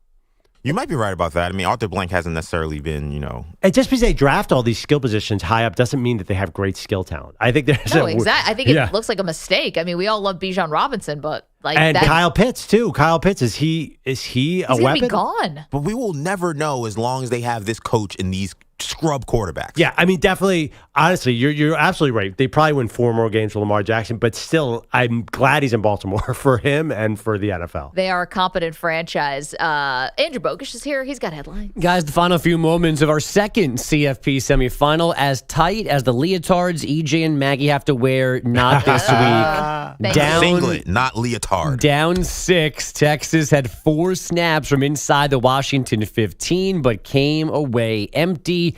Their season ending in the Sugar Bowl, 37-31. Quinn Ewers' final pass broken up by Elijah Jackson. We're just trying to take a shot at the end zone, obviously, because if you fall short, like you said, the game's going to be over. So, just was looking to give my guys an opportunity to go make a play at the end of the day. That's all you can really do. Texas playing catch-up all night long, down as many as 13 early in the 4th, but had the chance to win in the final moments. But it is Washington that wins its 21st consecutive game and gets to face Michigan for the national title Monday night in Houston. The Wolverines won the first thriller of the day, 27-20 over Alabama in OT at the Rose Bowl. Just the second time in 110 granddaddies of all that overtime was needed. Blake Corum scored the deciding point on the ground, but it was J.J. McCarthy throwing for 3 scores during regulation, including the tying points with 94 seconds left, leading to what Maggie just said from Jim Harbaugh. Against Alabama, I think the last quarterback to win in overtime against Alabama was none other than Tom Brady. And, I've said it before, but this is right here. This is the greatest quarterback in University of Michigan college football history. And again, the qualifier at the end, McCarthy's the best QB ever at Michigan. Tom Brady, the best QB that went to Michigan. Yes, that's good distinction there. Did you guys see, sorry, just going back to the first game, the Sean McDonough was doing play-by-play for Texas and Washington on TV? Yeah. And he said about Quinn Ewers' future. He's like, well, there might have been some thoughts about whether he would turn pro if he had a really good college football semifinal and championship game, but looks like he's going to be coming back. I was like, wow. Damn. When did he say that? Like with 40 seconds to go. Yeah. It's like, sheesh. Well, that's actually Sean, let him know. Totally. Wow. It's funny. I was watching the whole game saying, wow, is Ewers playing well enough to go straight? No. And I don't, but he definitely wasn't bad. No, he made a couple really nice throws, but yeah, I thought he was pretty good, but it's such a funny offense too. Like they're running some sort of scheme. Like you don't get a sense of, I don't know, is Quinn Ewers good or is Steve Sarkisian good? I can never tell with that team. Anyway. It was very weird because they usually start games off, and there's a lot of data suggesting their scripting of the first 10 to 15 plays is usually absolutely money. And for whatever reason, I don't know if Ewers just had the yips or it was Sarkisian and it didn't have it last night, but they started off just like they didn't know what they were doing. They scored early. They had a Not the touchdown first drive. drive. They went 3 and out. I Yeah, think. their second drive, And they were scored a 0 for touchdown. 4. On that. Well, yeah, I mean, listen, they lost their best player on offense, the running back. So, honestly, I think they were pretty good. That at that end, the throw he made to the running back that they reviewed, he made a couple money throws. I'm into Quinn Ewers. I'm into him too. But And I do think he keeps Arch off the field for another year, which is really he weird. probably does, and I think Arch probably sits behind him. Bogusch, back to you, sir. You guys wouldn't do EJ the solid before. I'll do it here. OG Anunoby debuted 17 points, 6 rebounds. The Knicks down the T-Wolves yesterday, 112-106. And then RJ Barrett, Emmanuel quickly combined for 33, and the Raptors 124-121 win over the Cavaliers.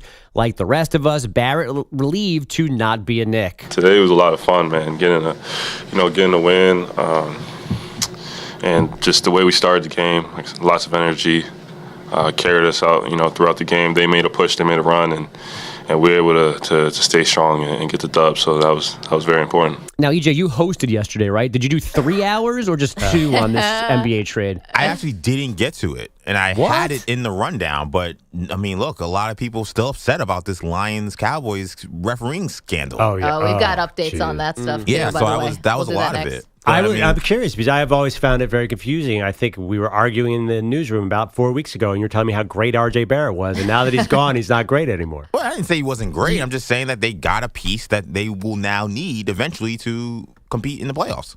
Oh my God, compete for what? Eventually winning a championship. OG, you know who? There's one NBA champion who got traded in that trade. You know who it was? Well, OG. Okay, so I know, but I don't want to get on the Knicks here, but are you better than the Bucks? Are you better than the Celtics? Are you better than you're still not better than them? You're better, but you're not better than those teams. Why are you better? What's the difference? You're the same. You're Spider-Man. Well, because RJ Barrett is not consistent. Right, and you're better because you have a better shooting OG Anunoby, and you have a piece now when you play against the Giannis's, when you play against the Jason Tatums, when the Jimmy Butlers, you have a guy to actually guard those guys. The Knicks were missing that. Yeah, I gotta tell you, I blame Bogusch here on this. You knew exactly what you were doing. No, as soon as he said RJ Barrett happy to be going away from the Knicks, he didn't go to a team that has how many wins? 13 on the season? I thought Julius Randle tells you everything you need to know about him wanting to be teammates with RJ Barrett. He was amazing yesterday. Well, I just thought it was interesting for a Tom Thibodeau coach team to get more boring and add another defensive player is an incredible accomplishment. Bogusch is diabolical with these updates sometimes. He knows what he's doing. Last one from me. It's now 2024, so it's an Olympic year. These Summer Games in Paris, and NBC making an interesting hire for its prime time coverage. We're going to get Snoop. Working alongside Mike Tirico and friends, providing reports on athletes and the culture around Paris. Now, I missed this, but the last time we had Summer Games, Snoop and Kevin Hart did a daily show for Peacock. From Connecticut. And it was so well received. Really? That's why Snoop gets this bigger role this time around. What about Kevin Hart? He's not there? Can't speak for Kevin Hart. He's putting out 7 movies a year. I don't know how. Every time I turn on Netflix, there's a new Kevin Hart flick. Something about a plane being hijacked, I think, is the latest one. I mean, they need to get Snoop. And whenever they do the Olympic boxing, I need Snoop analysis. I mean, he did the Jake Paul Nate Robinson fight. He was excellent. And he was outstanding. But the only thing is he literally has to be passing a blunt to the other people on the set because that's what he was doing during that other boxing. Put him on the Olympic team. I don't think he smokes anymore, though, right? Test. Didn't he cut back? No, it was a commercial for that was a fire pit. Yeah, fake. Yeah. Oh, okay. Bogusch, By the way, I was high probably watching it. He was in Colorado. Bogusch, the Willie Nelson of our show, is commenting on Colorado Snoop. doing that and other things. Well, you say you need more Snoop, by the way. Isn't Snoop already commentating on the Olympics and everything else? The guy is literally talking on TV 24 hours. He's on TV talking about the college football. What are you talking? I didn't even know doesn't he already commentate on the Olympics and everything else there is? You're saying Snoop's a little overexposed? Snoop is a DJ Khaled of sports. He's on camera all the time. Snoop. That is. Say he's the DJ Khaled. Well, DJ Khaled is at every whatever of Snoop. DJ Khaled is literally at every sporting event, even more than Drake. I mean, the guy is. No, Lil Wayne tops everyone. Lil Wayne, and he's doing some analysis too. Yeah, he once wrote a letter about and did Wimbledon picks from prison. Yeah, and they were spot on. He loves sports. A lot of these rappers do. Yeah, I think people. I think Snoop might actually be the most, as to Perloff's point, he might be the most well-recognized rapper ever. Well, You think he he's has a most new famous movie rapper? coming out where he's about his coach. He's a kids coach. Yeah, he coaches youth football. He's actually coached a Which he lot of does. kids that play for SC and Oregon. I was going to say, doesn't he have a lot of Pittsburgh? Juju was his guy. Juju played for his guy. Yeah, he's had a lot of kids throughout his. And Luther Campbell, obviously, very famous coach. Oh yeah. Is Snoop the most famous rapper? I think yes. Oh Who's yeah. topping him? Dr. Dre? Only Jay-Z. Jay-Z, Dre, Eminem. I think those are the Mount Rushmore. But I think Snoop's been around longer than Eminem, not Dre. And Jay-Z, well, yeah, Jay-Z's pretty famous. Yeah, but Jay-Z's part of his Snoop's like friends with Martha appeal is that Stewart, he's though. not in front of the camera all the time. That you actually might not see him or Beyonce for like 3 years, and then you're like, oh, now Jay-Z has dreads. Who knew that was going to happen? Snoop is crossover in a way that it's unprecedented. Yeah. I agree. Yeah. So now he's going to be doing Olympic coverage. Lucky us. Awesome, can't wait. What does Snoop have to say about badminton? Probably a lot, actually. I wish it was the winter because I would love to see him do curling. That would be. You'd have to be high to listen to We Snoop. should add more people to the Olympic coverage that are just out of the sports world. Yeah. It would just add more. It would help the ratings, I think. Do a Manning cast. Yeah, I mean, get Tone Loc to talk about swimming. That'd be tremendous. Get him to call it. Yeah. He's got that good voice. Not me. Unless you're paying me to watch it, I'm not watching any of these people do anything for the Olympics. I'm out. Oh, Perloff. Come on. I watch No Sunday fun. Night Football. They throw those. No fun. Give me a break. It's the most commercialized crap of all time. Olympics? No Of kidding. all, it's the worst event in all of sports. I hate it. Are you kidding me? You don't know what the magic Summer is. Olympics are crap. What if Tone Loc did a dive? Was on the diving team and was a part Well, of it. that I'd have to watch. See? There you That's doing the funky Cole How Medina. could you watch Usain Bolt? Or Yeah, Michael Usain Bolt was Phelps, awesome. Or Michael Phelps. Wait, you don't watch gymnastics? Crap. What about Michael Phelps? Oh, come on. I'll Well, Katie pretend to Ledecky. like it when we need it for the radio ratings in July of 2024. I'll pretend to like it. But I generally think the Olympics is stupid. What about that dancing gymnastics? What do they call that? Rhythmic. Rhythmic. Yeah, there you go. Yeah. No, that one's lame. Oh. Yeah. You don't think those floor exercises are cool? Actually, I do like the women's gymnastics. What say, That's Simone awesome. Biles? What? Yeah. Simone Biles is awesome, right? But generally, Olympics. I mean, you're an Olympic fan, EJ? Are you a dude? What's going on here? Every 4 years. Every 4 years. So great athletes on the track and field. I love the hoops. America. I've There you been go. to 2 Olympics working as a production assistant. I cry every time. Olympics Play is that awesome. anthem, forget it. Heartless Perloff. I know. 855-212-4CBS. A lot more to do, including mentioned. We got some Cowboys updates for you. Maggie and Perloff, CBS Sports Radio. You're in a 5-minute break.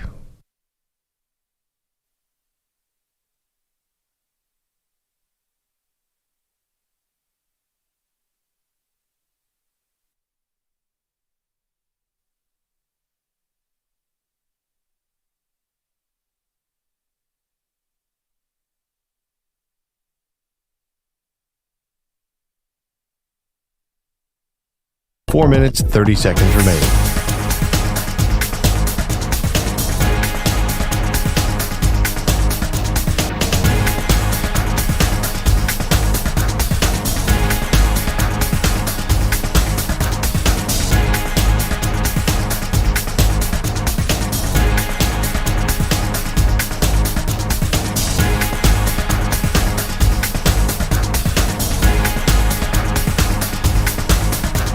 Four minutes remaining.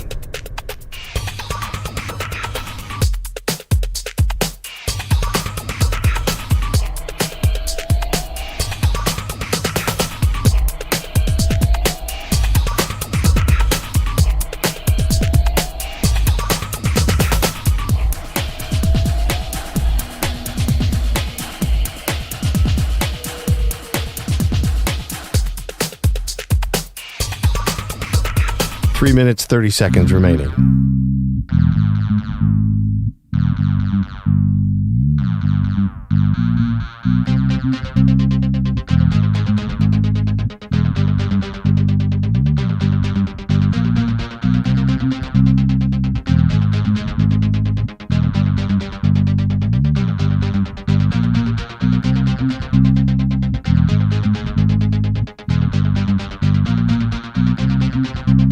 Three minutes remaining.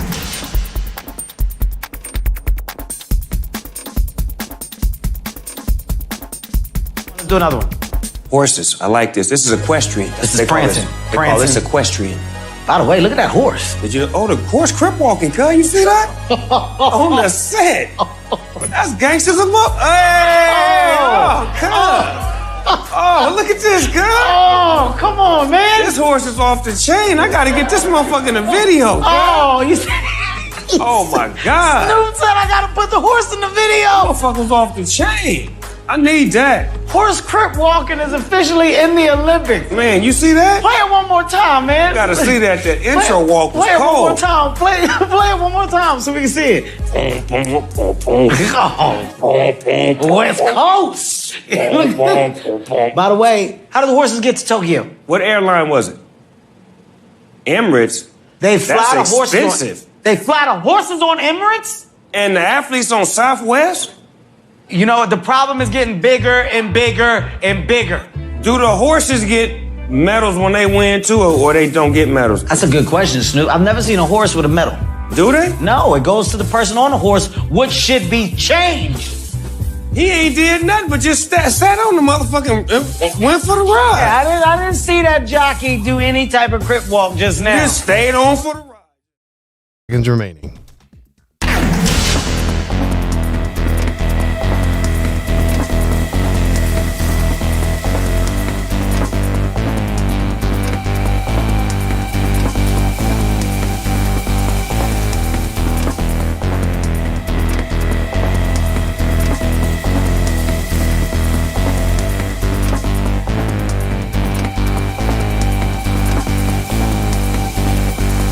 One minute remaining.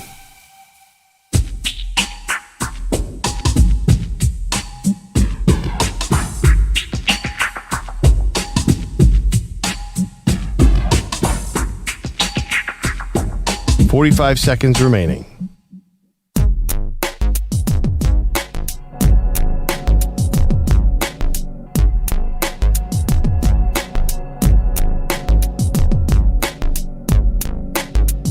"30 seconds remaining.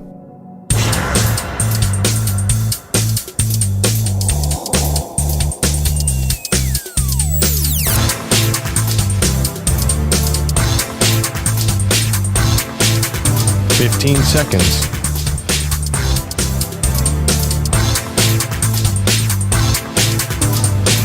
Break ends in 5 seconds.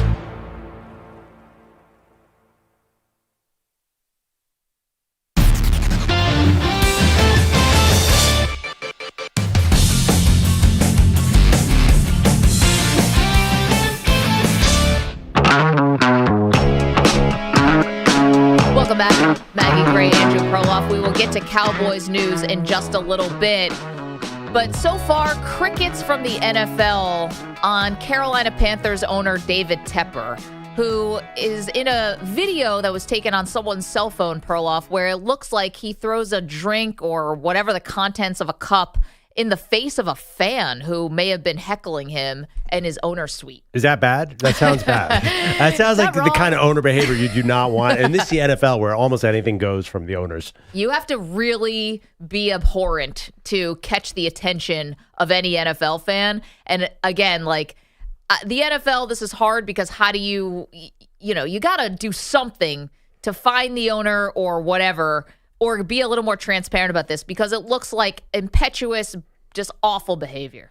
So David Tepper came in as really like a surefire owner. He was with the Steelers, who are the classy, not the classiest, but they're sort of the most professional franchise. And he's a successful hedge fund guy or whatever. Everyone thought this was going to be great. In fact, I think they gave him the Panthers, even though he wasn't the highest bidder. I think maybe Tillman Fertitta bid more, but they thought, he's the right kind of guy to own a team. He's going to be a class act. And there's been nothing classy or good about this. They've made a mistake at every turn. Well, and it's been embarrassing on the field. If you look and you'll see, the games are sparsely attended, and I get it. Why would you go to a Panther game right now? They've made bad decisions in football. I don't know how the general manager still has a job when it's been mistake after mistake. And now you have an owner who, off the field, there's been issues with getting a new practice facility and things like that built. And then on top of it, now you've got this interaction and altercation with a fan. What else is left on the bingo card? Yeah, I don't know. They can't get any worse. Not having the number one, trading your first round pick and then giving that team the number one overall pick. I don't know. Has that happened before? It feels like the 80s Cleveland Cavaliers used to do that. But it's the worst thing you could possibly do. It's a very specific pull. Well, they had to change. The NBA had to change the rule because the Cavs kept trading their first round pick. Exactly, Stepien rule. Yep. Yeah. I don't know. I can't think of any way this could go worse. Well, I mean, you've had things like Daniel Snyder where people have been harassed, and obviously Jerry Richardson where people who are harassed. So if you want to go on the bad scale, I guess that would be, worse if we're comparing. But I mean, you're right about, everyone thought here's a brilliant owner who's gotten to see how this great organization works in the Steelers. And instead it's been revolving door of coaches, can't get the quarterback right, could maybe be hurting Bryce Young in his future career. Who knows if Bryce Young's even going to be good? And now this, where's the NFL? If there's more to the story, give us more to the story because your owner looks like a lout. Yeah, I mean, to me, I just go back. You went into the season with Adam Thielen as your number one receiver for Bryce Young. What did you expect to happen? Awful. Anyway, we do have Cowboys news. We got more college football playoff semifinal fallout for you. It's going to be Michigan against Washington. Why we're all looking at the wrong thing when it comes to this matchup. Don't move.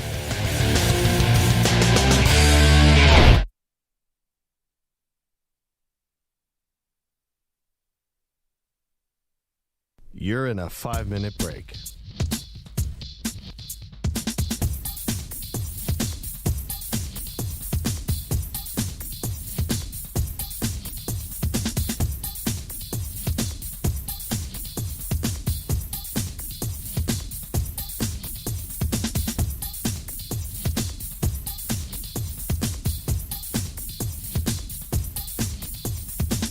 Four minutes, 30 seconds remaining.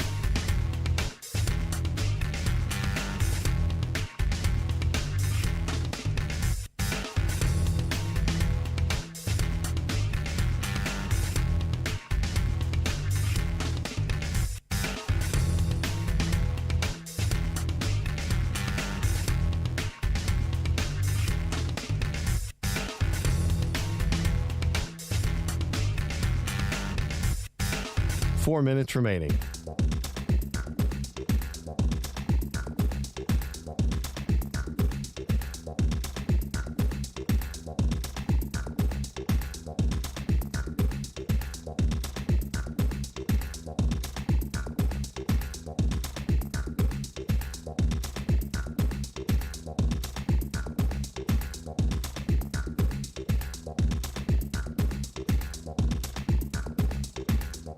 Three minutes, 30 seconds remaining.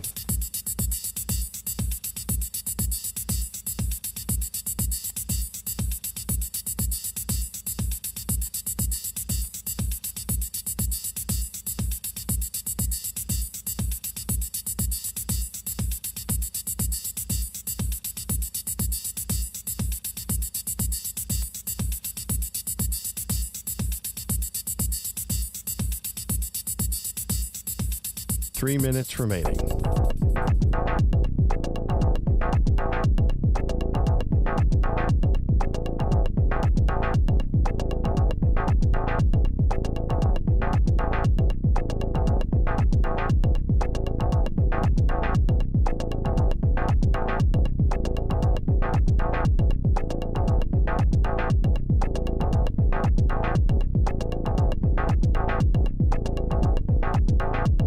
Two minutes, 30 seconds remaining.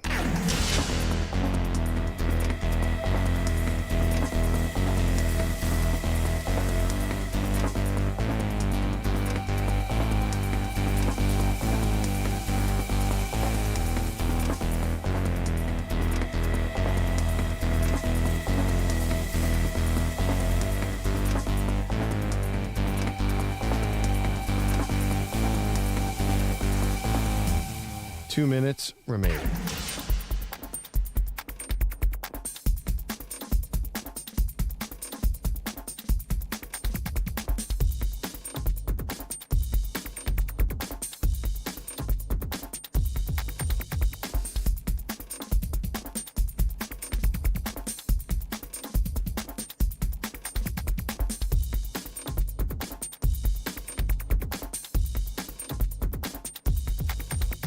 One minute, 30 seconds remaining.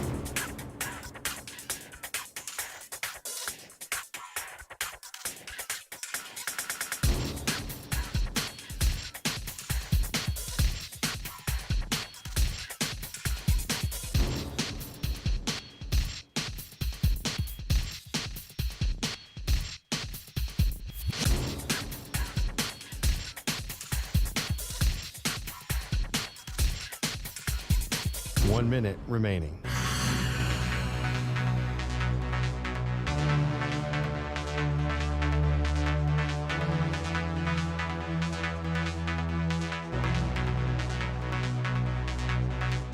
"45 seconds remaining.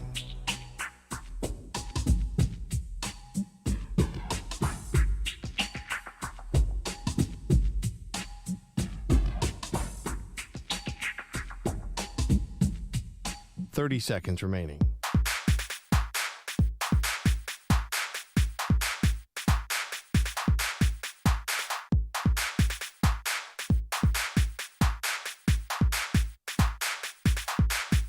"15 seconds.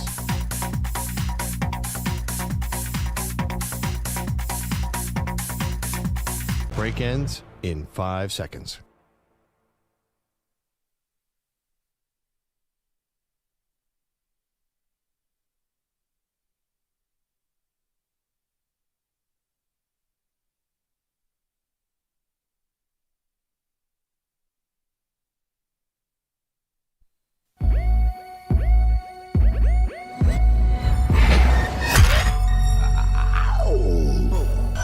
He thinks Frisbee golf is the sport of the future. She's sticking with football. They are Maggie and Perloff on CBS Sports Radio. Congratulations, Michigan and Washington. That's your college football playoff championship game that will happen on Monday, Perloff. But it was two wild semifinals, both one-score games. Alabama-Michigan goes into overtime. The Washington Huskies stave off Texas, who tried to make a furious comeback, literally 4th and goal with a second left in that Texas-Washington game. If you're just waking up, just getting going, and maybe you didn't see the end of that game, it was a wild one. But we get Washington, we get Michigan, and I can't help but, listen, we're going to have a long time to talk about that game. And Michael Penix, I think, on this type of stage really opened up a lot of people's eyes about maybe what kind of pro he can be. The wide receivers from Washington, I mean, this is an amazing offense.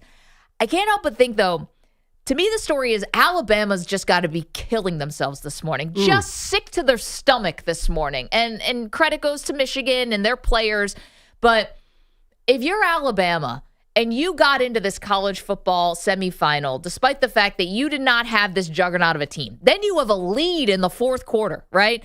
Then, and Michigan, despite the fact they might have been the better team and probably were the better team all game long, mistake after mistake after mistake on special teams leaves the door open for Alabama. They always win this game, Perloff. And the fact that they didn't because of Jalen Milroe at the very last play of the game, takes a low snap in overtime, runs right into the teeth of the Michigan defense, game over. I mean, that's just got to be crushing if you're Alabama.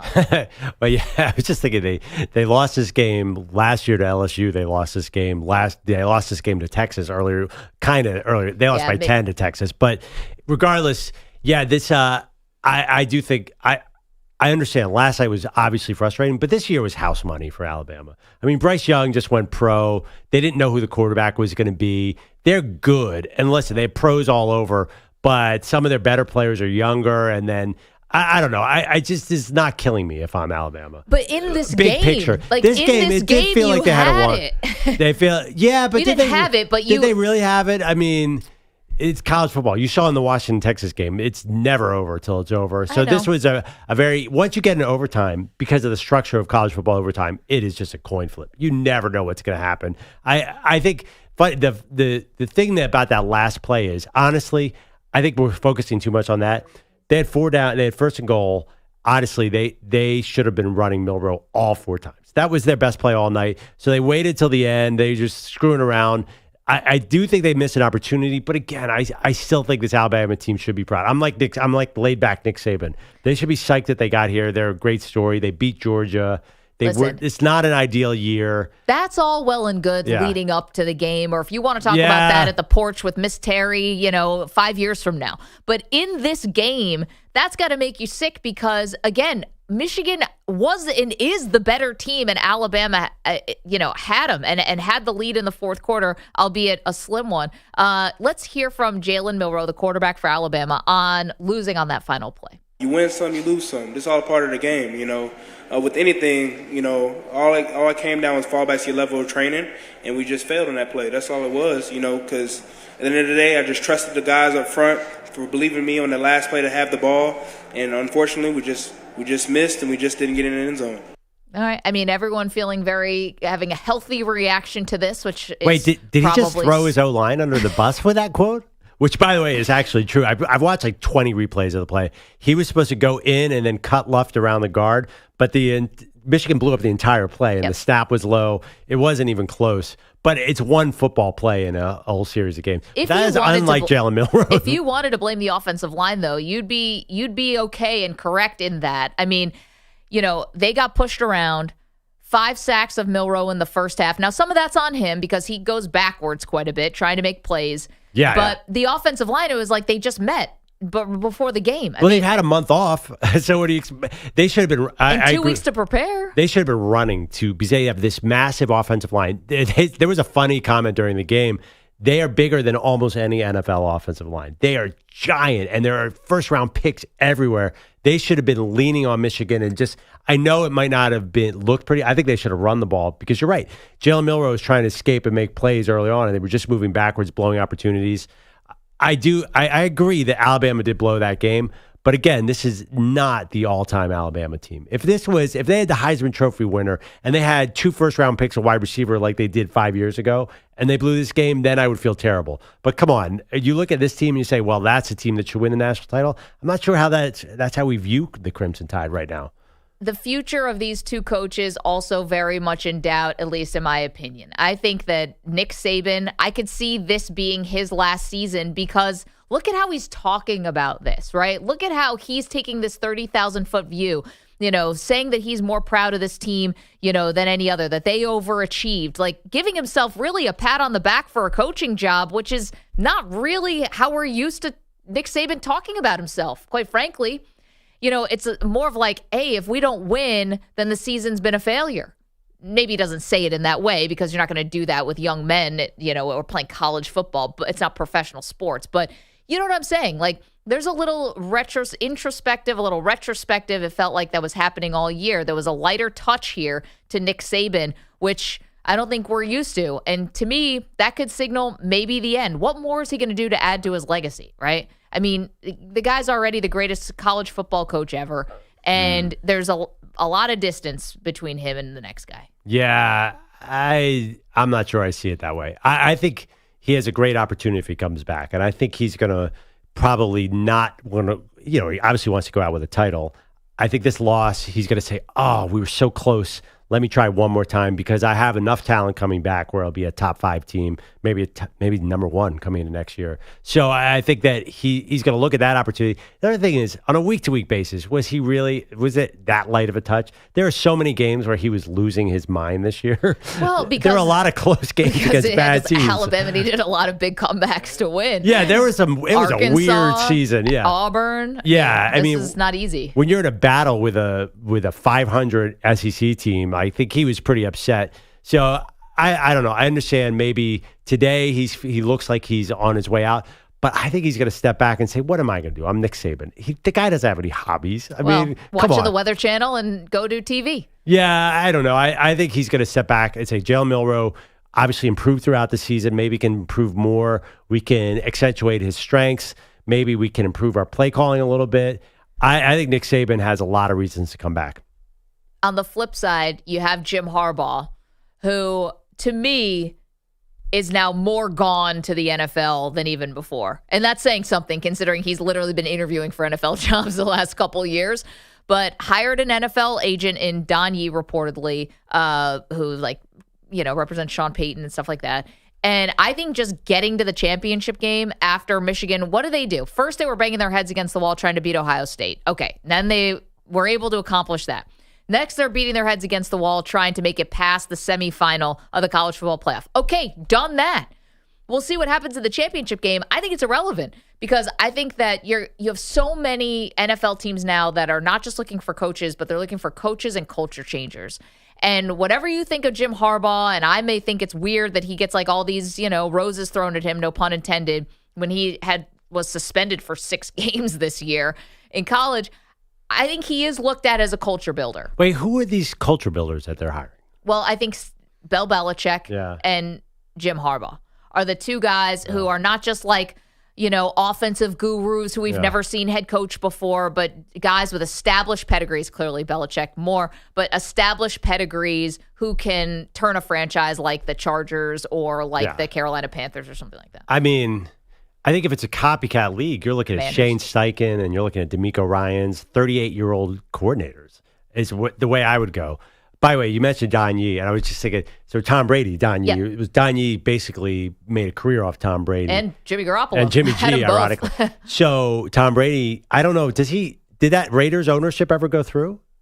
So does Don Yee mean that Jim Harbaugh is going to team up with Brady, another Michigan man, and the Raiders? Is this where we're going? It's and funny. Jimmy G actually happens to be there too. Yeah, right, for now. Man, that's pretty good, Perloff.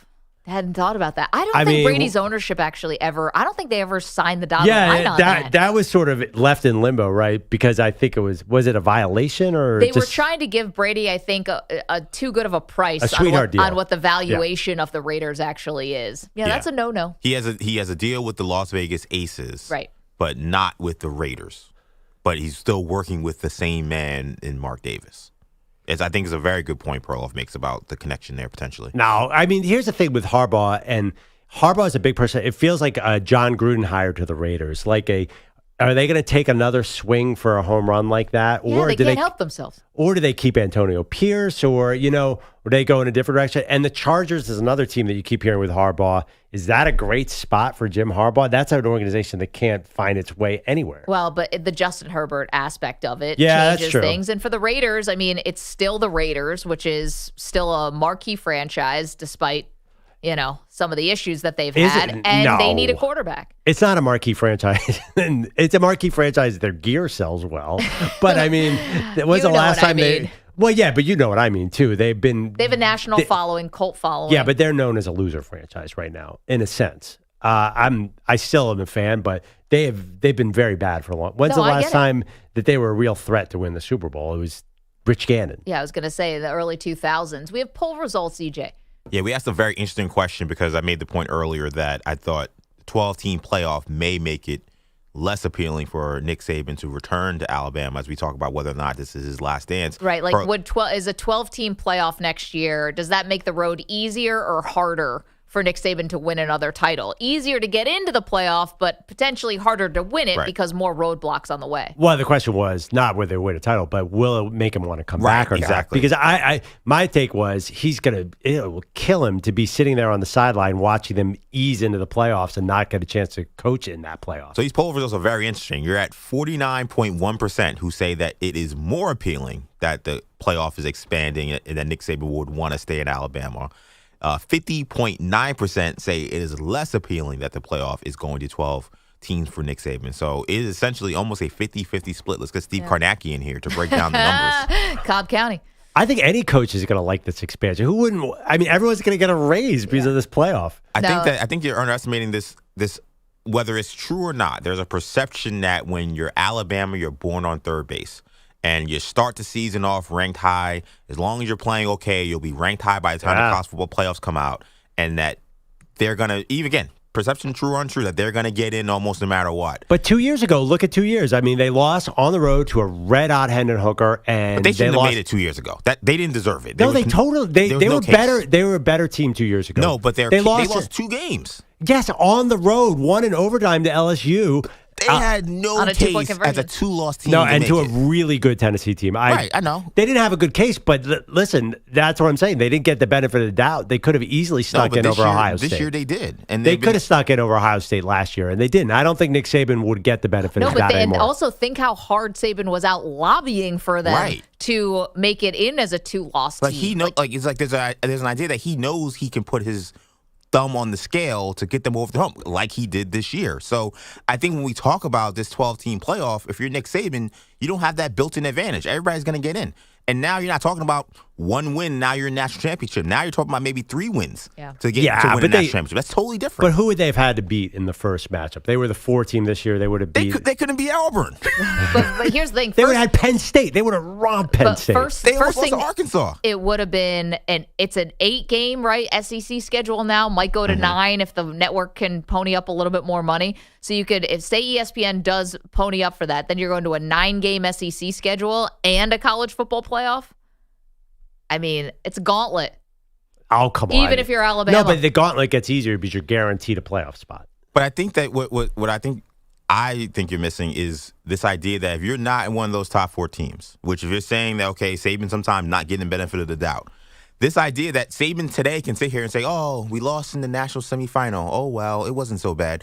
Tell those Alabama fans if you lose to a number 10 seed or number 11 seed in a first-round matchup, this was a decent season. That's a whole different ball game. That's better than not making the playoffs. Yeah, but I think you'd rather not make the playoffs as the number 5 team if you're Alabama than lose in the first round to a as lesser team. Number 5 team that loses to the number 12 seed or whatever it's going to be. Like, that to me is way worse. See, and I think why I think he knows that. And why I think retirement's on the table is because I don't think Saban wants to deal with any of this. Because to be honest, none of it impacts the legacy. And I guess yeah, but another title would impact legacy. And does it though? At some point, it's like Belichick. Does he have to win another Super Bowl? Yes, I think another title this late in his career would be pretty awesome. And there is a path. I mean, they certainly. I'm looking at their schedule next year. They get Georgia in Alabama. Now, unfortunately, they have to go to LSU, but LSU lost their quarterback, and they don't have Texas next year. They get Oklahoma. Yeah. So Texas is in 2 years. I think this is a great chance for him. Just run Jalen Milroe in the first half. Don't wait till the second half, and he's going to figure it all out. Coming up, we do have this Cowboys news. I've been teasing it. We will get to it. I promise. Dallas Cowboy news next. Your phone calls on the college football playoff at 855-212-4CBS, 855-212-4227. It's Maggie and Perloff, CBS Sports Radio. You're in a 5-minute break.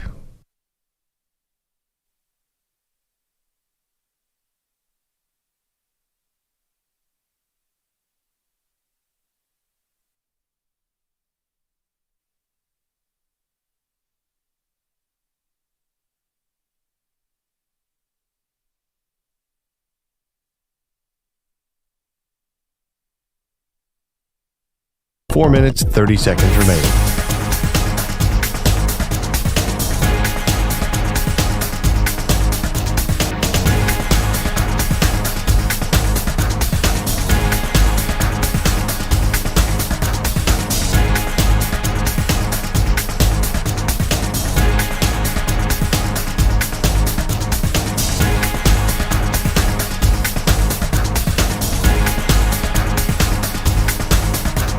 Four minutes remaining.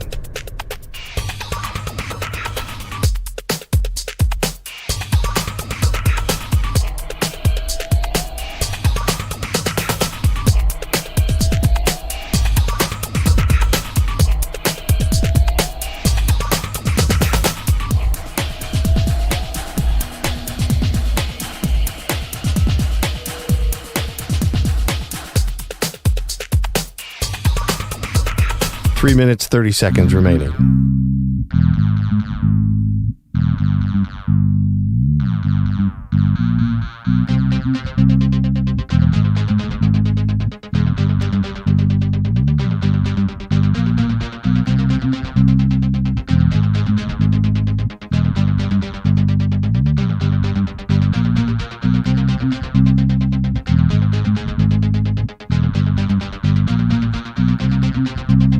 Three minutes remaining.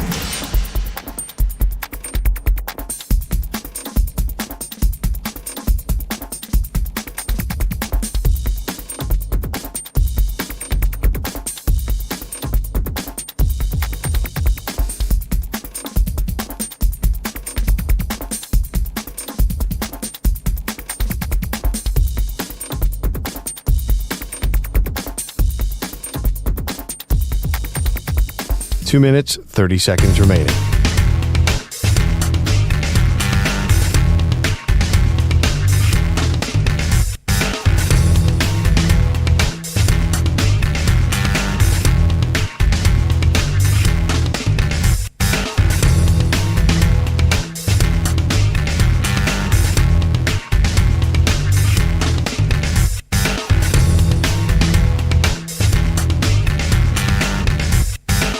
2 minutes remaining.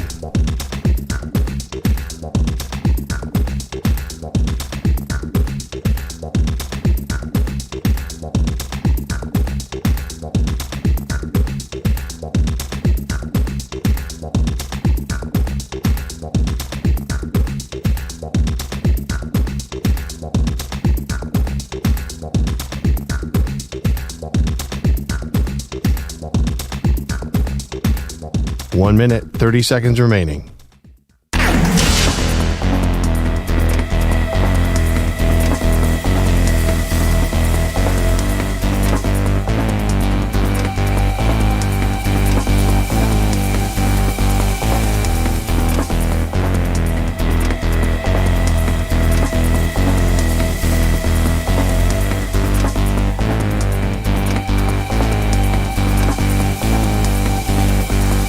One minute remaining.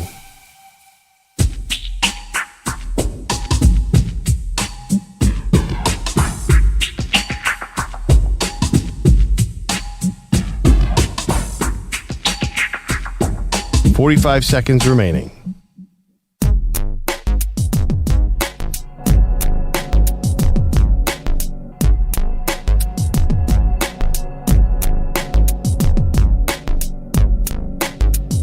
"30 seconds remaining.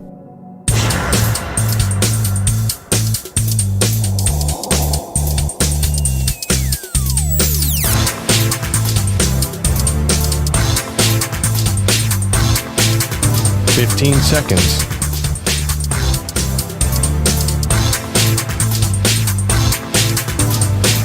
Break ends in 5 seconds.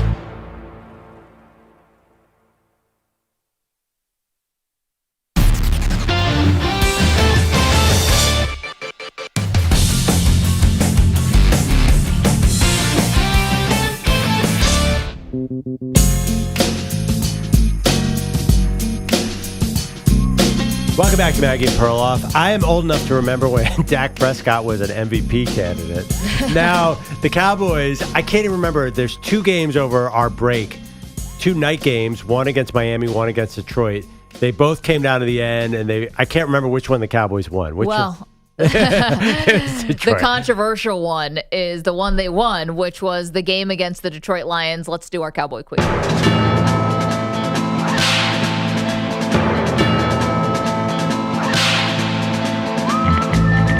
Well, the breakout star of the Cowboys this season, no doubt, has been CeeDee Lamb. People wondered, could he be a number 1 receiver? The answer is yes.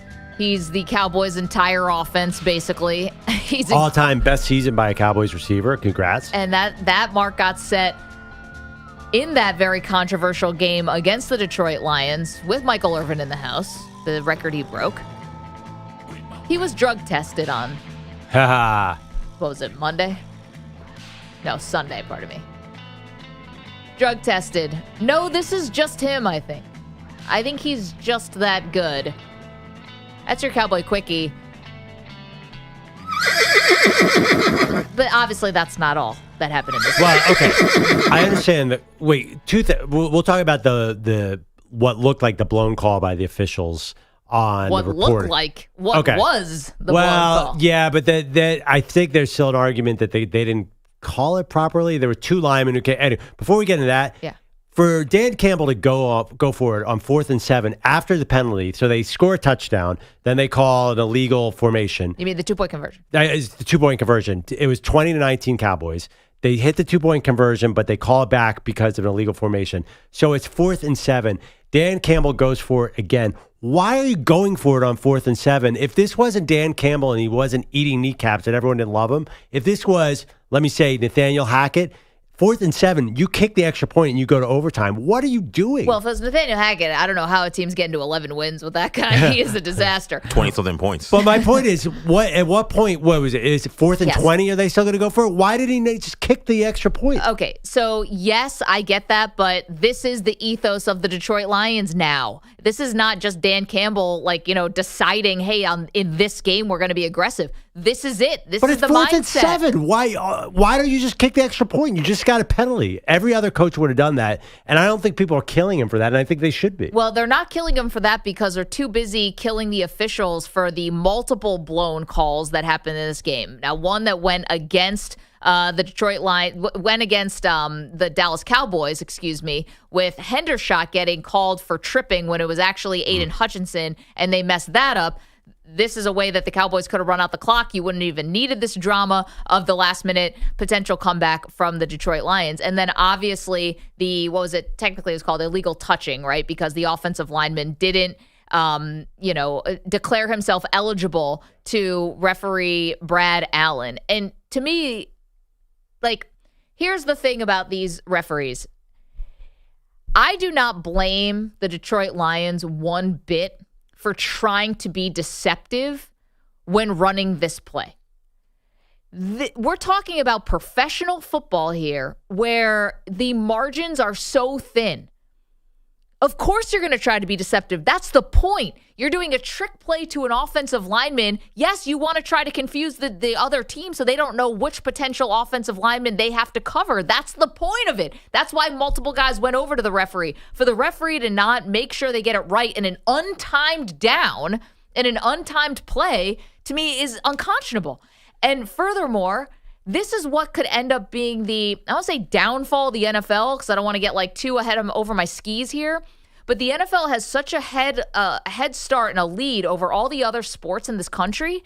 And the officiating and the lack of accountability on this officiating is what is going to, if anything brings down the NFL, it's going to be this. Because they do everything else really well. You got backup quarterbacks all over the place, and we still tune in droves, 40 million plus, to watch backup crappy quarterbacks. That's not what's going to kill the league. It's going to be this bad officiating where you can't trust that the right call is going to get made. Yeah, I mean, it's absolutely not how it works. The more officiating controversy you have, the higher the ratings go. But what about the faith in the sport? I don't think we're headed in that direction. I understand. As I've said, I guarantee I get more Twitter likes by ripping the officials than anything else. But the reality is it's close enough where we still trust the process. Listen, 2 dudes ran up to him, and he thought it was the other guy. He thought it was Dan Skipper. This was an egregious mistake, but you don't lose faith in the game. Yes, the officials screwed up. I do think they should go to a sky judge and have more help with it because the game's going so fast. But no, I think this controversy makes it a more interesting product, to be honest. I'm tuning in. I can't wait till the Super Bowl comes down to a bad call. It did last year against your Eagles. Well, at least there was an argument to be made that wasn't offensive. He had his jersey. So that was an arguable call. This would have been, imagine that was a Super Bowl.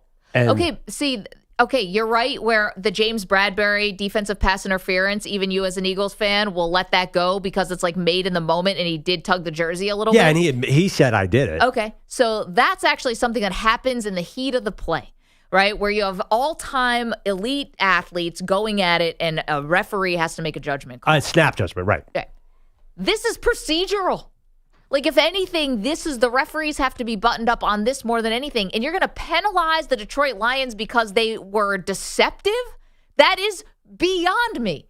So you're going to penalize the Detroit Lions because they tried to do something to get, do something within the limit of the rules, totally not cheating, nothing like that, to try to get an advantage on the road against a quality opponent. They got penalized for that. Yeah, Can you imagine? 2 tall white guys ran up to the official and he got confused. He thought Decker was Skipper and Skipper was Decker. Okay. They made a mistake. Well, it's your job not to make a mistake there. Well, guess the other game where they made a mistake? Every game, of course, the officials screwed up. But the problem is the refs aren't saying they made a mistake. Yeah, Brad I get Allen that. in the post game is saying, well, no, Skipper is the guy that came to me, and that's the guy who reported eligible, even though he wasn't. It's your job to help sort this stuff out, not lead to more confusion. Yeah, they made a mistake. And but again, where's the accountability? They're saying that Brad Allen and his crew are going to be, penalized for this, and that they might not get playoff games. Great. What does that do for anybody? Well, I totally understand what you're saying, but what do you expect to do now? What are you going to give the win to the Lions? I'm expecting that the officials, when it comes to procedural stuff, will make sure they get it right, as opposed to being so sped up and not taking their time. Well, you know one thing that they could do? Maybe don't have a 17,000-page rule book that makes no sense to anybody. Explain all that stuff to somebody from England, and they'll look at you like you're insane. Okay, but it's then also you don't have to have this job if you don't want it. Like if you don't love rules and the rule book and all of that, then maybe being an NFL ref isn't for you. Like Also- that's just part of the job. Also, honestly, like get rid of this rule. Like this idea that you have to report is ridiculous. Why should the offense have to tell the referees and the defense what the hell is going on? I still haven't gotten a good answer for that. In the NBA or in any other sport, you don't have to make these weird declarations about when the Warriors want to play Draymond the 5, they're going to say, hey, our forward is playing center now. You Like, can't it's just have your stupid. left tackle go out on a pass pattern, though, EJ. He's lining up as a tight end.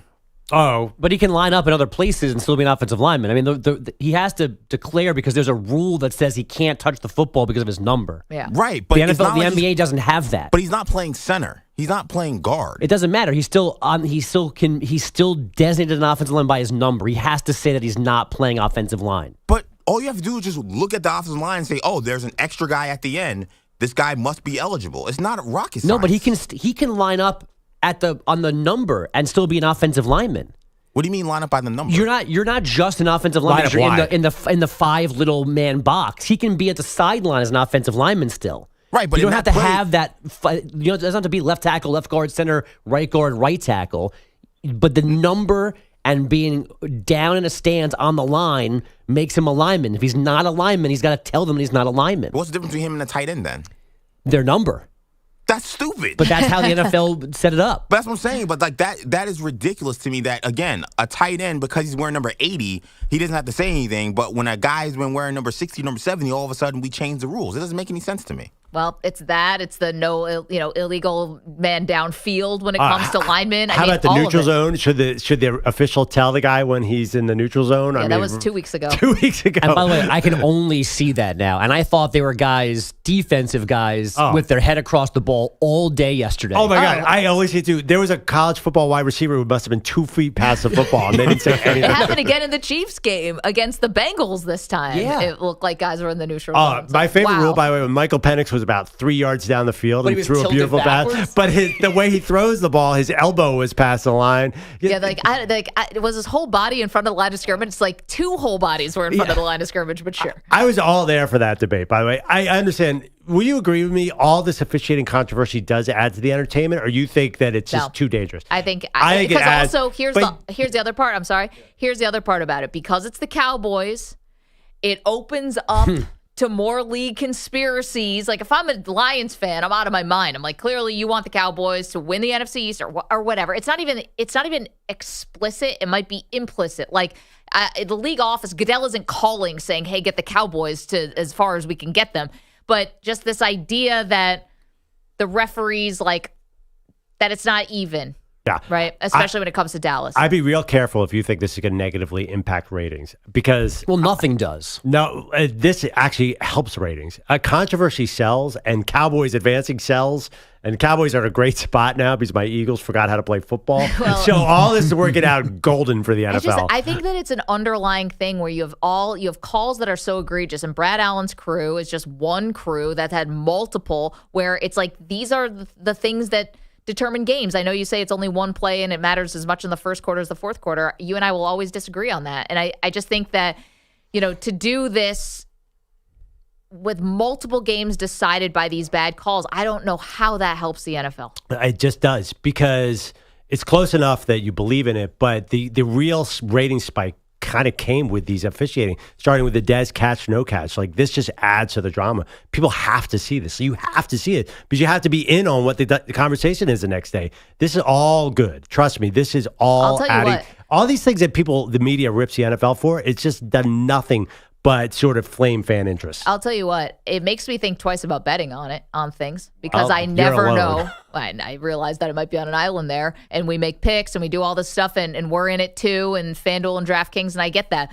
But it does make me think twice because I'm like, I'm going to bet on something and then what's going to happen at the end of the game? Something stupid that's going to mess with my bet? Yes, that's what betting is. I've never watched a game and felt more disgusted in a game that I had no rooting interest in than that finale to that Dallas Cowboy game. Yeah. I felt like I sat there. I'm like, why did I watch this? Like, I know what you're saying, Perloff, that controversy sells, but I think to a certain point, when controversy turns into incompetence, which is what we're seeing with these referees, that's where the thing changes. Yeah. Really, I'll bet you that they set records with the Cowboys in the playoffs. Oh, I mean, yeah, but the But Cowboys in the it playoffs. sells. That's called popularity. but they might because do that it's with an the Cowboys interesting anyway. product. They might do that with the Cowboys anyway. Well, regardless, it's definitely not going to hurt. So I think that's the bigger thing. It doesn't make people not watch. I don't know if that draws more people in to watch the next referee screw up, but it doesn't make people go, I can't watch this anymore because I don't trust it. Go watch a game from the 90s, and you think they're refereeing screw-ups now. They had no idea what was going on. It was pure haphazard at that point. That's part of it too. I'm sorry, because you know how they say nowadays it's harder for cops and people to do their jobs because we all watch these cop dramas, and it's you didn't find the piece of DNA that was left on the handkerchief from 5 years ago, and you didn't catch the murderer. It's we do have all this replay now. We do have all these stoppages. Yeah. We're cool with it, and you're still getting stuff wrong in an egregious way. In the 90s, it was weirdly more forgivable. And you can make 100 Super Bowl holding calls for me. You can't mess up things that are actually by the book, that are not judgment calls, not in the heat of the moment, or does that second foot down, or he juggled it. You can't mess up that. And that, and I might be whatever, but we should know what Brad Allen's punishment is coming off of this. And it might mean nothing, but you need to tell me he was going to get a wild card game, and now they're not because of this. If it was a stock, I'd invest in NFL right now because this is all good. It's just getting back. And also, too, they are doing a better job of communicating with the officials. They've gotten a lot of calls right this year where they just call straight in and say, this is what really happened. They've been, which could have saved them in the most famous. But you think this is big? This is a regular season game, which actually doesn't really mean that much between Detroit and Dallas. What about the pass interference call against the Saints? Yeah, that's worse. And has ratings suffered at all since then? No, it's gone through the roof. But this was big for the Lions because if they had won that game, they still had a path to the number 2 seed, and now they don't. So, I mean, tell that to a Lions fan who's been waiting their whole life for for your Eagles, this. I mean, you're talking about trying to get that home field advantage in the division. I mean, that Cowboys win kept them in it and now have them in the driver's seat. Andrew Bogusch is here with headlines. Believe me, the Eagles. Eagles got more problems than that. The Eagles, what are the Eagles? Had another crack find at it. a safety out of somewhere. How about execute a first down or a third down? Bogusch is here. Michigan's last national title was 1997. Washington's was 91. Somebody's drought ends Monday night in Houston. The Wolverines and Huskies alive and well in the CFP after yesterday's thrillers, a 27-20 OT win over Bama in Pasadena, then that 37-31 escape over Texas in New Orleans. Jim Harbaugh finally getting Michigan over the semifinal hump. That was an epic game, and glorious is how I feel. That was a tremendous win. Michigan lost this game the previous 2 years. The program hadn't won a bowl game since 2016. Washington joined them in the title game thanks to 430 yards passing and 2 scores from Michael Penix and some last-minute defense. They've done it all year. You've seen it so many times each and every week, throughout the season, them coming up with big-time stops and big-time moments. So we'll just wait for the play, and it was bound to happen. But just super blessed, and, we were all believing on the sidelines. That was Penix post-game on ESPN. Texas got nothing from 4 snaps inside the Washington 15 in the final seconds. The Huskies have now won 21 games in a row. Their last 10 decided by 10 points or less, the longest such streak in the AP poll era, which dates back to 1936. And again, the national title game Monday night in Houston. Former Washington State QB Cam Ward's declaring for the NFL draft instead of transferring, but DJ Uiagalelei is going from Oregon State to Florida State, and he'll have to face Clemson, his first school, next fall. Wait, what happened with Cam Ward? I thought this was going to be the big Miami's asking the same question. Yeah. Well, he's always said, I'm still considering the NFL. And trust me, he looks more like an NFL quarterback than a college quarterback. He's going to be exciting for a lot of teams. He also could still change his mind. Yeah. Because he's not hiring an agent yet. Got it. But again, nobody can come up with enough NIL to override your rookie NFL contract. But are we sure he's a first-round pick with well, the he's sort of injuries? late. Right now, he's kind of late first round, maybe second or third round. He's tall, and he can throw from every arm angle, and he's athletic. So, I don't know. I think he's a very interesting NFL prospect. I'm not saying that. As good as he was, they couldn't win any games the second half of the year. So, I think he might be over college football. I get it. Raven. Oh, sorry, go ahead. Yeah, no, I'm a huge Cam Ward guy. Incarnate Word. He'd be the first incarnate Word quarterback ever to make the NFL. Ravens head coach John Harbaugh said yesterday he's unsure if Lamar Jackson and other starters play Week 18 since the game means nothing to them. Dan Campbell, for now, expects Lions starters to play, even though they're basically locked into the 3 seed. The Detroit Pistons, right back to their losing ways, a 136-113 loss in Houston last night. That was their first game since ending that 28-game skid. Monty Williams' team lost the third quarter last night, 47-25. Unbelievably bad third quarter defensively. You give up 47 points in an NBA quarter, you can't expect to win in any game, period. And the win that snapped... What's he supposed to say? Man, the yin and the yang of Michigan sports right now is like making my head spin. You got the Lions of the best, season ever, basically, in their history, yet they get screwed on this call in Dallas. Michigan's now going to the championship game, but it might all be tainted because the coach suspended their 6 games this year. And now you got the Pistons? I don't know.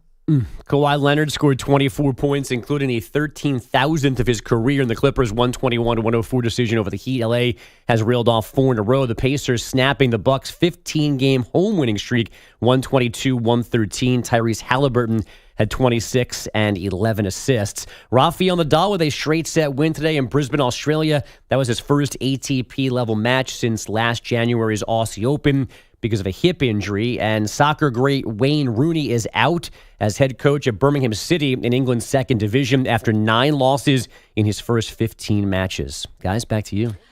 Thank you, Bogusch. You didn't mention Victor Wembanyama dunked from the foul line again, by the way. Did that happen yesterday? It happened during the break at some point. That dude, I don't think he's playing well, and I don't think I'm going to lose my Rookie of the Year bet. But that dude can dunk from 15 feet away. It's crazy. Well, it hasn't been great. The Trailblazers have not been winning very much, so I don't know about Shade and Sharp, but it's going to be Scoot Henderson. Scoot Henderson, pardon me. It's going to be Chet Holmgren. Chet Holmgren looks good. Or the Rubik's Cube guy in Phoenix. He's up for the award now, too. But I just want the record to show that Victor Wembanyama not playing well, so averaging 19 points and 10 rebounds this year. And 3 blocks, leading the league. Meanwhile, we'll get to the Wembanyama bet when the time is right. We've got a more cute bet on the doorstep of this show. The first bet that will be paid off in 2024. I don't know if I describe this bet as cute. It's up to EJ, I guess, right? Yeah, I mean, Maggie will look cute, actually. She'll look... Maggie, we're talking about the wrestling segment. She'll look like Jane Fonda in an 80s workout. I don't even know why you're afraid of this. You're in great shape for this. I don't feel it. You should... Look at the man on the other side of the glass. He has to wear a singlet. You're acting like EJ's, he's going to look fine. No, I think singlets are embarrassing for men because there's the upper body, but the lower body is going to be... It leaves nothing to the imagination. Yes, it's tight. And what do you think it does for me, Bogusch? Well, I don't know. Is HR listening? No comment. Yeah. I don't know. I get it. I signed up for this. EJ and I both thought that Alabama was going to win, so we bet Perloff, and the loser has to wear the wrestling singlet, and EJ and I lost, so now we got to wear a wrestling singlet. Not to make excuses, but I just want to put it out there how much Maggie and I really went out on a limb, because it wasn't that we thought Alabama was going to win. We thought anybody was going to beat true. Okay, Michigan. We thought everything was going to catch up to them. This was pre-Ohio State game. This was 5 weeks before. I said, I guarantee... I think I went out on a much bigger limb. I had no idea if Michigan was going to make the playoff. Number 1 or 2 team in the college football playoff. They're also favored in this game. So. Right. This was October. It was a blind bet. You're right. You were saying the odds were way in your favor, and then lose. I totally disagree with that. Michigan looked like the best team. They were blowing everybody out. They were blowing who out? They hadn't played anybody. Right. But I'm saying, at that point in time, you could say, look at what they're doing. Of course, they're going to win at least one playoff game. And I'm saying, I don't know who it's going to be. They're going to lose. So. Listen, it should have been Florida State and should have been a lot easier on my blood pressure than last night. Yeah, it was funny because did Florida State make a snap? The way that I worded the social media post, our boss Spike Eskin thought that maybe you and I were sharing a singlet. Yeah, there would have been a lot of uncomfortable conversations happening. If you call HR there, for sure. That would have been rough. No, we are going to wear both our own singlets, and we still have to determine what this is going to look like. Are we going to look like the high school wrestling team? We're going to try to look like WWE, AEW. I love Bret Hart. I wear a lot of Bret Hart stuff. I would have no problem rocking the black and pink. I don't know where I would find a Bret Hart singlet. He has a particularly low-cut singlet, though. There's nothing left to the imagination there. Yeah, you get belly button, I think, in his, right? Yeah, it's real low. Yeah, I looked at it last night. Yeah, but he's got long tights, which I like. I'll take the long tights over the more upper body exposure. I was always a sucker for the pro wrestler who had the amateur background. The guy's like, oh, this guy's scientific, Like it matters. And he comes out like, oh, he was an amateur wrestler. He's going to be doing the grappling or How something. about Kurt Angle? It's like an Yeah, Olympian. Kurt Angle, the ultimate guy. I always felt for in my generation, Bob Backlund. Anyone remember him? Yeah. Bob Backlund, very scientifically oriented, and then he'd get out there and basically Andre the Giant would throw him 9 feet in the air. You said an Andre the Giant singlet. Yeah, which was not even. That's just one. It's just one. One strap. That would be tough for Maggie, I think. Yeah, I mean, I'd have to improvise a little bit with that. I don't want to be this woman on Bourbon Street last night at ESPN's broadcast. Although I think our ratings would go up. You talk about referee controversies. I think that would really spike the ratings over here. You need 10,000 YouTube followers. Here you go. Oh, only 10,000. Just kidding. 855-212-4CBS. 855-212-4227. A lot more to do, including more fallout from the college football playoff. Thank you, Bogusch. And the one NFL clinching scenario that's got this show on pins and needles. Maggie and Perloff, CBS Sports Radio. You're in a 5-minute break.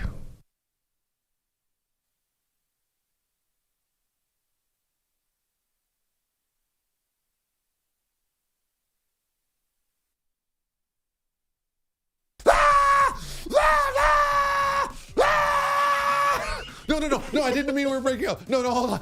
I know it's... Head starts spinning around. She starts puking pea soup.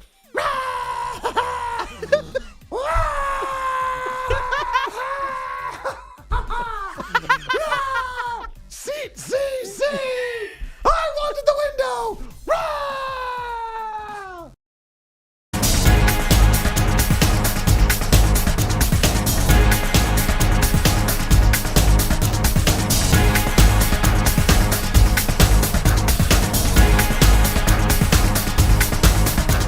4 minutes remaining.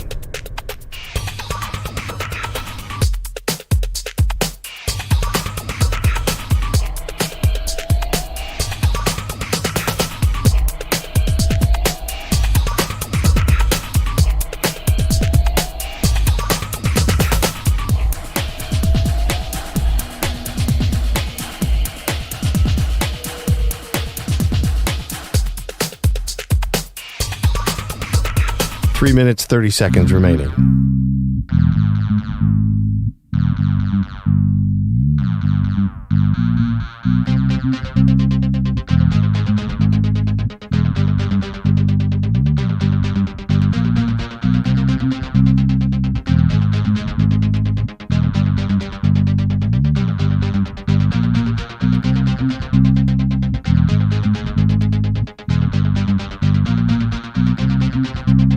Three minutes remaining. Here's Fireman Ed. J-E-T-S. Jets. Let's go, Jets.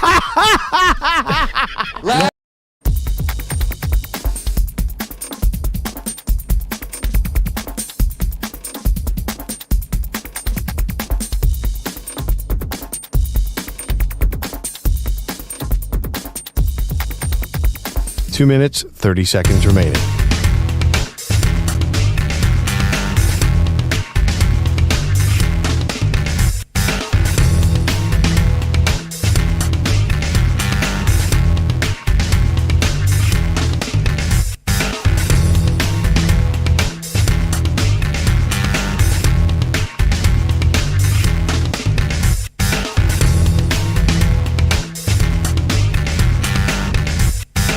Two minutes remaining.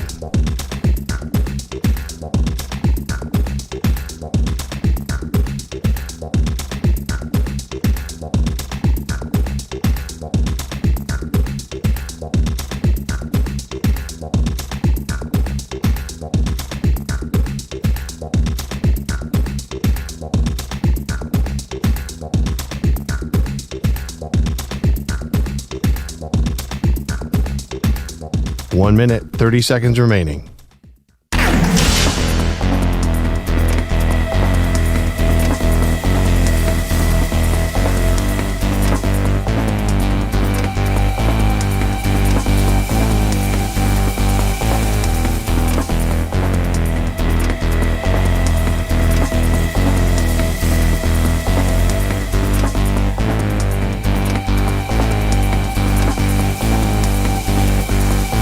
1 minute remaining.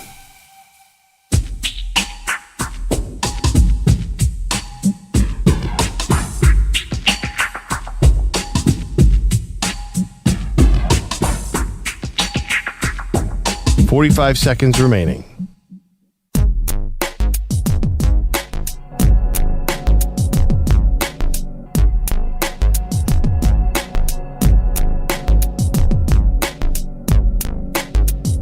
"30 seconds remaining.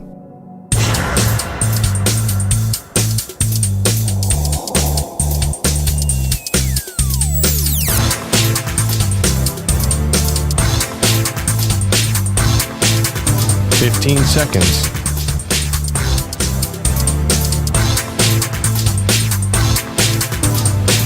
Break ends in 5 seconds.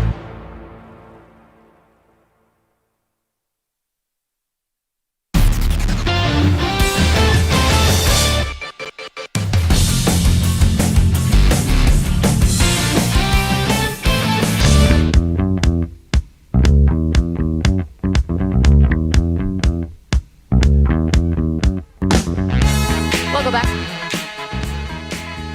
Maggie Gray, Andrew Perloff, Buffalo's finest. Rick James, kind of. Don't check the Wikipedia page too close. We talked a lot about the college football playoff today, and rightly so.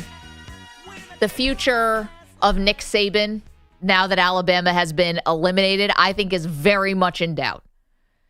Not only because of his age, 72. He still looks good, though. Still seems spry. Has always flirted with TV, doing a weekly interview with McAfee, all of that. And I think, honestly, he is as proud of this coaching job that he did this year because they weren't the juggernaut, right? Alabama still has 5 stars everywhere, but they did not have the quarterback who was the slam dunk. And Jalen Milroe, his season was an adventure, including an up to last night, literally the final play of the game, where he takes a low snap from the offensive line and runs into the teeth of the Michigan defense. That falls short in overtime. Michigan wins. Well, let's say some nice things about it. Jalen Milroe. Yeah. Did sort of get into the Heisman conversation, got into the NFL draft conversation. Again, we argued over semantics. He was benched in the sense, but there was still, I don't think Saban liked Tyler Buckner a lot. I don't think they ever really decided on him until about halfway through the season they committed, and it was good. So I think Jalen Milroe deserves a lot of credit for even getting them there. Listen, he's got two all-time moments, the Iron Bowl, which will never be forgotten, and beating Georgia. In the SEC championship game. That was fantastic. So he's got that, and then last night was really just the mixed bag, right? Because he's the only offense that they really had. Yeah, and he had that fumble. Yeah. By the way, Bobby Bowden went to 80, and Saban 72. Joe Pa went to 83. Yeah, but do you want to go out that way? But I got to tell you, though, those guys were still effective. And our president's 80. His main rival is 77. I think 72 is not too old to coach in this state. And he's modernized. He's actually caught up with NIL a lot more than people think. He's not suffering on the recruiting trail. No, he's not. But is there a point where, is this a good time maybe to exit? You're going to 12 teams next year, and maybe we disagree. Does that make this more appealing or less appealing? Because, yes, it's more appealing that you're going to get in most likely, especially if you're Alabama. You're going to get into that 12-team college football playoff, but the road to actually win the title is going to be so much harder. Because how much harder? He's got to win how many more games? One more game? No, you're going to have to win probably 3 games to win it as opposed to 2. What is the structure? It's 12 teams, so you get one team's getting so you actually have 1 extra game. Yeah, I believe 3. It's 1 extra game. So it's 1 extra game against a team like Penn State, who you should kill. Well, but, it's college football. And as we saw last night in 2 games that were 1-score games, one goes to overtime, and then that Texas-Washington game was really crazy, too. Washington had a 2-score lead in the 4th quarter. Texas comes back and literally had the ball in the final second of the game with a 4th and goal, but could not commit. That was insane. But that's Washington. Washington can't play any other kind of game. And it's going to be crazy because in this championship game that's going to happen on Monday, Washington is going to have the better quarterback. No disrespect to J.J. McCarthy, but Michael Penix is out here just doing different stuff. And is that going to be enough to overcome? Yeah. Will he have time? He doesn't need a lot of time, but Michigan's defensive line gave Jalen Milroe no chance, especially in the first half. So I wonder, will he have time to get Rome Odunze down the field? and those other guys. This to me feels like it's setting up for a Michael Penix. Like, it's not going to be Joe Burrow because he's older, he's got injuries, and I don't think that number one spot is attainable for him, and he didn't win the Heisman. But is this setting up where he has this all-time great run here with the college football semifinal, with the championship game, and then gets himself into this question about whether he's a top 5 pick considering the injury history? Feels like something we're talking about all spring. It's funny to me you're saying this, like, oh, Michael Penix is sneaking up on people. The guy's only played 650 big-time college football games. I'm not sure I've seen anybody play any more games. Well, actually, I didn't see a lot of the Indiana games except for that one year. But he has been around. He can't sneak up on anyone. He's not sneaking up on anyone. Forgive me if I made it seem that way. But it was like he was neck and neck with Bo Nix. And it was like it was the two of them. And it was never him just having the conversation to himself. Then it's, Texas plays him really tough. And it's like, what's going to happen now with Michigan? He's never had the spotlight to himself. Yeah, no, it's a very interesting journey. I do agree. I mean, your bigger point is, can he play himself in the top 5? And I think absolutely. Thank you, DJ Stewart. Thank you to People Audio. Welcome back. Thank you to Andrew Kaplan and Andrew Bogusch and the Weedos and the coffee drinkers and the callers. We're back now for 2024. So good to be here.